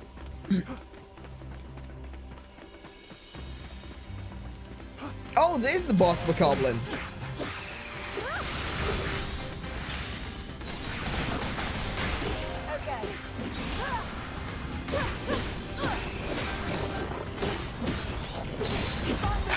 Victory is assured!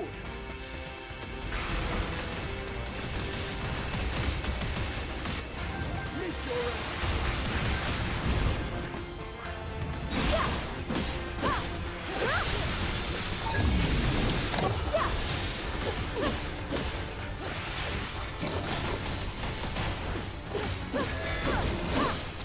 I'm fine.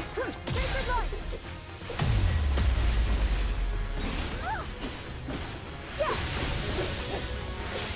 Oh no no! I was trying to do the recall, but I didn't hit the button in time. Hard-won victory. Oh, wait, there's still more? Okay. We'll get those tickets.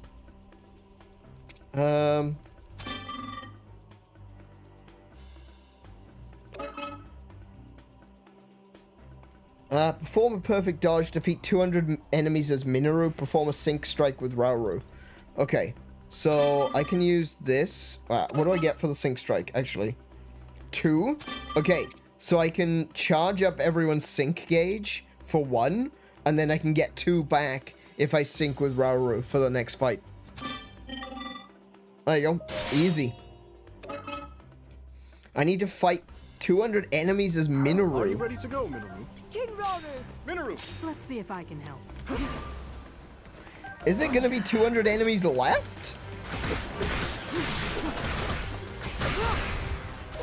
Unless they drop some new enemies in towards the end. There isn't even 200 enemies to kill. Oh, I saw that. I saw that. There's a chest. Chest right there. Look at that. Zonite steel one-handed. Very nice. Oh, we got a battery there as well. We're full on batteries. There's a Korok. Oh my goodness, there's loads of stuff here.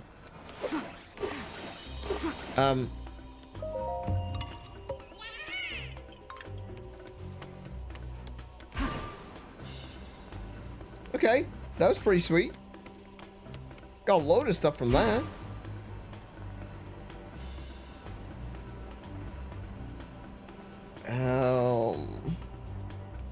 Okay, so it's in this room.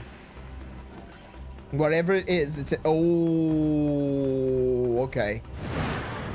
Okay. We're not gonna get 200 kills. Would you join me? You needn't ask.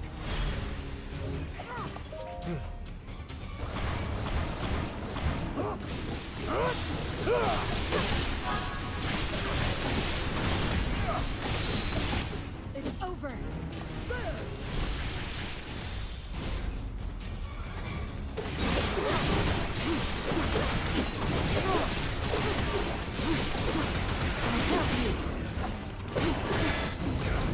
Show of might. Child's play.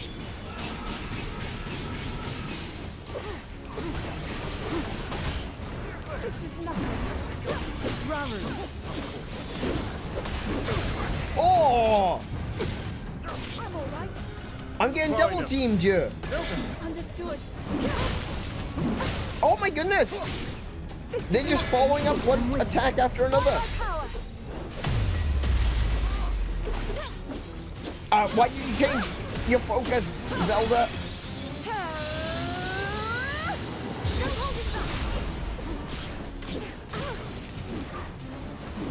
Oh my goodness. I'm all right. In support. Okay. Must take aim. Agriston. With pleasure.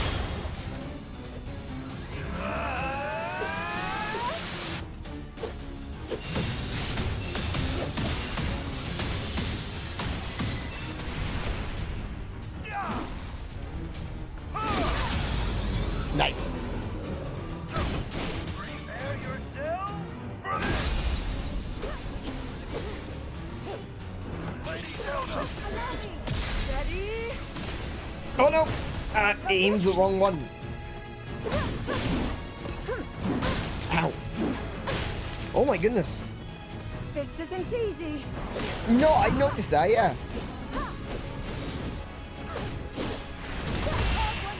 One down.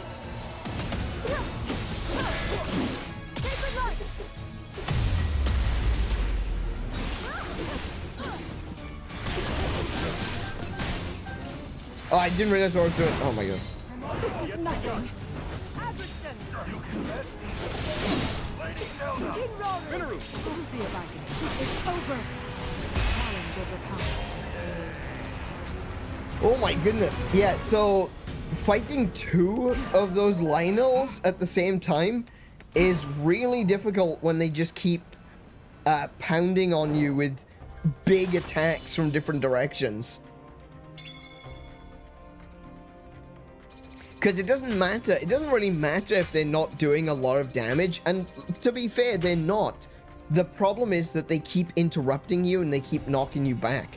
So you need to be able to get in there. You need to be able to hit them without getting interrupted by the one that's standing next to you.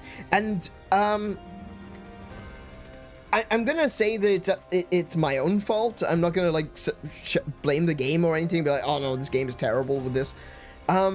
The game didn't seem to know which Lynel to lock onto. So I was looking at one Lynel, but the game would then lock on to the other one. And so I was trying to do like attacks in one direction, and when the attack had finished, the camera would just whip around and look at a different Lynel. I'm not really sure what that is, whether that was my own fault, whether I was locked on to the wrong Lynel or something, but it really felt like the camera didn't know where to look. So that's a little bit of a concern there, especially when you're trying to do things like perfect dodging, especially when you're trying to counter a particular attack. Like, I saw that the one Lynel jumped up into the air, so I used the arrow counterattack, but she used the arrow counterattack on the wrong Lynel. I was like, why? Why did you do that? I don't get it. I suppose I've got a little bit of time to make sure that I'm pointing in the right direction, because the time does slow down when you're using those specials, but at the same time, it really feels weird that the game doesn't know which one I'm trying to look at. Like, just as a basic assumption, it's the one that I'm looking at, you know? Oh my goodness, look at those. We got some one-handed sword steals. Excellent. We can start leveling some people up. But yeah, do go back and take a look at that fight, and let me know if there was something that I'm doing wrong, or if it does feel like it's like pulling to one side or something. Ooh, look at that! 78 fire-breathing Lizalfo horns. Those are going to be very, very useful. Nice. Okay. I'm basically just savoring these parts for now. We will use them when they are the most necessary with Construct.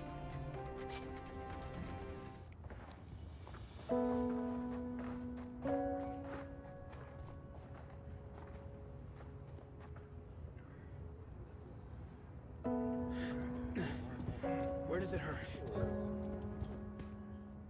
Everywhere the same turmoil. Yep. My people have been overrun by these monsters. Until we could sever them at the source, we shall never know peace. Yes, it's not a comforting thought.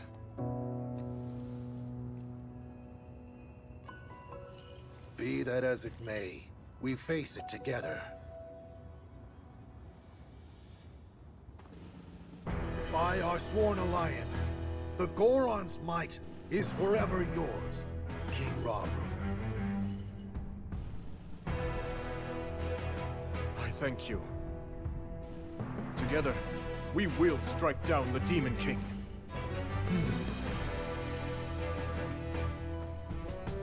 We have to prevail, no matter the cost. Right. If only we had a way of reaching that construct. Perhaps it would be willing to join our cause. I mean, I guess I technically already have joined your cause. Oh, there he is. It is. It is. She is. I have no idea, honestly. Would you look at that? These guys never stood a chance against you. Huh? Oh, Dorito. It's good to see everyone safe. Yeah, I'm glad we all made it out okay. The Gerudo Desert. That's what I'm assuming. I mean, look at him.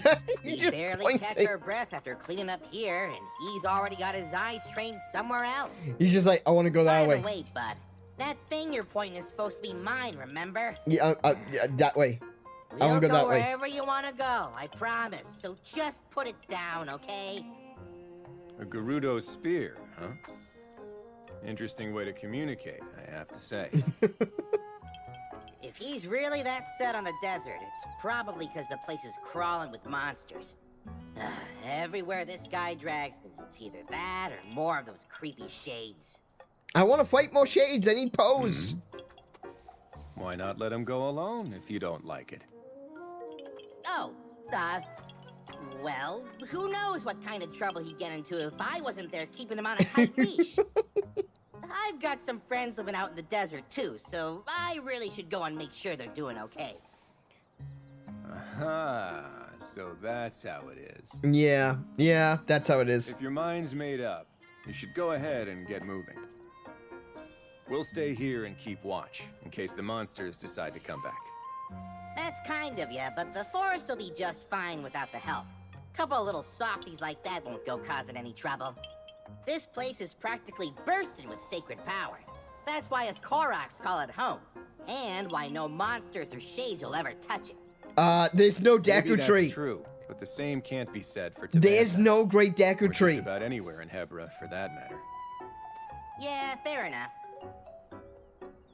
Huh. But hey, if you do find yourself needing a hand, I've got just the folks in mind. My devoted subjects. Sworn brothers, I mean. The Koroks of Devoted this subjects? forest. Though be warned, anyone who dares venture into the fog-ridden boughs of the Lost Woods is destined to wander for days on end. Well, it's really just got a lot of shortcuts and dead ends and stuff. Yeah, that's true. Anyway, they'll be happy to help if you need it. Wait, hold Thanks, on. Galmo. If there's any more trouble, I'll know just who to call. Look, there should be a Deku tree there.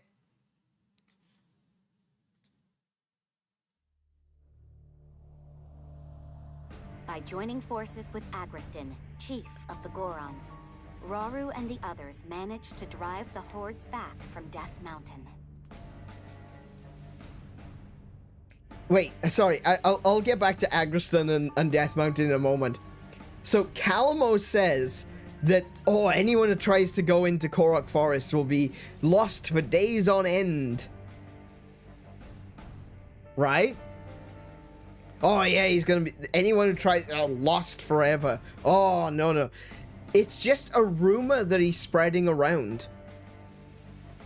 If Calamo does end up being the Great Deku Tree, he's spreading around a rumor, and when he becomes the Great Deku Tree, he makes that rumor a reality. He uses his magic to be able to make the Lost Woods actually lost. I'm pretty sure we're going to go through a lot of Deku Trees. Probably. But I think he's going to be, if not the first, the next Deku Tree. Anyway. By joining forces with Agriston, chief of the Gorons, Rauru and the others managed to drive the hordes back from Death Mountain. Having secured the support of both the Zora and the Gorons, they returned to the temple in Tanagar Canyon, where they devised a plan to fight back against the ever-growing forces of darkness.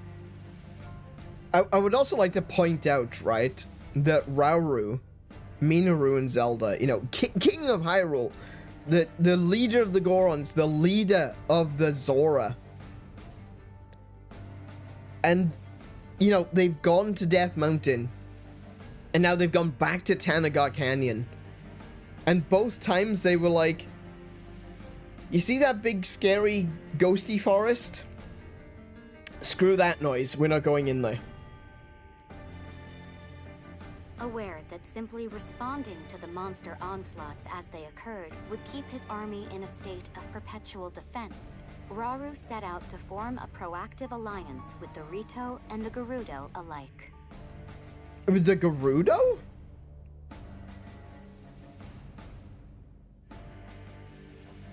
That doesn't... Interesting. That doesn't make a whole lot of sense. If he thinks he's being attacked by the Gerudo. But with the fate of Hyrule hanging by the slimmest of threads, its king couldn't help but feel an overwhelming sense of worry.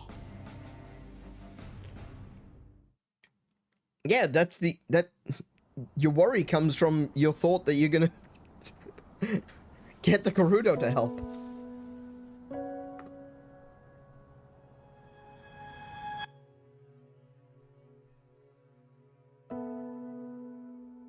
I love her tattoos. If he's ever struggling, I hope that you can help show him the way forward. Me? I couldn't possibly. If such advice were to come from you, he might actually decide to heed it. I think she knew. I'll try, Queen Sonia. There's a few things in this game that have hinted at the fact There you are, Zelda. that she maybe knew that she was going to die. King Rauru. She didn't know exactly what Those or always how, were Sonia's favorites. but she knew it was coming. I didn't realize you knew.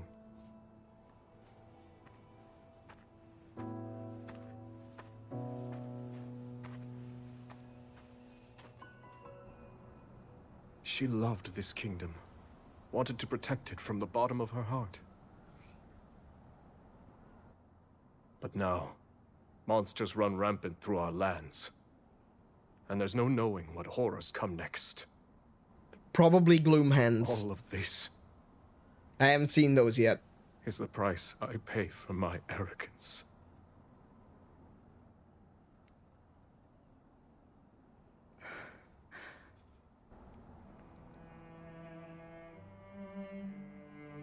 Oh. In that case, you'll not pay it alone. We'll find this strength in our music. allies and save these lands. Zelda's So don't lullaby. avert your gaze. Stand tall as the leader this army needs. After all, You are the only king that Hyrule has.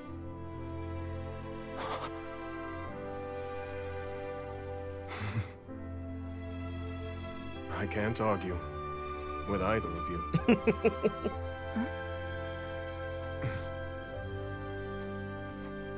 Minoru. We've been looking for you two.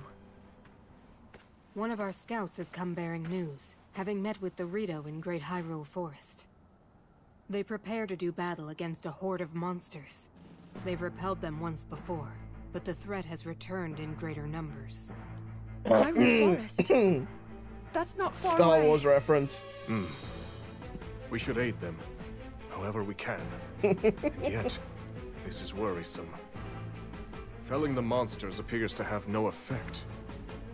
Zelda, I'd like you to head there with Agriston and Kia. Provide the support our allies require. As for Minoru and I, we'll remain at the temple. The wounded need our protection. We'll handle it. I promise. Enough of these schemes, Ganondorf. I would have loved to have seen some of the ruins of, I suppose 10,000 years later, there wouldn't be any left. But I'd love to have seen some of these ruins left over in Tanagar Canyon. Most of the buildings that they've been making are made of wood, though, so it definitely wouldn't last. But it would have been cool. It would have been cool to see. Agriston, the worldly chief of the Gorons and longtime friend to Rauru. Though calm and intellectual, he will readily fight tooth and nail for his companions. Good news. Good news. We got Gorons. Oh, hello. There, Great Hyrule Forest. That is our next stop. Oh, I really, really want to press play. It's already... it's already 11:20. I want to press play on this one. Oh, that is no Deku Tree there. There isn't a Deku Tree.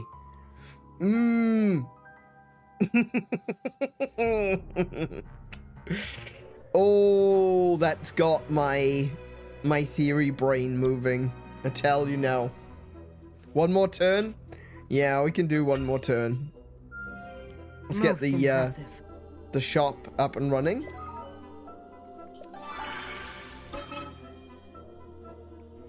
Goronbi. Ooh, lots of meat. Meat and spices. And rock salt. I don't have any salt. I'll grab the salt. I'll grab the spices too.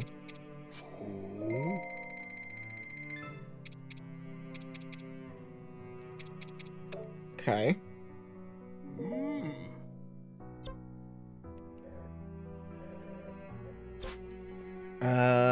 Oh, see now.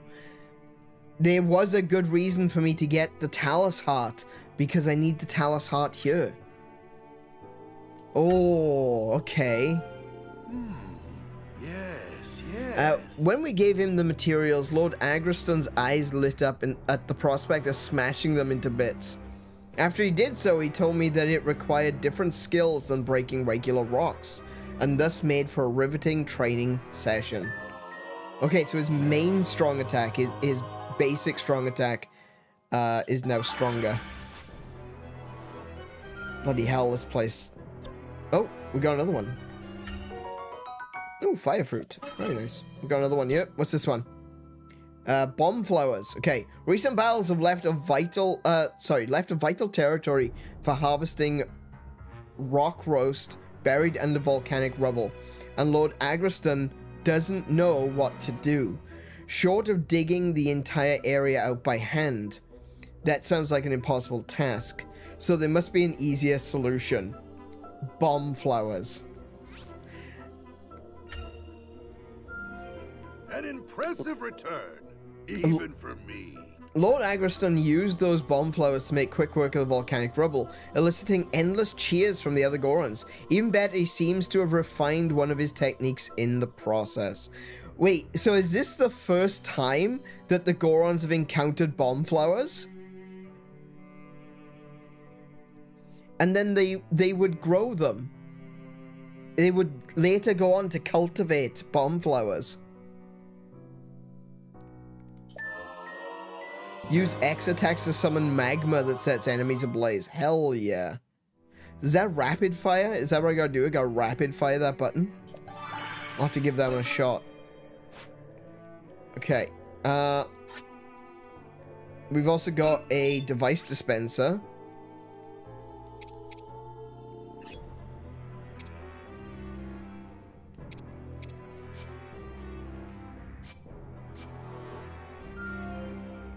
What device do we get? A balloon? A zone device that rises when filled with hot air. It can instantly transport you to an allied outpost. Fast travel? Look at Zelda just hanging off of it. These Zonai devices let you instantly travel to any allied outpost. After using one, select an outpost from the map to fly there immediately. Fast travel in a Warriors game. Interesting. Okay, so we got nothing else that we can do right now. So we will... Oh, Stuart wants us to do this one.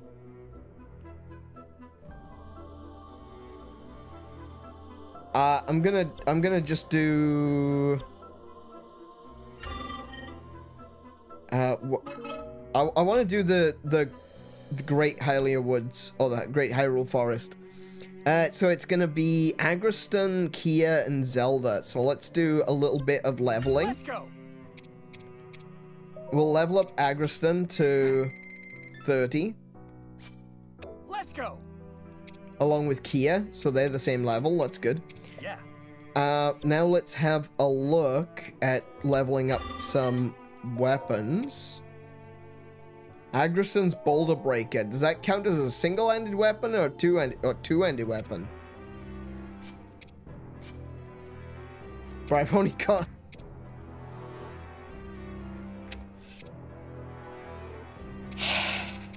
Of course.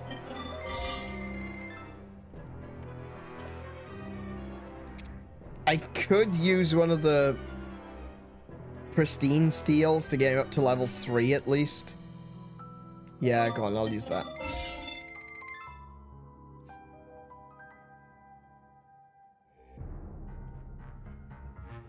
It's just like all those flying shooter sections. Warrior game. Oh, yeah, true, good point. Yeah, I forgot. Yeah, because all of those other flying shooter sections in Warriors games. I forgot all about those, you're right.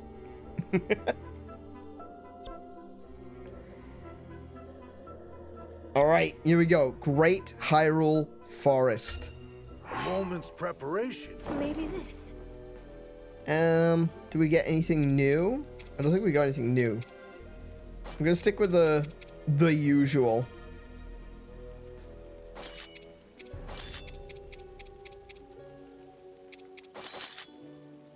There you go.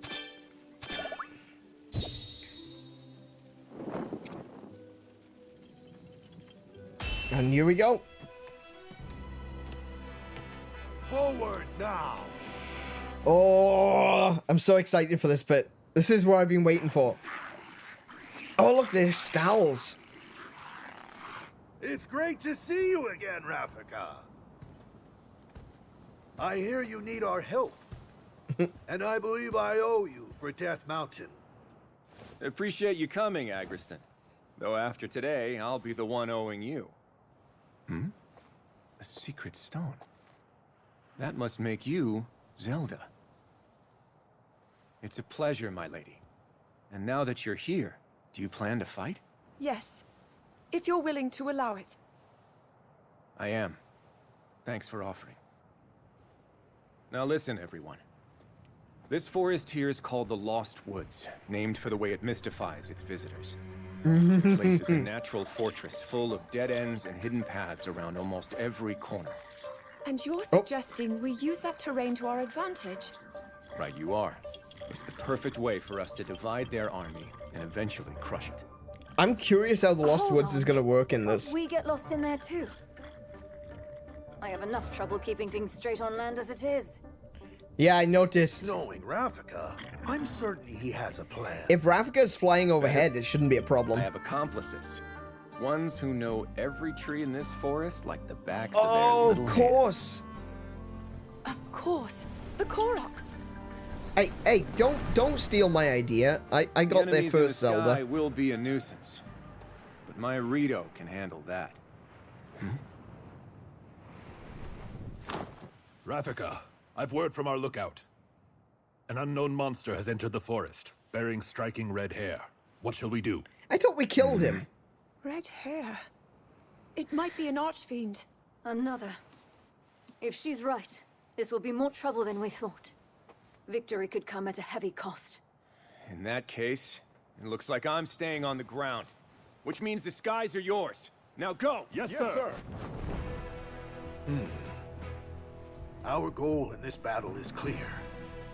Now then, with patience and caution, we can wasn't see expecting to this fight an through archfiend. to the very end. This could get difficult.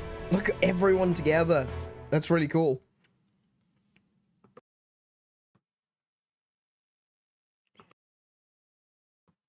Yeah, it's good to see we're getting the groups together. We've got the Zora, we've got the Rito, we've got the Gorons, and we've got the Hylia. Admittedly, the Hylia from the far distant future, but Hylia nonetheless. Just need a Gerudo? I think we're going to meet one when we enter the forest. Okay. Oh my goodness, this place is a maze.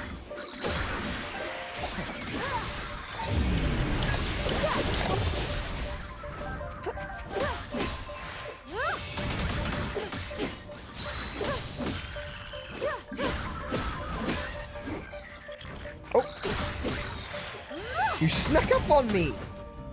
Sneaky piggies! Oh, it's the lawyer. Alright. So this place is definitely a maze. Amazing, am I right? Okay. So Zelda, Kia are with me. Agriston and Rafika are halfway up there. Okay. And there looks to be one of our captains down here, so we may have to go save them. Let's see now. That might not be a captain, that could just be a squad. So what I'll do is I'll send Goron down to... it is a Hylian captain. Okay, we'll send Agriston down there. I'll send Rafika... Actually, I'll control Rafika. We'll send Kia to the Stalmoblin. And Zelda can also go to the Stalmoblin. That's a good place to start. Yeah, that looks like a good move. I'll take control of Rafika, and I'll head towards that outpost over there. Oh, watch out for the lightning dudes.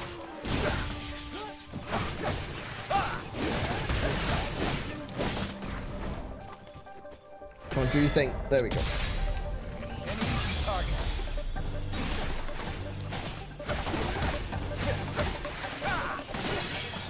Ready for this?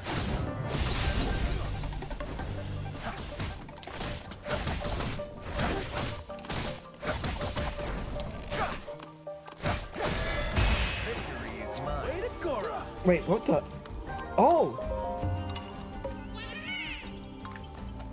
That popped up in the middle of the fight, and I'm like, what the heck is that?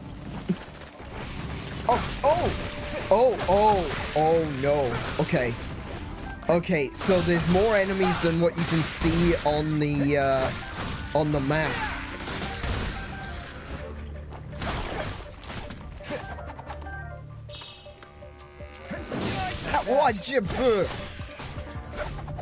Stop that.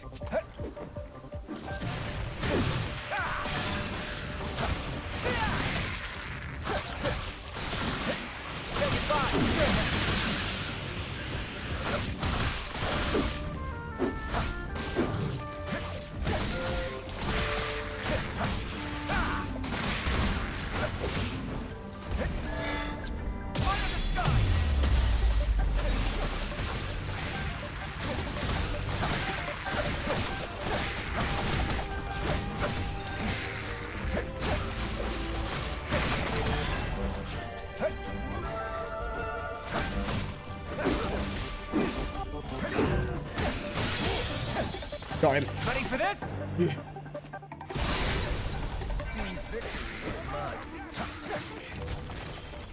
Okay, we got a camp. That's good news.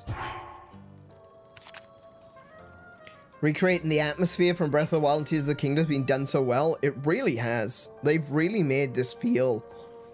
Even though it's a Warriors game and it's about, you know, mass combat rather than puzzles and sneaking around, it really does feel like a part of that universe. They've done a really good job. I'm very impressed. Okay, I can travel by balloon from here as well. Interesting. Okay. First things first.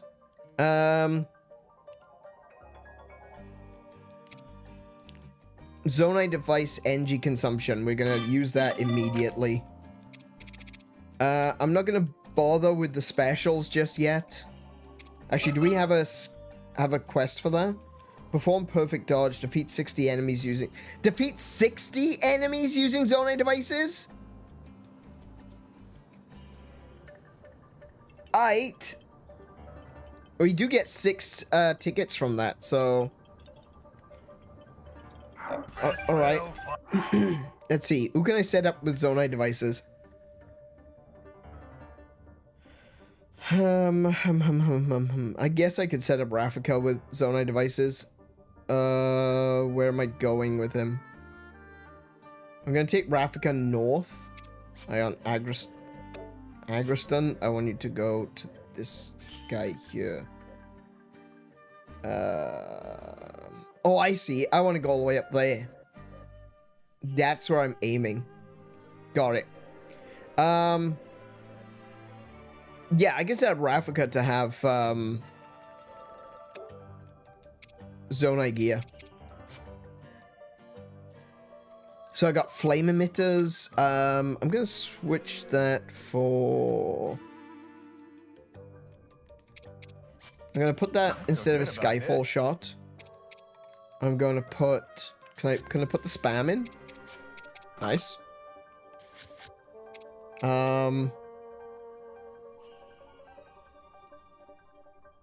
Oh, whoops. I switched to a different character. I didn't realize I'd done that. There you go. Spam. Got it. Switch that one for a Zonai device. Switch the top one for a Zonai device. We got a flame emitter. I might put ice emitter in there instead of flame. And I've got the bomb. Cool. I can do that. So, I need to... Wait, sorry. Hang on. I need to talk to you. So, perform a sync strike with Rafika. Okay, that's not going to be too big of a deal.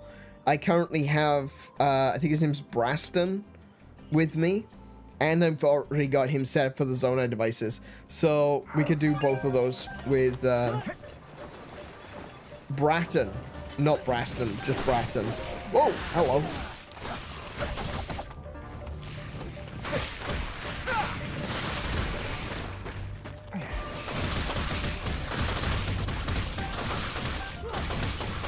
Okay, interesting. Ice is killing them, but it's not freezing them.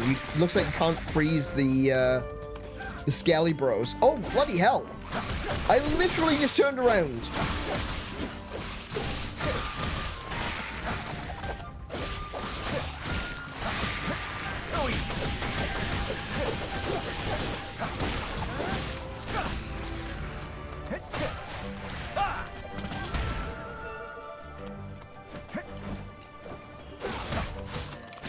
I don't know where they came from. Good lord.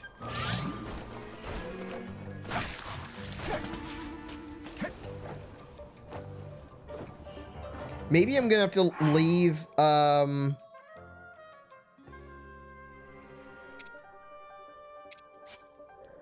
are you targeting that area? I want you to go that way. Okay, I'm gonna switch to Agriston. Beat these guys up.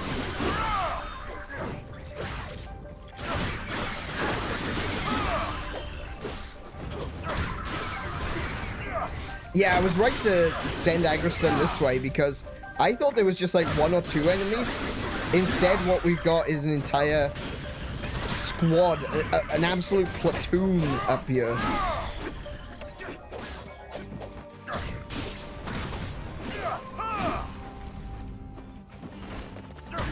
Oh my goodness, they just keep coming. Go away.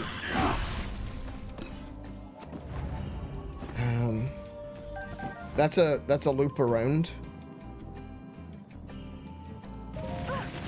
Oh, yeah, they just spawn out of every... Bloody hell.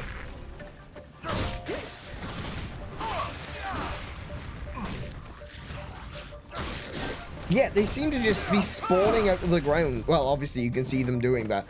But what I mean is, like, it doesn't look like they've got any specific spawn locations. They just pop out of the ground.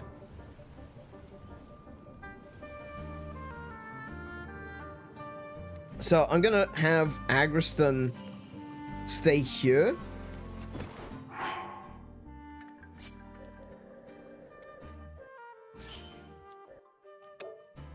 And I'll switch back to Rafika.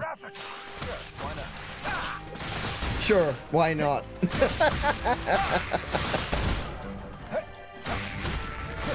Hey, Max, welcome to the stream. How you doing today?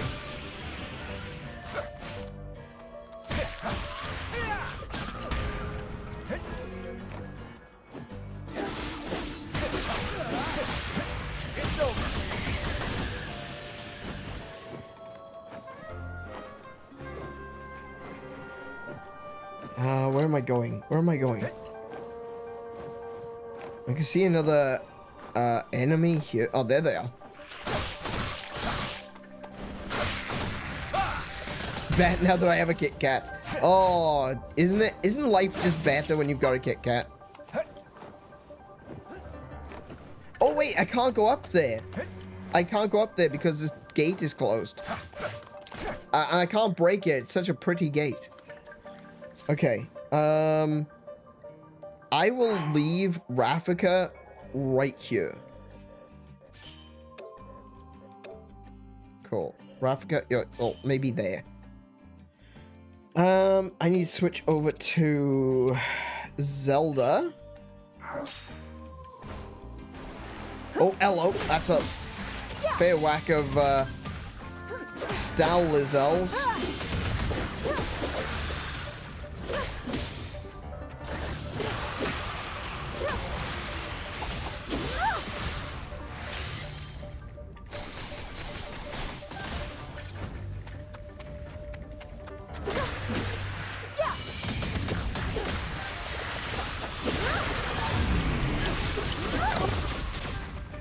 Nice.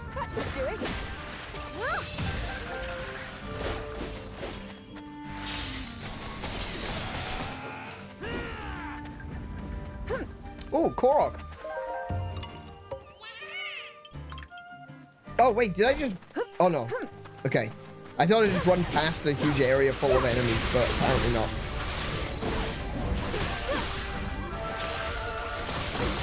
Oh! Oh! Okay. Ah, that's it.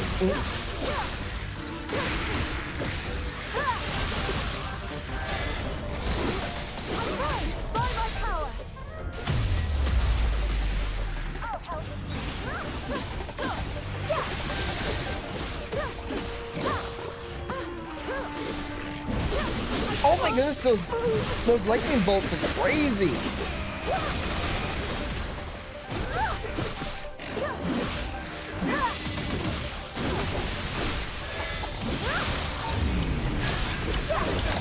Whoa! He almost got me. He almost got me. Oh my goodness, yeah, those lightning bolts, they just lock you in place. Ow.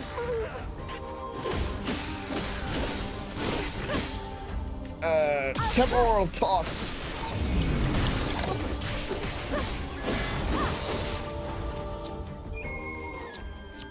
Hang on, I need to do a switch. I need to do a switch. Mid-fight, I need to do a switch. That one. There we go. That's kind of crazy that you can do that. I do like it. It's insane that you can just re-equip your characters mid-swing.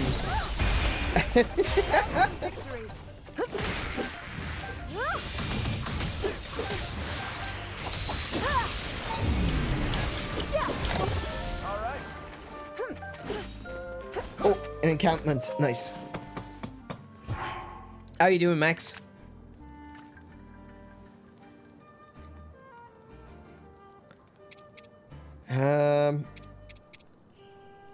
I still want to do... Oh, defeat another 100 enemies as Zelda. That's not going to be too difficult. I probably should definitely focus on the, probably should definitely. That's a sentence. I definitely should focus on the Zonai devices. I've got a second. Let's see now. I'm gonna switch Zelda's Zonai devices back because I prefer her using her actual skills. Cool. Wind after that. Kia can have some Zonai devices. All of her attacks are water-based. Now, I don't know if water-based attacks are actually useful against electric enemies. I don't think so. That's Pokemon rules. So what I'll do for now... How does it look? Gotta make sure she's got the spam.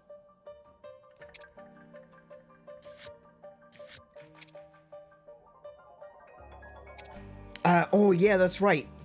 So... we'll give her the cannon. Ice doesn't work on the stalls. So I'm going to switch that to fire. That might work. I'm going to have to do the same for Rafika as well. I feel good about this. Cool. Alright. So where am I going now? There's a little enclave here. Little cave sort of thing. I need to go in there by the looks of it. Let's go claim that. Oh, hello. Where did you come from? Okay. Alright, little guys. You know what to do.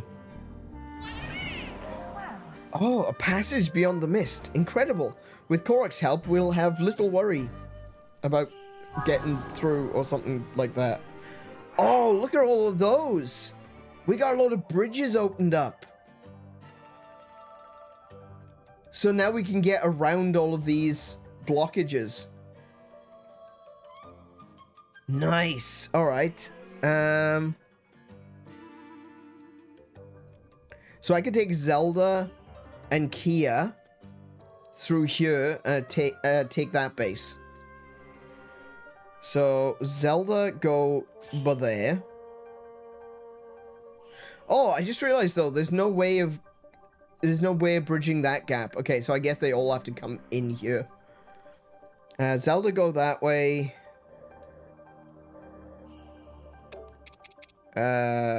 Rafika.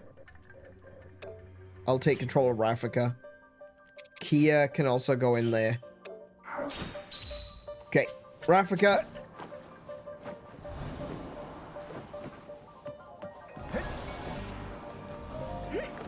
Nice. Ah, I bet you were safe. You thought you were safe, didn't you? Didn't you? Have a bomb. Ready for this?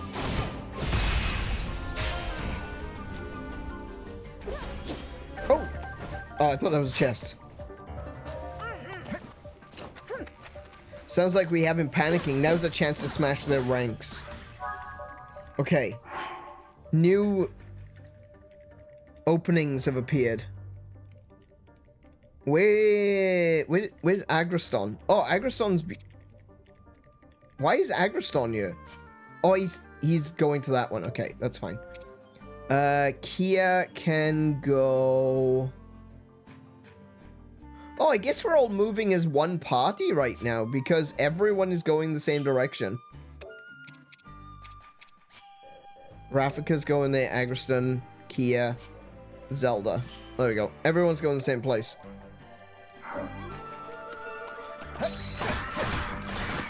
Actually, I'm going to switch to Zelda because I do need to get 100 KOs with Zelda.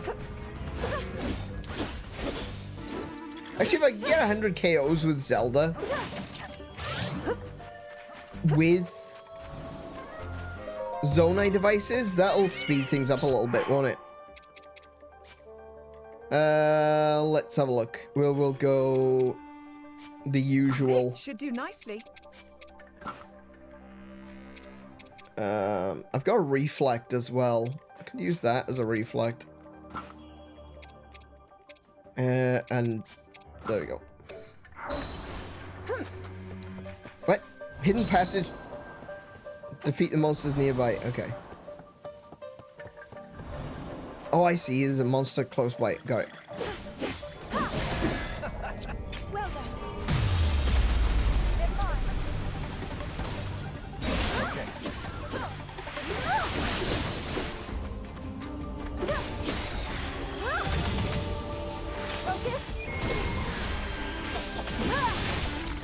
Oh, I missed.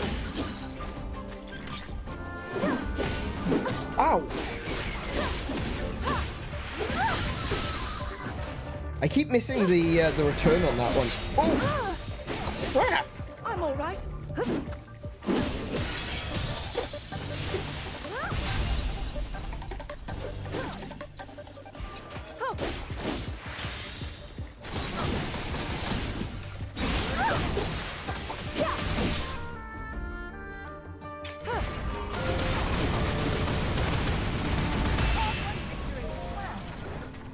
Well, I used a lot of my power, didn't it? I didn't think that one.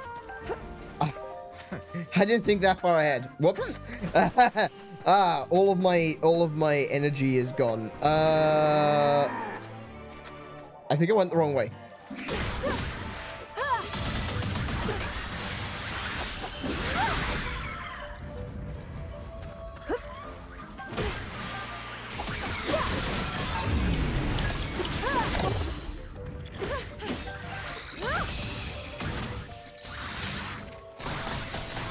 Ah, that's what I was looking for.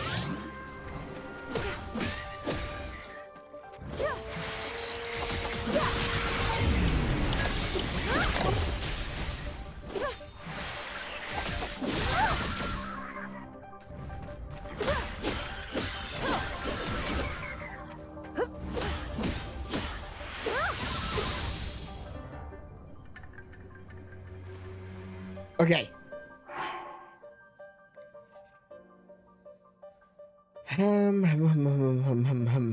Okay, I need to take the outpost on the top right and the outpost on the top left. Oh, there's also an outpost on the bottom right as well, which I need to take. Okay, so I'm going to send Zelda to... I'm gonna have to take this one first, I think. Send Zelda to there. Send Kia with her. Send Agriston up there, and send Rafika up there as well. I'll switch to Rafika. Oh, wait, there's an Evermean here too.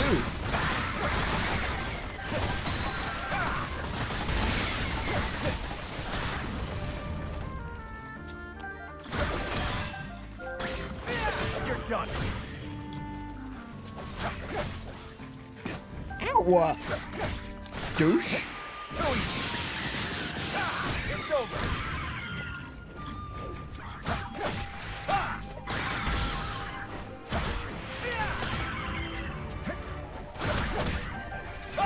You're done.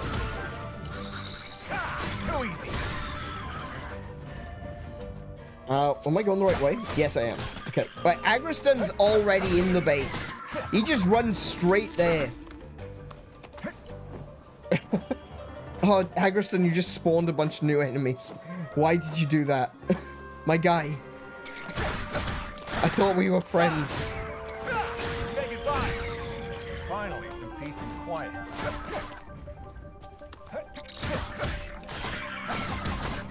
Before I even got to the location, a bunch of new enemies spawned outside.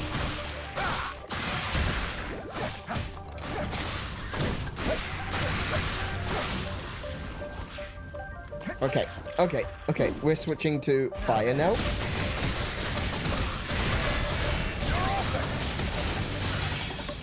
Ready for this? Nice. Oh, I'm still got another 20 to kill with Zonai devices. Okay. I'm ready to go. Okay. Okay.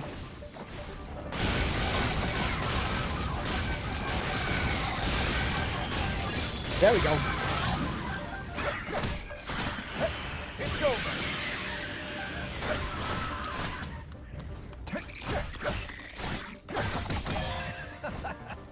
Nice. Okay, we can get that one.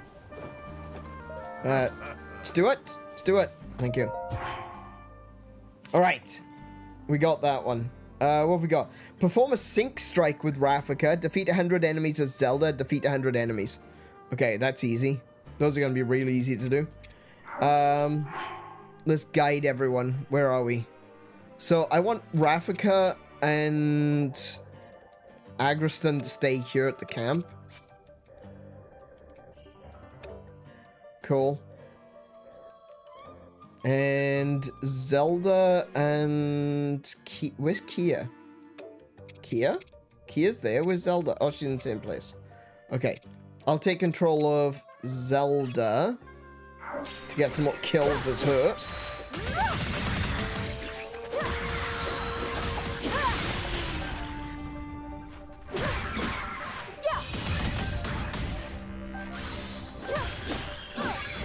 There we go.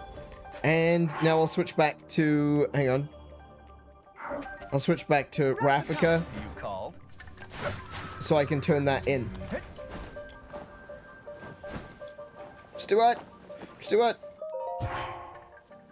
There you go. 100 enemies defeated as Zelda. Perform a weak point smash and then defeat 100 enemies. Okay, cool. Zelda. Allow me. Oh, there's a lot of enemies down here.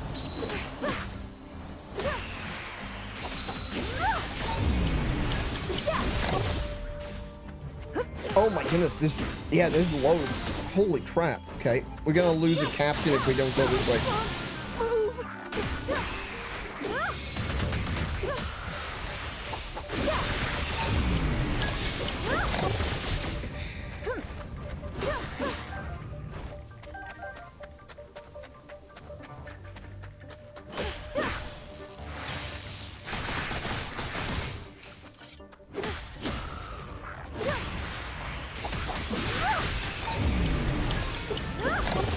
Sorted.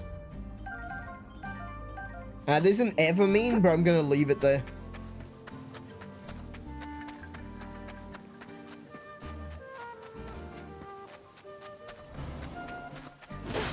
Okay, that's a battery. Ah! Bloody Evermeans, I swear.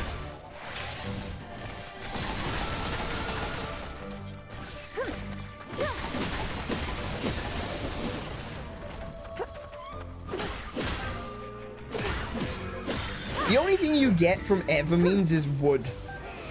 It's like... Couldn't you have added another, like, item? Like, I don't know, some kind of special wood? Like, spirit wood or anything? Literally anything? Instead of just giving me wood? Hang on, that didn't sound right. That's not... No, wait. Whoa, hold on. Not what I was getting at. I just wanted Zelda to get more than just wood. Hold on. No, that sounds even worse. Sorry. No, what I'm trying to say is... You know what? I'm gonna quit while I'm behind.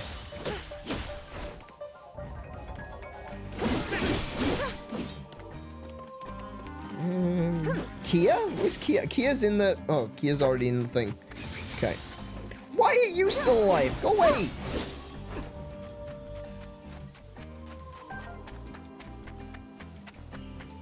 Is Kia getting her ass handed to her? Not quite.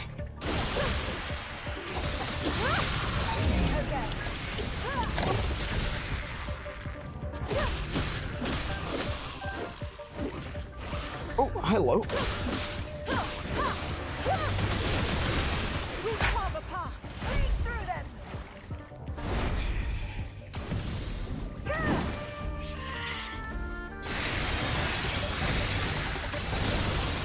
Oh, I see. I can shoot the... Oh! Okay, I wish I'd known what I was doing there. I can shoot the water orbs. And they explode. That's pretty cool. I like that. That's a really cool combo. Alright, so there's a pathway that's opened up here. That's where we need to go next.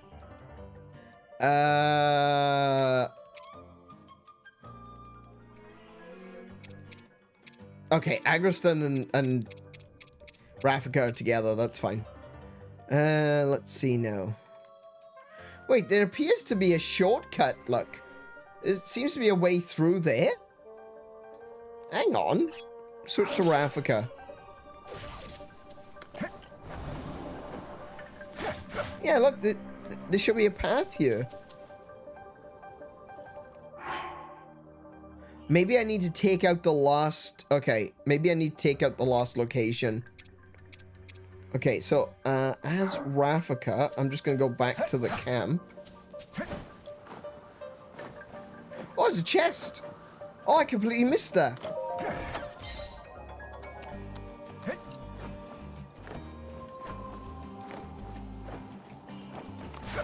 Let's do it. Thank you. I still need to perform a sync strike with Rafika. And defeat a boss bokoblin. I hope there's a boss bokoblin in that location up top. I hope that's what's in there. Because otherwise I ain't doing that. Zelda, allow me. Come on, Kia. Let's go. Oh, hello.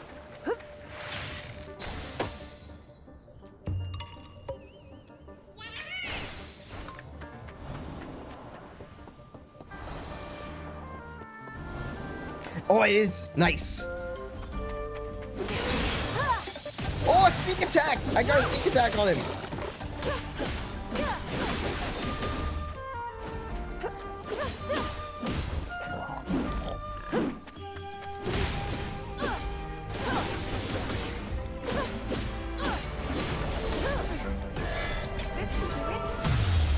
Boom.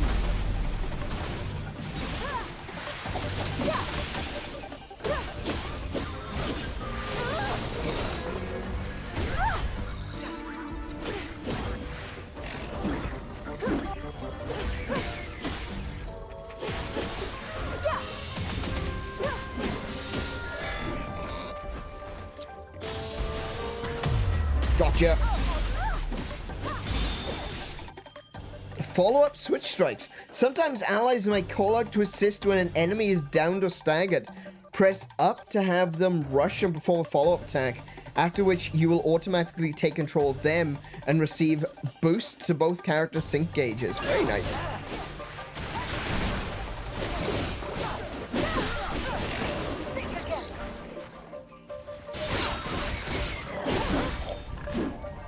I swear that should have been a,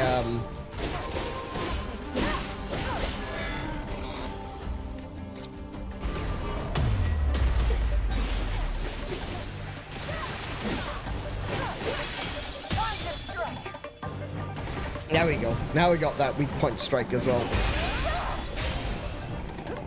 I'm not satisfied yet. Okay, you're not satisfied yet. I must kill all of the piggies. Oh, outpost. Cool. Defeat Nerakuda. That's not gonna happen. Perform one special attack. Perform sync strike with Rafika. Okay. I don't think I'm gonna be able to come back to get more of these, so I guess we just move on from here.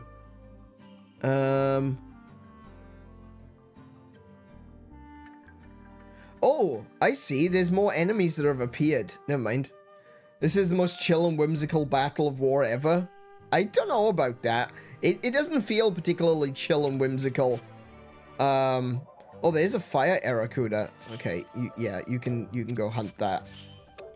It doesn't feel chill and whimsical from my perspective.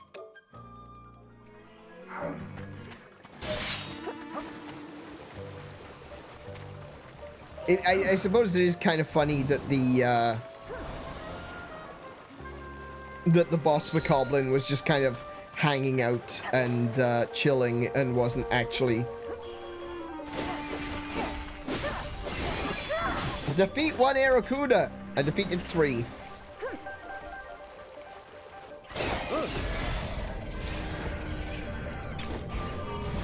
I can't reach him!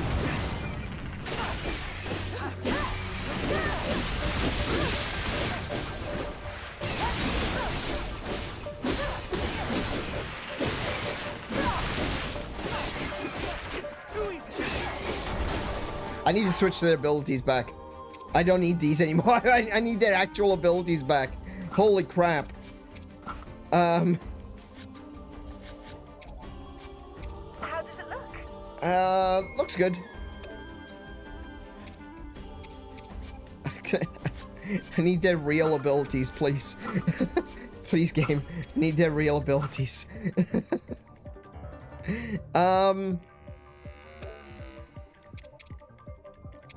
I need to do Rafika's as well. There we go. Rafika is gonna need the icy emitter as well. Yeah, everyone's got ice emitter. Good, good. That's what I want. Because of the music, the tension is so much lower. I suppose that.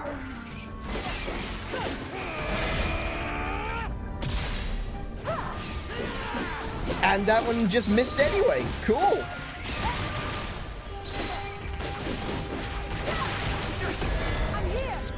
Oh, switch to Zelda. Zelda, you do it.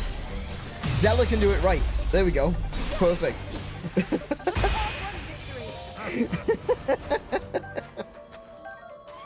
Zelda actually knows how to attack an enemy. Bloody hell.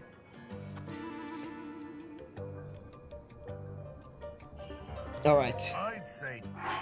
I'm gonna send Zelda to there, and Kia also to there, and switch over to Rafika. Oh, he's got electric Aracuda. Okay. Why did you turn around? Oh my goodness, why did you turn around? That shit's getting really old really freaking fast.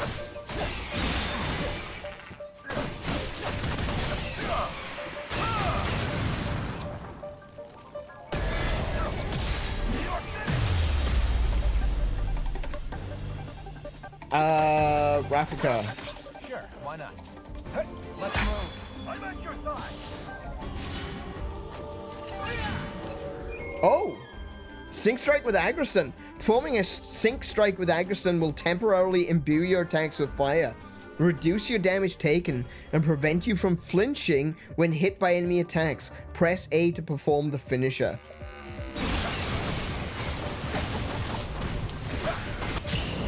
Say goodbye. That's pretty cool.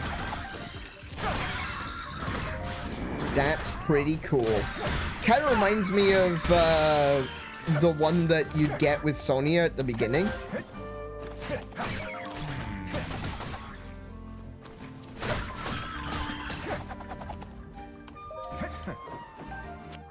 Okay. Okay, the gate is now open. Okay, so I need Zelda and Kia to join Rafika.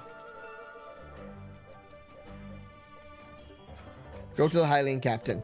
Kia, go to Rafika. Alright.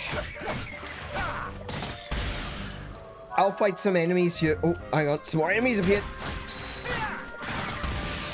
I'll keep fighting the enemies here until the other two can catch up with me. I assume that there's not going to be any more enemies appearing in between. Okay. Wait, why is Zelda and Kia not doing anything?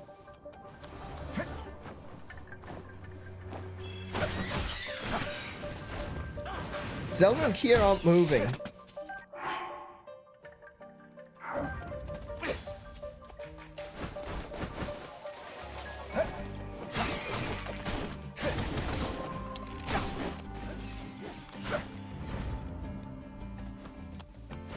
They're not moving at all.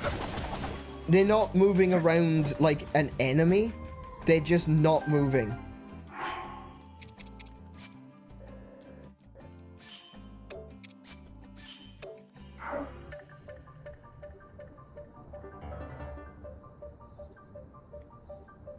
You can't see it. It's behind me.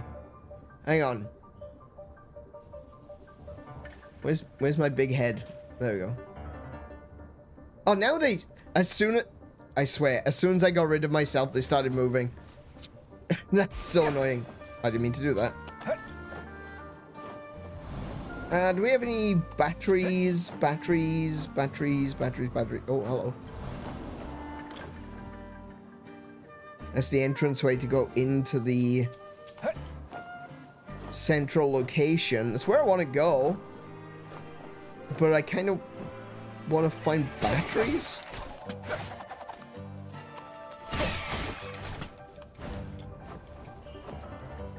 Just do a quick little fly around, see if I can find any.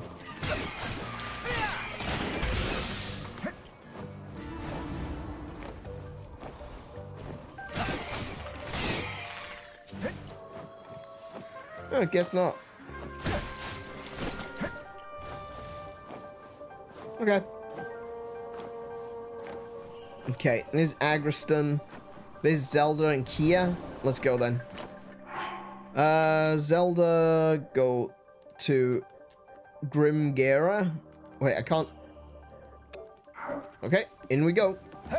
I guess there's something I have to do in here first. Oh. Oh. Set up a camp. Perform one special attack, perform one sync strike. Okay. Time to depart. There's a bunch of chests in here. Zonite steel, two-handed. I did see another chest. Where was the other chest? That's where we came in from. Oh, there's the other chest, look.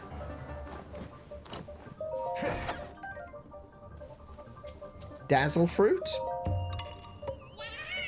Oh, I just realized those are the balance, you know, the weighted zonite device that makes things stand up on end. It's a weighted zonite device with a leaf stuck to its face. I want to make sure I get all of the drops in here. Oh look, there's one of the flame emitters, but it's been decorated. It's got like a crown of flowers on top. Korok Weebles. Yes, that's exactly what they are. Korok Weebles. Look at this place. Wait, are we...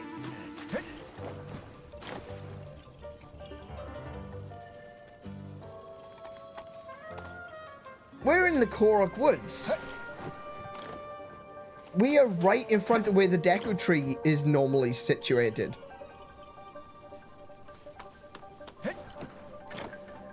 Interesting. Okay, enter camp. Alright, we'll do some tickets.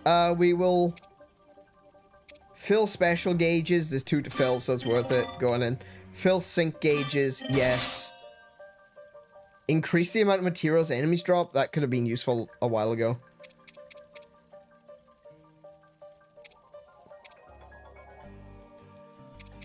Okay. Negate the effects of burning, freeze, shock, and sludge. There we go. Now we can't get frozen.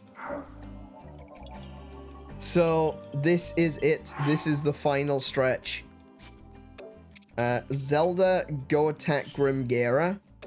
Kia, attack Grimgera. Agriston, Grimgera.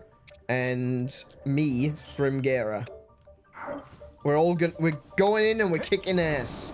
We're kicking ass and taking names. But I don't really care about his name.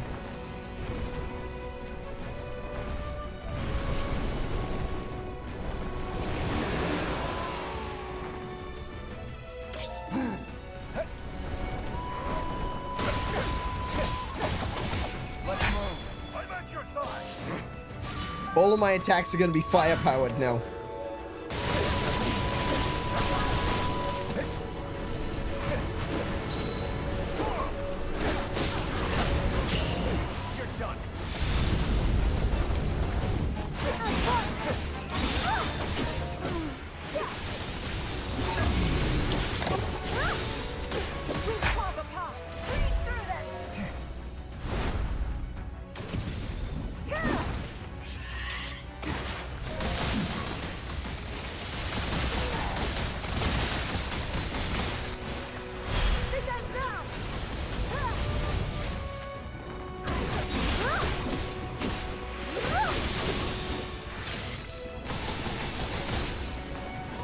This is what I mean. This is way better when I can actually aim at the damn guy with a bow.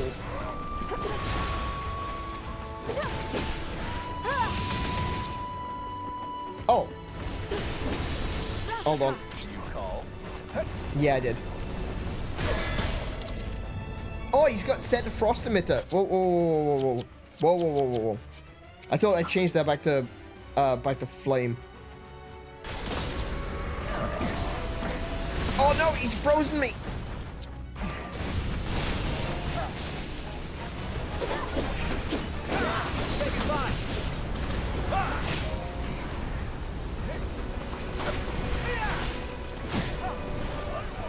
Oh my goodness, I can't.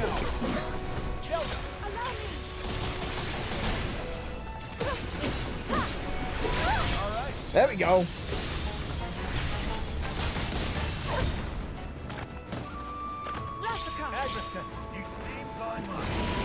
Oh, bloody hell. The war knocked me back. Oh! Wild Crash.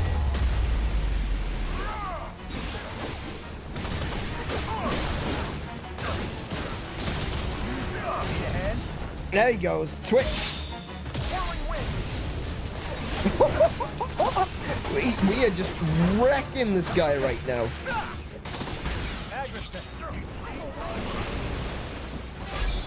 Witness my might. And fall before me.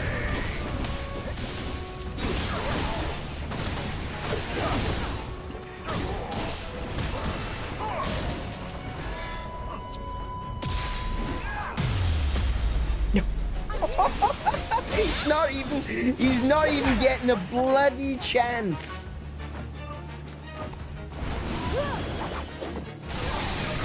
Oh my goodness, Zelda used sword stance. It is super effective. You're done. No holding back. Good grief.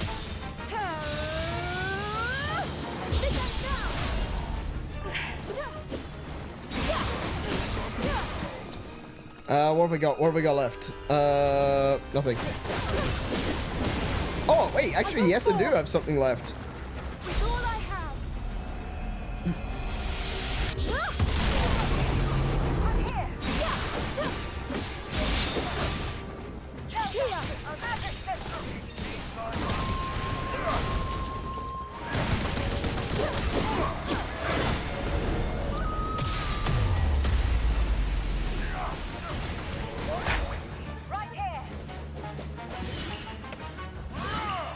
Oh, he gets a water element? Okay. That I wasn't expecting that. I thought she would get a fire element.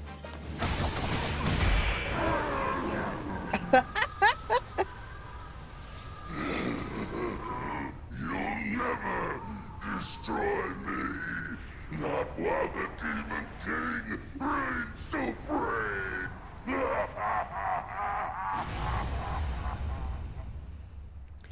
Man, that was intense, but like from my end, you know, like he didn't have a chance.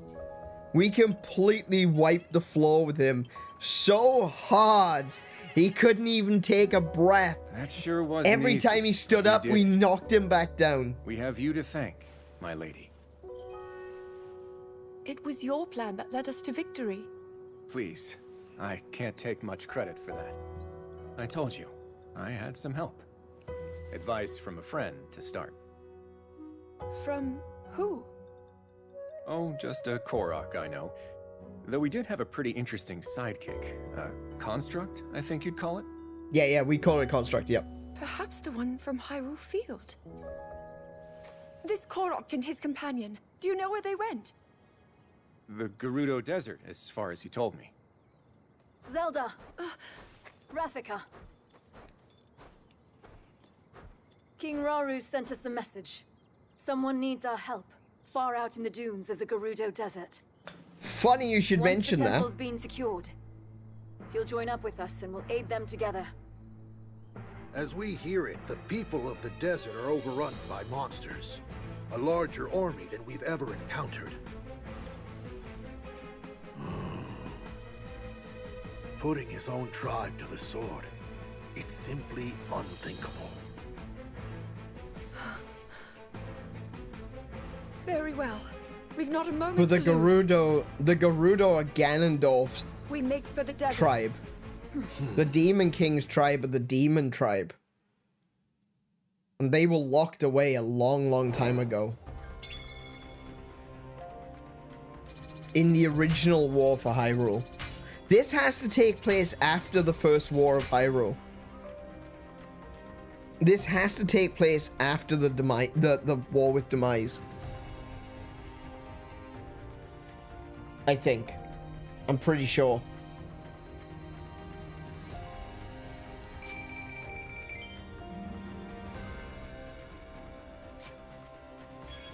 It's difficult to say. It's difficult. It's really difficult to say without, you know, with any kind of certainty.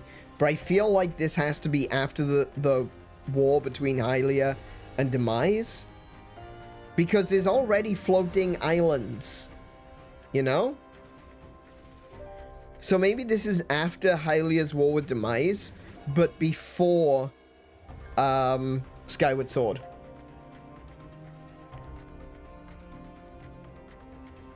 Does that make any sense? I don't know. Hard to say. The whole Zonai thing really puts some real confusion. You can't carry any more Zonite steel. Please sell your surplus steel or use it to enhance weapons. This was something I was concerned about. Alright.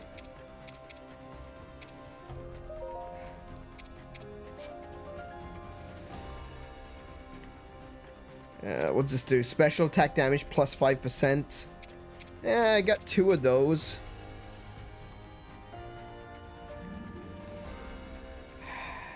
Yeah, I could chuck one of those on as well. Yep.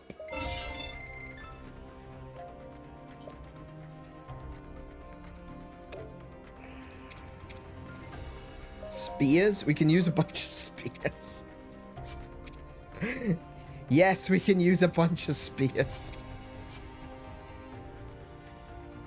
What's that? 2,000 rupees. Good lord. Okay. I think we're about to find out what will happen when I reach level 10, because the spear is going to be level 10 now.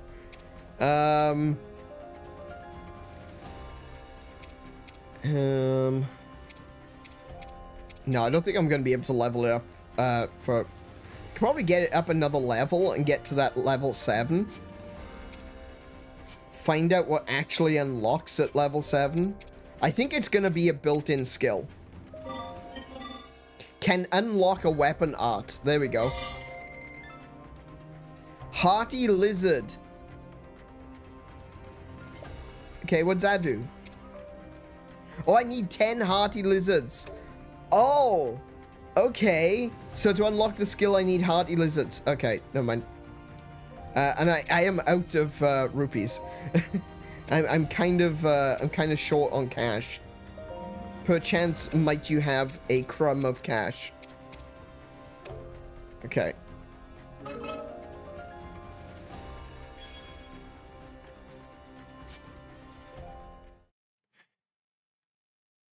Should a fish go to the desert? I'm sure she'll be fine.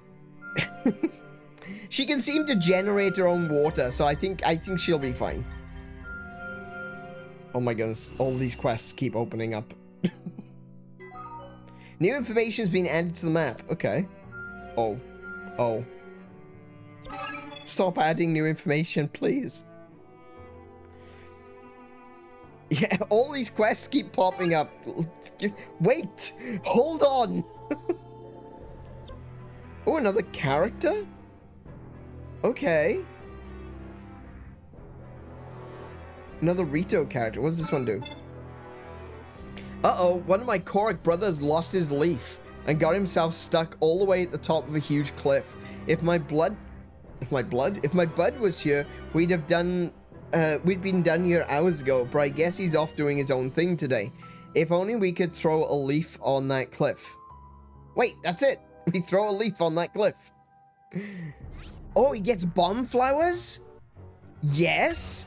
Yes, Calamo gets bomb flowers. Best tree ever. All I had to do was wrap a leaf around a chunk of rock salt and toss it up to the Korok, who caught it no problem, and got down safe. I'd better keep working on my throwing though, because my aim was terrible. Bomb flowers. I've got bomb flowers. Yes, I want to change my skills. Also, I want to put the spam on. Cool, next one. So exhausted. Came across a poor old Korok on the road who was too exhausted to even stand, let alone keep moving.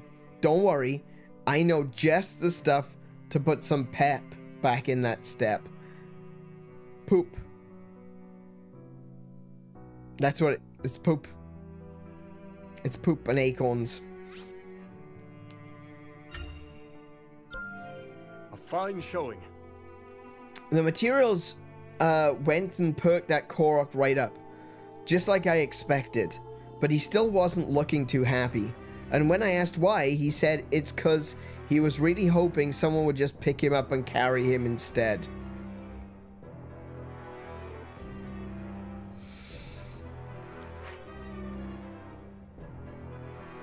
This guy's gonna be firewood in no time. Sorry, pal, but you're gonna need a butt of your own if you want to do that. Yay! More slots! Hooray! I may be old, but I fire in me yet. Good. Why do you sound like a pirate then? You got a token of gratitude from the people of Central Hyrule. Silent princesses, 30 of them, and 50 sneaky river snails? Wow, okay. Zonite steel, one hand and two hand. Okay, cool. Oh, we got another one. Ooh, we can do this one too. One of my little Korok brothers was planning to go see some friends, but those friends never showed up at the meeting spot. How about we try sending up smoke in case they got lost somewhere along the way? We've got flint and some papers. Makes sense. Yes, we'll burn the papers. Delicious snails. Yes. Turns out my brother's friends were lost, just like we thought. But they made it back safe and sound, thanks to the smoke we put up. Sure feels good helping out folks, let me tell you. There's another 3 slots. Wonderful. We like that. We're here for it. We've got Rafika. Oh, that's Vence. Vence asked Typhon to spar with him so he can try and keep up with the hard work Rafika's been putting in lately. Maybe we should give him some stuff to show how much we appreciate their effort. If we give him 3 bananas, I'm gonna be out of bananas. That's the last of my bananas. Oh, I'm gonna have 1 left. Pretty good. Vence and Typhon's little training session went off without a hitch, and our Rito friend seemed real happy after, especially knowing he's got a better chance of coming up with Rafika's reckless stunts now, or keeping up with Rafika's reckless stunts now. Good. Ooh. Well, I haven't even used Vence, so I genuinely don't... Uh-oh. I haven't been paying attention. Hold up. I wasn't paying attention. While I was doing all the training stuff, these two just fell under... Demon King control. That's bad news, Bears. Oh my goodness. I spent so much time training that I didn't actually notice this was happening. Oh no. Okay. Aneurin is a Yiga confirmed? You can't prove that. You can't prove that. You got no evidence. Oh, oh, no. I thought that was going to give me pine cones, but it's going to take 5 pine cones away. I need pine cones. Sorry, Largo. Not right now. Minoru +1 bonus art. That one can wait. That one can wait. We're good for hearts. We need to do these. But not tonight, because it's already midnight. We've been going for way longer than I was expected. I was planning on finishing at about 11:30, but it is now 12:30. We went an hour longer. So I think it's time that we call it there for this evening. I'm going to save before I forget. There we go. And we'll take us over to the chatting screen. Hello. Alrighty, so my goodness, so many things that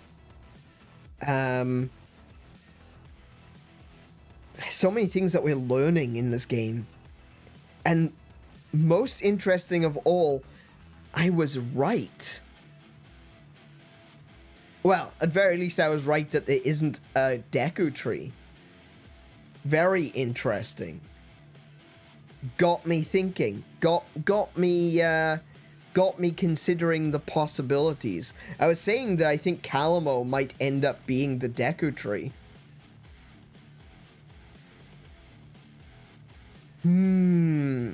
Or at very least a Deku tree.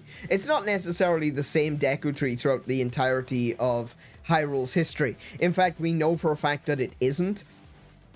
Because, in Ocarina of Time, the Deku tree is killed by Ganondorf. And then there's the Deku Sprout. And the Sprout grows up to be the Deku tree that you encounter in Wind Waker. Now, this Deku tree in Breath of the Wild and Tears of the Kingdom, it's the same Deku tree from 100 years before Breath of the Wild, all the way through to the modern day of Tears of the Kingdom. So that's like 105 years-ish. We assume that the Deku tree is a bit older than that still, because he's already massive at that point. But we don't know if that is the same Deku tree or if that's a new Deku tree. In fact, we've got a lot of reason to believe that perhaps it's not the same Deku tree that we encountered in games like Ocarina of Time, because you've got places like Krenel Hills, and you've got places, you've got other large trees that are being chopped down all across Hyrule. Now, I do have a theory for that. And my theory is simply that during the Calamity, Ganon's forces were sent to chop down trees. Why would Ganon do that?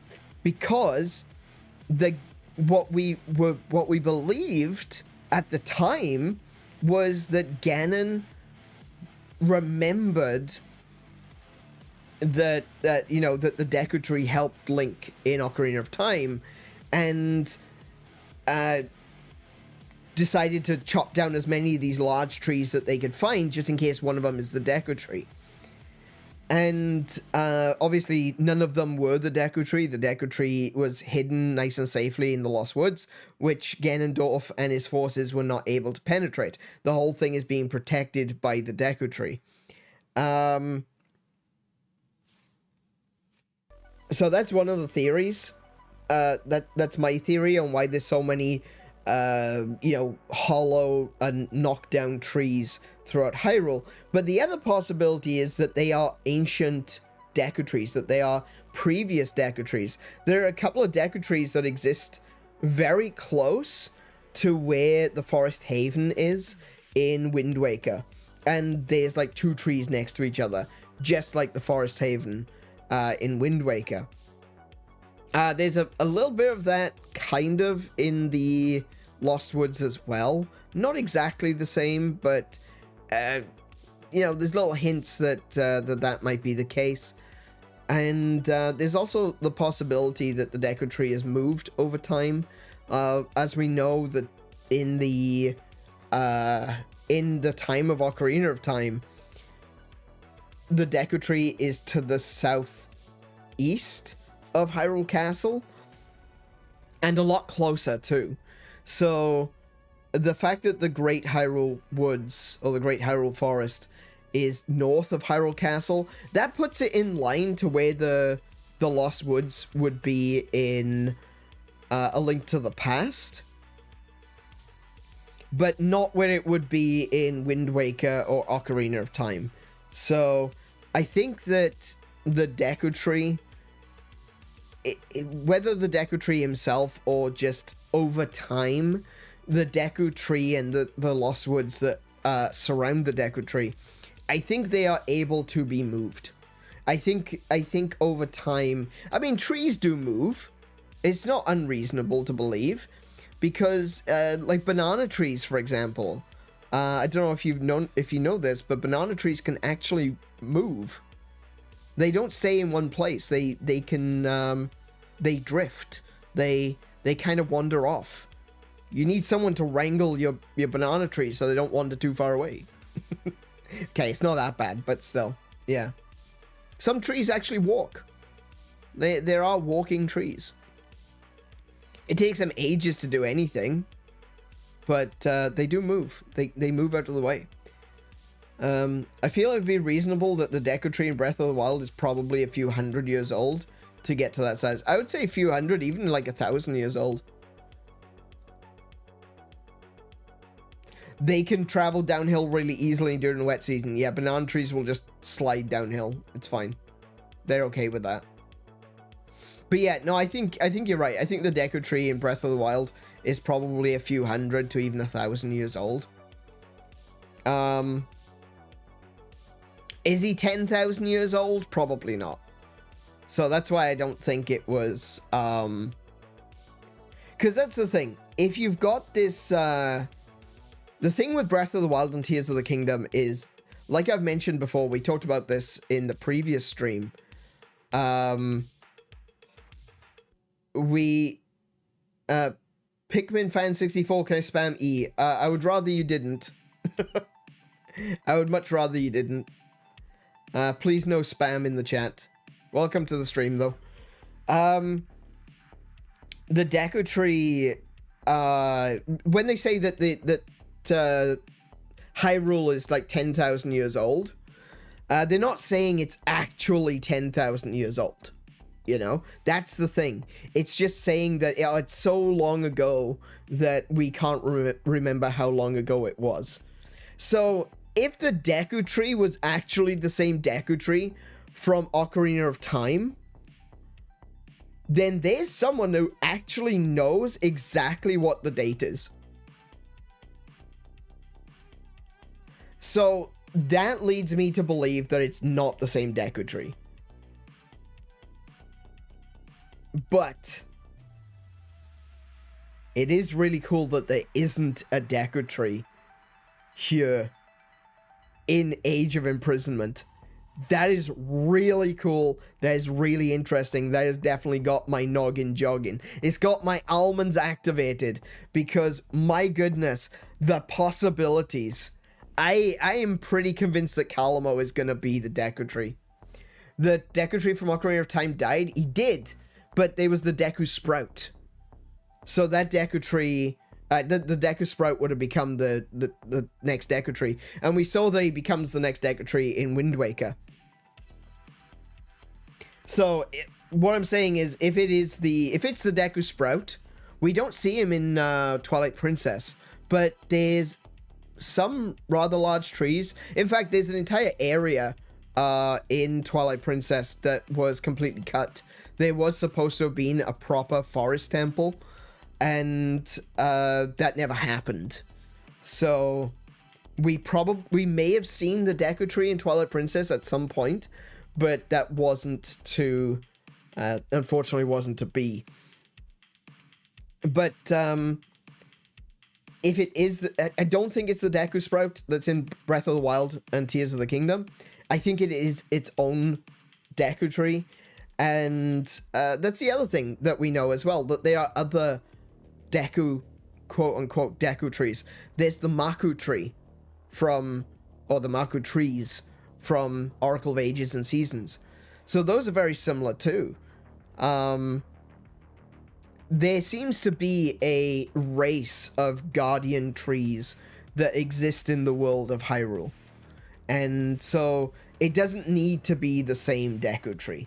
That's what I'm trying to get. That's what I'm ultimately getting at. It doesn't need to be the same Deku tree. But it would be interesting if it was the same Deku tree and he's literally 10,000 years old or whatever. Then we have a character that has witnessed the changing of Hyrule from the old timelines to the new stories. Now, it is my personal opinion that the Breath of the Wild Tears of the Kingdom is basically its own timeline. But with stories that occurred in the distant past that are very similar to what we see in the other games. That's one of the other ways that trees travel, because they sprout off and from wandering roots from a main tree. Yeah, that's true. Yeah, absolutely. Yeah, so like roots will spread and another tree will grow. That's another way of doing it. We know that the Deku tree, though, grows from the sprout, so it probably grew out of a Deku nut or something. I think that may be quite a unique version, because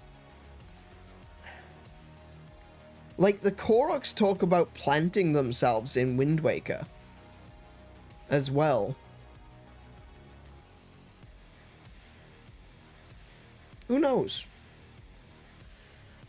It's interesting. We're learning more. That's the thing that I think is most important. We keep learning new things. This game is showing us some amazing new things, and we're discovering how these characters actually interact. We discover how these things that we've questioned for a long time in the Zelda universe, we're discovering them through this new game, and I'm really impressed. I'm genuinely impressed at Age of Imprisonment right now. They'll do this if the environment is changing in a way that's endangering a tree, like erosion or threat of fire. Yeah. Well, that's where I think that the Deku Sprout was. Because if you think about it, you never see a nut or a seed drop from the Deku tree. But when the Deku tree is dying, it just pops up a sprout. So maybe that's how the Deku Sprout actually came into existence. I believe that the Kokiri at the time probably dug up the Deku Sprout and moved him, because otherwise, you know, like when you see it in Wind Waker, they're quite a fair distance apart. So I imagine that they got that the Kokiri moved the Deku Sprout while he was still quite small. And that's another thing as well.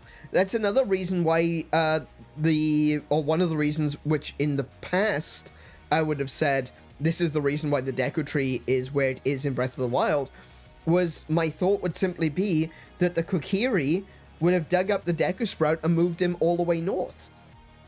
That was my initial thought. But that doesn't seem to be the case. Because at the moment, there's been no talk of a Deku tree in the ancient past, in the Dawn era of Hyrule. I'm really looking forward to learning more. I really do think Kalamo is going to turn out to be the Deku tree.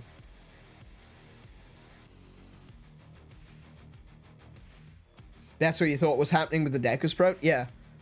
Yeah, and yeah, the Kokiri probably moved him then. Man, I am so excited about learning more in this game. I can't wait to come back to it. We're going to be playing more Age of Imprisonment on Tuesday. No, we're not. Oh, no, we're not. Oh, no, I got to wait a week. No, I don't want to wait a week. Damn it. Damn. No, that sucks. No, okay. Oh, no. All right. I haven't got my overlays ready for next week. I really need to sort that out as well. Oh, no. Meanwhile, in Breath of the Wild universe, it seems the Deku Tree line are more spirits and less actual fauna. Yeah, I think that was always the case. The Deku Tree is referred to as the guardian spirit of Kokiri.